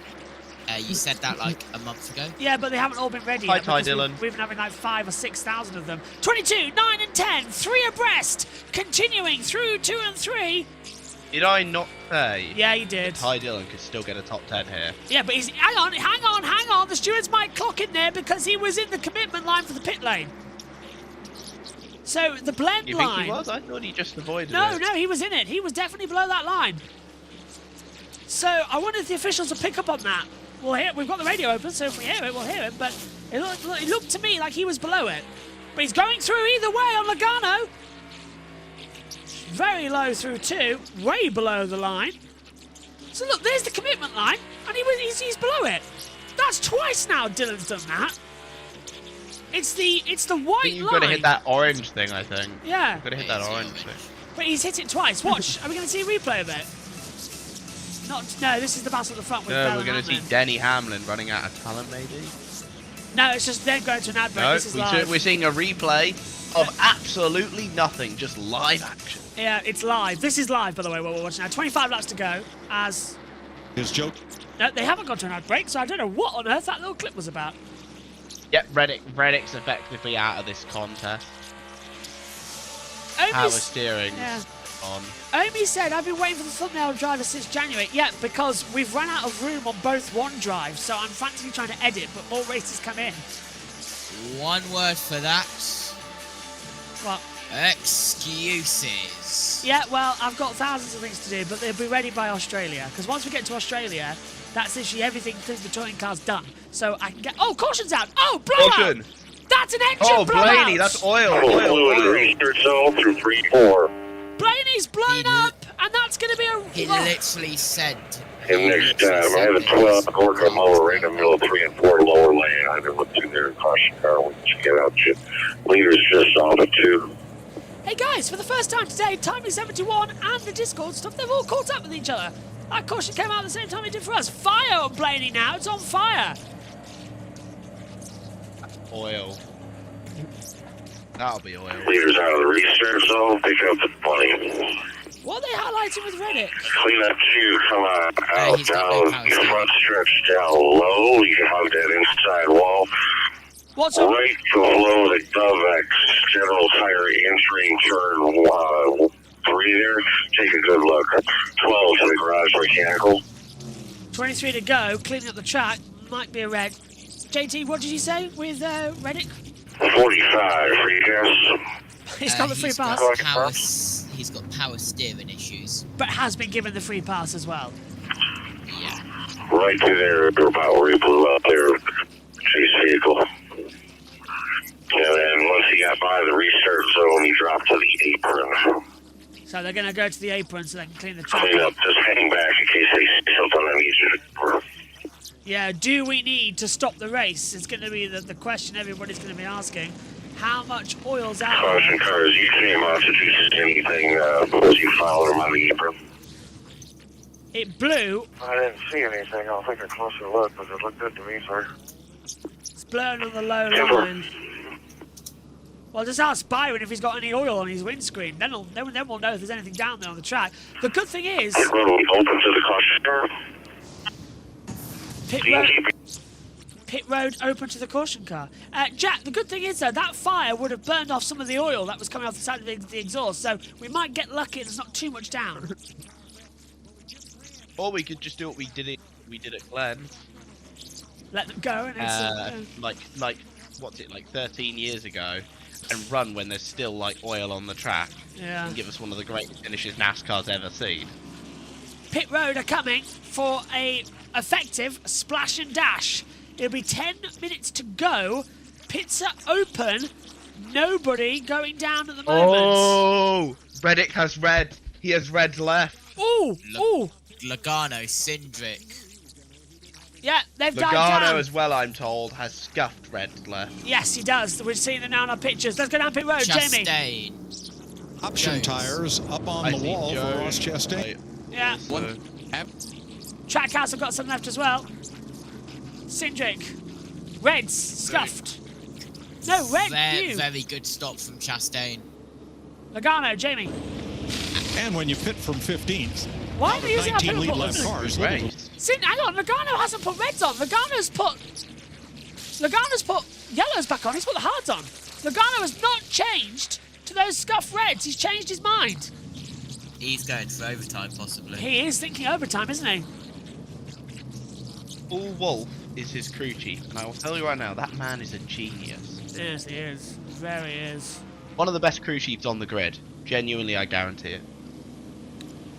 He's one of those guys who throws a bold strategy in, and it works. Bell leads. The sponsor this week on the 20 car is Reese's Fine Foods. Ryan Blaney losing his engine means that he ends his run of 7 straight top 5 finishes at Phoenix, and this was also his first mechanical DNF in the Cup Series since Dover in October 2019. He's on pit road now. Oh, excuse me, Steven, off of pit road 43. Tower 1, then the 43. So 1, then the 43. Pit road is closed. The 22, 2, 61, and 43 come up behind the 10 for the choose. 22, 2, 61, and 43 get pull up. Follow behind the 10, and the 16 leave a gap for them. 16 is first of the vehicle's lap stop. Right, it's been confirmed, by the way, that this caution is for possible fluid on track. Lap 291 is when it came out. 54 2's last of the forecast. Excuse me, 45. Okay, let's just see what's going to happen now behind the base car. Let's go hand over to Fox. Plays a little bit of a role in this. The car will gain some grip on the exit, kind of pick that shade up in the apex of the corner and carry it through the exit. Ricky Stenhouse just came in, and so did Todd Gilliland, and they both got a set of used option tires, the red tires. Ah. It's been fun to keep up with this. Well, it has. You've lost some hair during this race, Larry. Define fun, please. It's the first time I've been able to watch you walk over. You're not going to have anything left by the time this baby's over. Well, hats off to Goodyear, because this has really made it an entertaining race, following the different strategies and seeing how each of the drivers have been managing their tires, whether they've been on the prime or on the option tire. Yeah, I think Goodyear and NASCAR have. One more caution. It'll be the most at this track. It's currently tied for the most at Phoenix since 2020. What, the 12? week before the world shut down. What, 12? Oh, I thought we were on 9. We're on 9. Yeah, 10. And it's tied. 12 is the most in 2020. According to Jeff Gluck, we're tied at the moment. I've got my stat sheet here, which is provided to me from NASCAR, and it says to me 12. In 2020, you're right, but it says 12. Well, hang on a minute. I'll even hand it up to the monitor before we go back to green to show you, JT. Look, most 12. 12. I can't see because I've just been obliterated by an F1 ad. Oh, sorry. Anyway, we're going back to green. At the last corner, 17 laps to go. We're racing again here at Phoenix. Hamlin is door banging Bell into turn 1. Busch is coming in. Larson's there. The 21 also coming up. And now they are side by side everywhere on the circuit. All is good at the restart for around about 5 seconds as we head back to green flag running. Let's hope we're not going to have another breed yellow situation. Hamlin round the outside. Hamlin leads. Go on. We've been yellow for 68 laps. Bell leads. Bell's taken the lead again. We have been yellow for more than stage 1. Well, we've had 9 cautions as well. Stage 1 was like nothing, though. Yeah. Stage 1 was 60 laps, and we've been yellow for 68. Could have spread it out a bit, couldn't they, with these stages? Larson and Hamlin still battling over second and third position. Bell has gained 0.3 of a second already on that restart. Look who's in 10th, though. John Hunter Nemechek on those option tyres. Larson takes the dog leg. Legacy cooking this year. Yeah. This is looking good. Larson. Oh, twitching. That's going to allow Berry. Look at Josh Berry. He's come out of nowhere, Berry. Restart's done him good. Come on. Shake and bake. Shake and bake. That's what they're trying to... Oh, Larson's gone very wide. He did not have that best line out of 4. That's lost him a couple of tenths. 14 to go. Question now becomes, chaps, overtime. Please no overtime. I'm on 3 hours of sleep. I just want to go to bed. Busch side by side with Byron. Busch just behind. Zane Smith coming into play as well. Busch going up high. Try and take that high round the outside. Not going to work out. There's a wall there, mate. Come on, Kyle. I should know this track better by now. Busch and Byron side by side. Dogleg approach being taken on the apron. See, look, that commitment line I'm starting to get a bit worried about because that's getting like everyone's now starting to abuse it. NASCAR are doing nothing about it. NASCAR see someone hit it, they'll 100% penalise it. Yeah. But right now they've just gone, nope, can't see it. Blind as a bat, 12 to go. Over the line and far away. Bell is on course for the unthinkable. What do you think, JT? Overtime or are we good to the end? I don't know. I think we're good. I think we're good. I hope we're good. Wait, Rush. 12 car out 11? 12 out. Oh, okay. It's only happened 11 times in NASCAR history in the modern era since 1972. In the last 10 years, it's happened 11 times. That's consecutive races. But backstretch clear. Okay, there's something on the backstretch then. We'll keep an eye on that. Goes yellow. Last time a driver won 3 races in a row was in 2018. Brad Keselowski did it and Busch did it as well. Larson. What happened on the backstretch? Is this the replay? This is it. Busch and Oh, Buescher. Buescher got put in the wall there by Busch. Yeah. Busch has been bullied all day by everyone, He has. hasn't he? The last driver, however, to Bullied win. all day. He's too nice. The last driver actually to win 3 in a row is Kyle Larson, and he did it twice back in 2021. 3 races, break, 3 races. No one in the next gen era has done it. That incident was on the front stretch, though, and they called back stretch, So so it wasn't something else backstretch, might have yeah. happened. Yeah, Kyle Busch and Bryce Keselowski won it in 2018, 3 in a row. Is that the only one then? Can I also bring something else up quickly? Of course, we'd like to go. We might be about to see a Caution! weekend. Oh, Gibbs is in the wall. Gibson! Put it out. Go 3 and 4. That almost certainly is that red flag? Say what I was about to say quickly. Did they say red flag there? Clean up 2, blue engine, get ready to go. Gibbs it with a I'll puncture. just add quickly what I was going to say. Yeah, caution's out. Is we could see a Joe Gibbs weekend sweep. Yeah. Leaders just in the turn. Won't be from Ty though. They won the ARC race and the Xfinity race too. 10th caution. Is this the one to send us to overtime? I think it might be JT, might it? How many laps to go? 7. It's close. No, I think so, yes.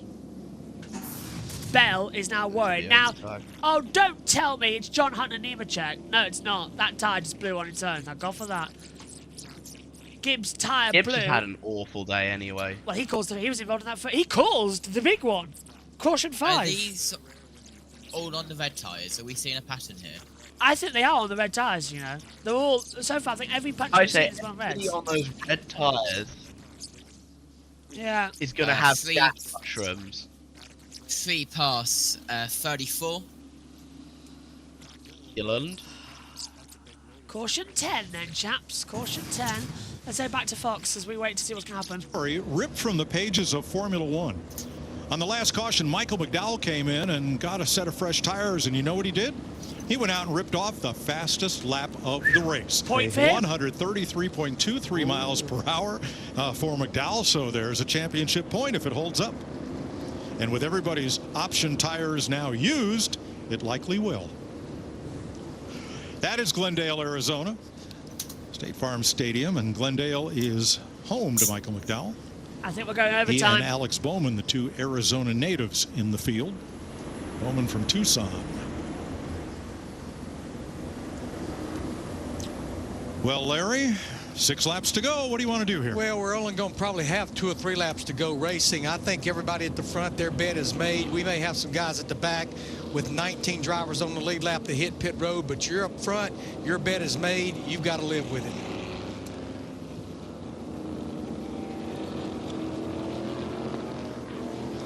Pit road opens. A couple of takers at the back. Well, the interesting thing here will be that launch. We saw Denny Hamlin be pretty aggressive with where he placed his car going into the restart zone and through the restart zone.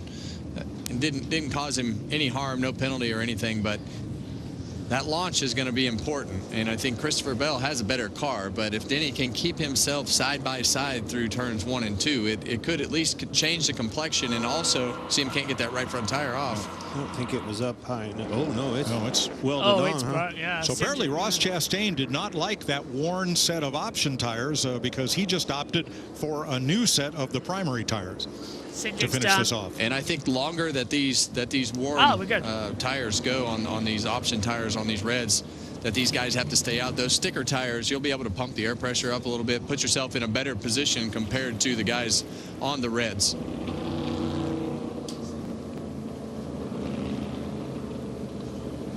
The wild card in this whole thing is that 5 car right there. We know Christopher Bell, he's had the best car all day. Denny Hamlin, I think if he had 100%. Berry in 4th. Yeah, what about him? He's just pointing out he's in 4th. Saint Smith as well in 9th. Yeah. Got you. Warren, we saw him move up the racetrack. It shows that you're clear to drop unit back home. And then blue halogen, you can pick up your cleaning air, drop down and head out home. I mean, you can caution cars just on the restart zone, everything else in front of you. So it looks like we're going to have the last, what, 2 laps under green, which effectively might just be an overtime finish anyway. Remember, white flag, the next flag, if we get the white flag, the next flag ends the race no matter what. That is going to be the big one. And that is what we're all sort of hoping we get to see. We are not going into overtime. We're not. We are going green, I believe. 3 to go. With 3 to go. Of course we are.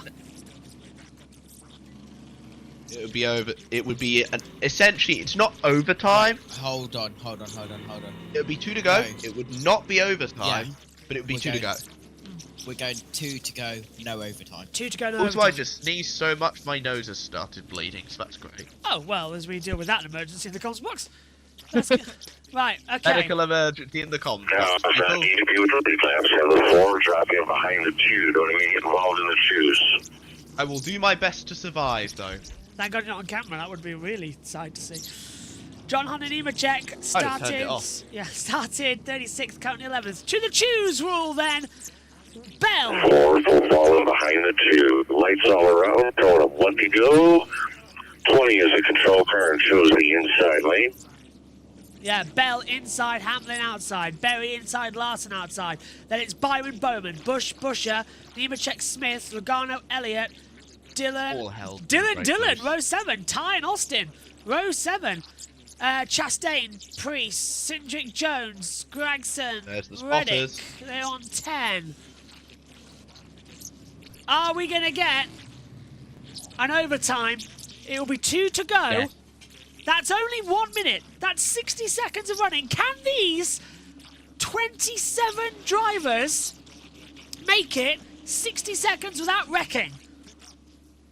26. Blaney's out. Blaney out of the race. Okay. So that's down now. The answer is no, they cannot. We are not red. My lights having a nightmare. Might be red in a minute. We might see.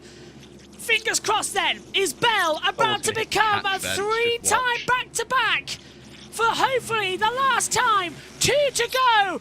Green flag. We're racing in Phoenix for the end. Let's go. Green flag. Are we going to see this one come through? Hamlin's on the high line. It comes up. Look at Berry coming out of nowhere. Look at that from Byron taking 3rd. Larson's backed off, but it's Hamlin who's in a position he was in a couple of weeks ago. Go. Denny Hamlin pushes with help from the 5 of Larson, and Bell has got no traction into 3. Larson's there. Probably going to help Denny over Bell. White flag! The next flag ends the race no matter what happens now. It's a drag race around here in Phoenix. They've all made it through the dog. Is it going to be Hamlin or Bell? Larson's coming in there too. Berry's there. Bell pushing out. But look at Larson. That low line coming in. No, drag race. Hamlin on the outside. Bell's pushing him into the wall. The low line into 3 and 4. Bell pushes Hamlin up They got high. into each other. Larson's coming down low. It's 3 wide of the line. It's gonna be Bell. 3 in a row. Bell wins 3 weeks in a row. The first time anyone has done that since 2021. It is 3 weeks running. In 2025, there's only one man who wins, and it's Christopher Bell. He's done it in Atlanta on a fast super speedway. He's done it on a road course at COTA, and now he's done it in Phoenix on an intermediate. What else can he do? Bell locks himself in 3 times over. Wow! What a race! Can anyone stop Bell in 2025? Jack, what do you make of that? There is nobody that can stop that man. This is Bell's year. Buddy, can I just say, that might be the best weekend in Phoenix history. Yeah. Genuinely. 3 insane last lap passes. I am loving life at Phoenix. And Bell seems pretty happy with that one. I think it's his first win at Phoenix, actually. A NASCAR chasm. Christopher Bell is not under the radar. Christopher Bell is the only thing on the radar. His 2nd win here for Christopher Bell. He won here. Amazing. He won here Exactly 1 year ago, on the 10th of March 2024, he won, and a year later, he repeats it. What a year, JT. 49 thousandths of a second. The 97th to Larson. The timer and scoring officially put it as Hamlin, but then they changed it because, of course, it was Bell. Yeah, we saw it was Bell. Timer and scoring had a bit of a nightmare. Bell by 49 thousandths to Hamlin, by 97 thousandths to Larson. Top three separated by less than a tenth of a second. Once again, don't tell me NASCAR doesn't know how to race. Don't tell me they don't know how to deliver. A stunning performance here. Absolutely fantastic. Let's head down and listen. JT, quickly. And if Christopher Bell is not the champion of this year, then the playoff system is stupid. His third race in a row. You had a dominant car for the majority of the day, but it did not come without some drama at the end of the race, having to race your teammate Denny Hamlin. How in the world did you get that one done? Side by side across the line. How about that one, race fans? Woo! Oh my gosh, man. That was about as yeah, whenever you're sitting there dreaming it up, that's about as ugly as it gets. You put the red tires on, you're like, all right, what I don't want to happen is go like 20, 30 laps and get a yellow. Then that happened. Then we went like 10 more laps, we had another yellow, and it was just all about who could get clear on the restart. Neither of us could, and we were just racing really, really hard there, coming to the line, and woo! JGR ran 1-2, how about that? Christopher Bell wins his third in a row in a thriller at Phoenix. I don't think we are able to understand how great that was. This is it at the line. They were, look at that, Hamlin went into the wall. This on the last lap. Bell they takes made contact. Yeah, and I was thinking Larson. I was so thinking Larson might cut down low. No, I knew it was one of these two. I knew it was one of those two. It was going to be a Gibbs win, unless these two wrecked each other out. Was there any contact between Denny and Bell? They came together a couple of times. I think there was a little bit of contact between the two. I don't think it's unfair. No, there isn't any. Oh. He forces him up though, and Lawson nearly dumps Bell at the line there. Jeez. Yeah. Does that count as a photo? Nah, I'm not counting that. Nah, let's have a look if they're in the same frame. Let's have a look. Is he? No. No, I'm not counting that. That's not I'm a photo finish. No way. Has to be at the door. Not counted. No, not photo finish. Taking a look at what the closest finish is, margin of victory was at 0.330, so that is the, but the fewest, of course, back in 2016 when it was 0.1 of a second. That is the closest finish in Phoenix history to got us, keep us in the game when we had a bad stop in the middle, and they made up for it at the end. And it was the first time we were able to get some clean air all day, and obviously our car was really fast, and I really kind of wanted it to stay green there. Because I thought in the long run it's really where we were going to be able to excel, especially on these tires.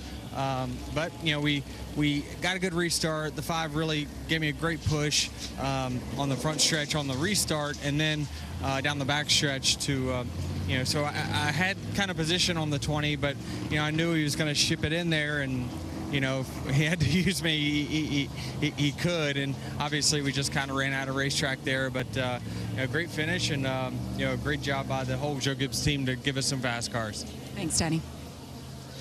A 1-2. Yeah, not bad at all. To be fair, though, that is the closest finish between the top 3 in NASCAR history here at Phoenix. The previous was 0.01 of a second back in 2016 in the March race. That 0.049, 0.097. It is the closest to a decimal point. And of course, that's Christopher Bell, who becomes the first driver in the Gen 7 era to win 3 races in a row. As you said earlier, Jack, it hasn't happened in the new era. And Joe Gibbs sweeped the weekend. Yeah, of course. They won all 3 races. And also, get ready, do you know what numbers won each race? Oh, go on. 18, 19, 20. The sheer poetry of this weekend. JT, he can win at super speedways, he can win at road courses, he can win at intermediates. If he can win at street circuits, we're in big trouble. What is it? What is it next week? It's Las Vegas. It's Las Vegas, yeah. We're in trouble, aren't we, for Bell? This is insane. 3 races in a row. And people say, and we tuned into NASCAR, one of the big USPs was anybody could win week in, week out. Really? Bell is showing that he is another level right now. Thing is, though... So basically what we're learning is that the Max Verstappen domination has left F1 and has come into NASCAR. Yes. But here's another thing. He's locked into the playoffs. He could just take it easy. He hasn't taken it easy. The following 2 weeks, he's gone on and dominated again and again. He's not going to take... He's on a mission now, isn't he? He's going to keep this form up all the way until the playoffs, through the stages, and then he's going to be in that Championship 4 race, and he's going to winner takes all. Come on, just have that for Bell. It's going to be fantastic. NASCAR Nation has replied to Christopher Bell and Joe Gibbs' tweet. NASCAR Nation said, at this rate, I'm going to run out of fingers to count his wins this season. Already at 3. Now, Jack, do you want to disappear now so you can head to bed? No, I can stay for a little bit longer. I'm not mind. Okay, well, in that case, let's head downstairs then to the boys in the booth. And we'll leave you on the wonderful laps and rundown screen, which gives you the full point situations and full highlight of this race. And we'll hand it over to Fox for some post-race coverage here as we prepare for a very interesting show. The law that he's the guy to beat in his 6th season with Jamie McMurray, Chris Myers on the celebration. We just missed the confetti, got into our hair. But you were again, only worried about that, not me. He did lead the most laps, so that hasn't been the trend. Guys who've led the most laps have not gone on to win. And he certainly has shown, not just in this race, you talked in the pre-race about his versatility. What impressed you most, Jamie, about Bell's performance here? Oh my God, it was the last 2 laps. It was incredible to watch he and Denny go side by side, not wreck each other. What a battle. I mean, I thought Denny maybe had the advantage as they were in 1 and 2 on the last lap. Bell was able to pull that off. And Chris, the thing that sticks out to me about the 20 team right now is he's won the 3 races in a row, but he ran 2nd the last time we were at Vegas. He's won at Miami. I mean, when could this end for Bell? Only 4 other drivers have won 3 of the first 4 races in history, and only 1 other driver has won 4 of the first 5. He has a chance to do that next week. More on that in our post-race coverage. Meanwhile, Kyle Larson wound up 3rd. He's standing by with our Regan Smith. Well, Chris, it was a working man's day for Kyle Larson. Found your way up inside the top 5 at the end of the race. A front row seat to that battle. Were you thinking maybe those guys might slip up and let you get up there? I felt like that was my only hope. So yeah, I felt like I made the correct decisions there. I don't know, I'd have to look back at it, but I thought being patient, to try and keep them side by side down the back was good. I could have shot to the bottom, but I felt like I would have wrecked everybody there. So, and then just kind of gave ourselves a shot for them to maybe get into each other and us squeak by. So, good to finish 3rd. I felt like we were going to be lucky to finish top 10, and pit crew did a great job there that last stop.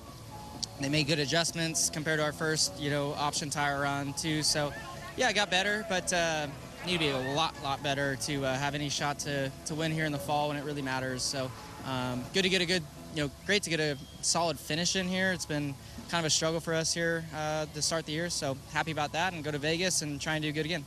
Thanks, Cal. All right, thank you. Can he make it 4 out of the first 5? Only Bill Elliott did that way back in the early 90s. So more things that he can check off the box. We're going to Las Vegas next, so let's take it forward, Jamie. It's a place that Christopher Bell has not checked off.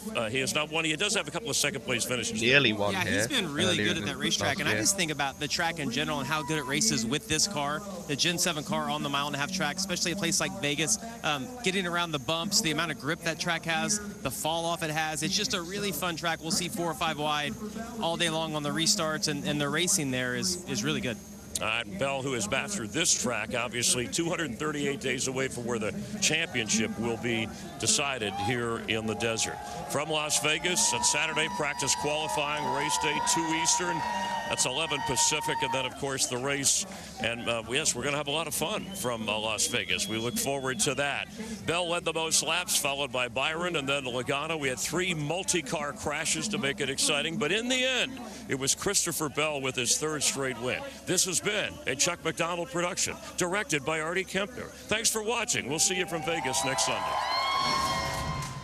What What an amazing race it has been. As we end the Fox coverage, we'll wrap up with ours then here as well. Right, start with you, Jack. What have you made of this Phoenix race here today with all of the changes, all of the addition? What was your final thoughts? I've been seeing a bunch of people on Twitter saying the race was terrible. Really? And I've got one question for y'all. When did you book your last eye test? That was a really solid race, in my opinion. I generally enjoyed that. Like, I mean, it was... And it was like 9 times better... It was like 100 times better than any past Phoenix race that we've covered on this channel. Oh, yeah. Million times better. But I genuinely think that was a really solid race. Another incredible finish. And a clean finish as well. It's the first of the 2 finishes. It's the only of the finishes this weekend where there was no contact. No, it was... So yeah, congratulations. I believe we are truly witnessing the birth of one of the all-time runs right here. We didn't go to overtime, JT, which is a good thing that we were worried about. What was your takeaways from Phoenix? We were 1 lap away from going to overtime, guys. We've had, if I get my thing working, we've had only 1 overtime caution. Is this when I need to go full screen and you make me go full screen? Yes. Give me a minute. Give me a minute then. This isn't the only overtime we've had, but it's the only overtime that ended in a caution. That was at Daytona. Don't we love to see it? Right, we've got the screen open. But yeah, where's it? View, zoom. Let's make it 200. Yeah, now we can read it. Thank you. Yeah, those are the cautions from today. Yeah, a lot from Phoenix coming in as well. 10 in total to add to the list of 2025. It really has been an interesting one. Fluid on track. Gibbs was the last one, of course, coming in. Gibbs involved in, 3 of the cautions today? Very entertaining one. You can go back to your screen now as well, JT, for yours. As I 1, 2, 2 cautions, 1 free pass. 2 cautions, 1 free pass, you say? But if we go out, if we go back out to it, you look at all of the green that Gibbs has been. All right, well, hang on a minute, because we just came off that screen. Go on, we're back on it now. Go on. That's a lot of cautions that Gibbs has been involved in. Look, 3 in 1 race, then in Duel 1, then in Daytona, then 2 in Atlanta back to back, and then 2 in Phoenix not back to back. Yeah, JT jump scare. Overall, it was an absolute snooze fest of a stage 1. Then the start of stage 2 was an absolute snooze fest, but then it turned out to be a really good race. But the people on Twitter, as soon as it becomes part of a snooze fest, they just automatically count the whole race a bad race. Which it wasn't. It was a really bet you. good race. No. I want to bet you one thing. If Chase Elliott won this race, they'd say it was an incredible race. What if Ty Dillon won it? Bet or something you that. like that? If Austin Dillon won it, they would pulverize the race into the ground. NASCAR Twitter bases their opinion on races on who wins. Yeah, it's been a weird weekend, isn't it? Across ARCA, but then in the Xfinity and in the Cup, 2 very different races, but so similar at the same time. Xfinity race is a snooze fest. I've just seen something about who won a certain race this weekend, and that is all I will say on that matter. I have no idea what you're on about. Jack Wink Wink. If it was Danica Patrick, I'm not happy. Which series? You know what series. Oh, what, Brent Cruz winning in ARCA, yes. Yeah. We got on with that early on. What did I say? Thoughts going to Vegas then, Jack, next week? 4 in a row for Bell. JT? I quote myself 11 minutes ago. I sent a message to Grid Network, as known as Joe, and it quotes, "I don't care what happens. Lock Bell in for me at Las Vegas, please. Lol." That's a brave choice. Next weekend, hopefully, all should still be normal. But if MotoGP goes long, the boys will take over and I'll join after and the event. And who's meant to be here? Jake Sanson. And he is prepping Sanson! Yeah, Sanson! He's prepping some new graphics that we can use throughout the day. Like you, JT, he's prepping some graphics. It's going to be a lot of fun. Since when was Sanson a graphics designer? He's built up a database. So, yeah, maybe get in touch. Oh, that database, yeah. That database, yeah. That's next week, I've not seen it yet, though.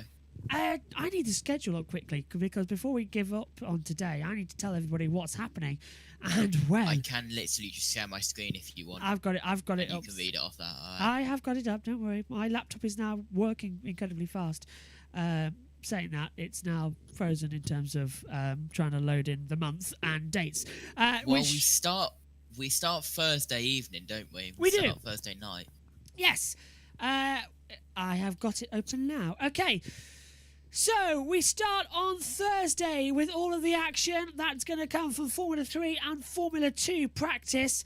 And then, on the 14th, we're going to go for Australia, Formula 1's opening practice, qualifying for F3, F1 practice 2, F2 Austria qualifying, then MotoGP, but that is going to be on JB Motorsports 2. So, MotoGP practice, qualifying and the TISO sprint, that's all going to be on JB Motorsports 2 with premiere on JB Motorsports. After that, we've also got action from the IMSA Mobile 1 WeatherTech Series, 12 hours of Sebring. That's going to be on the main channel as well on JB Motorsports as well.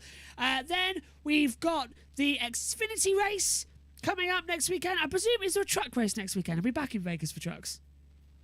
Yes. Then there is a truck race. Oh, in Vegas. Truck race will be on air as well Truck with the radio race team. is at 9 p.m. Eastern. My God. That's a very late one for us. Saturday morning for us. Saturday morning. Okay, that'll be on via. Not happening for me. Sorry. No, we're not not happening. we're not commentating. That'll be on the radio Good. team. Will take us through that. Then we will be back with all the action. Feature race of Formula 3 and Formula 2, the Australian Grand Prix. That we're on air at 3 a.m. Lights out as well at 4. But we might be on air a bit earlier for that. Then MotoGP returns, Moto3, Moto2, MotoGP, all the main races live on JB Motorsports, plus the NASCAR Xfinity race as well with lights out at 7:30. That's how it's all going to work out next week then as well, across between all challenge. From us here though, right now, my thanks to you, JT, my thanks to you, Jack, and all of you at home. Christopher Bell becomes the first driver in the modern generation era to win 3 races in a row, and the first since Kyle Larson back in 2021. Thanks for your company tonight. Take care. We'll see you in Vegas. Bye-bye.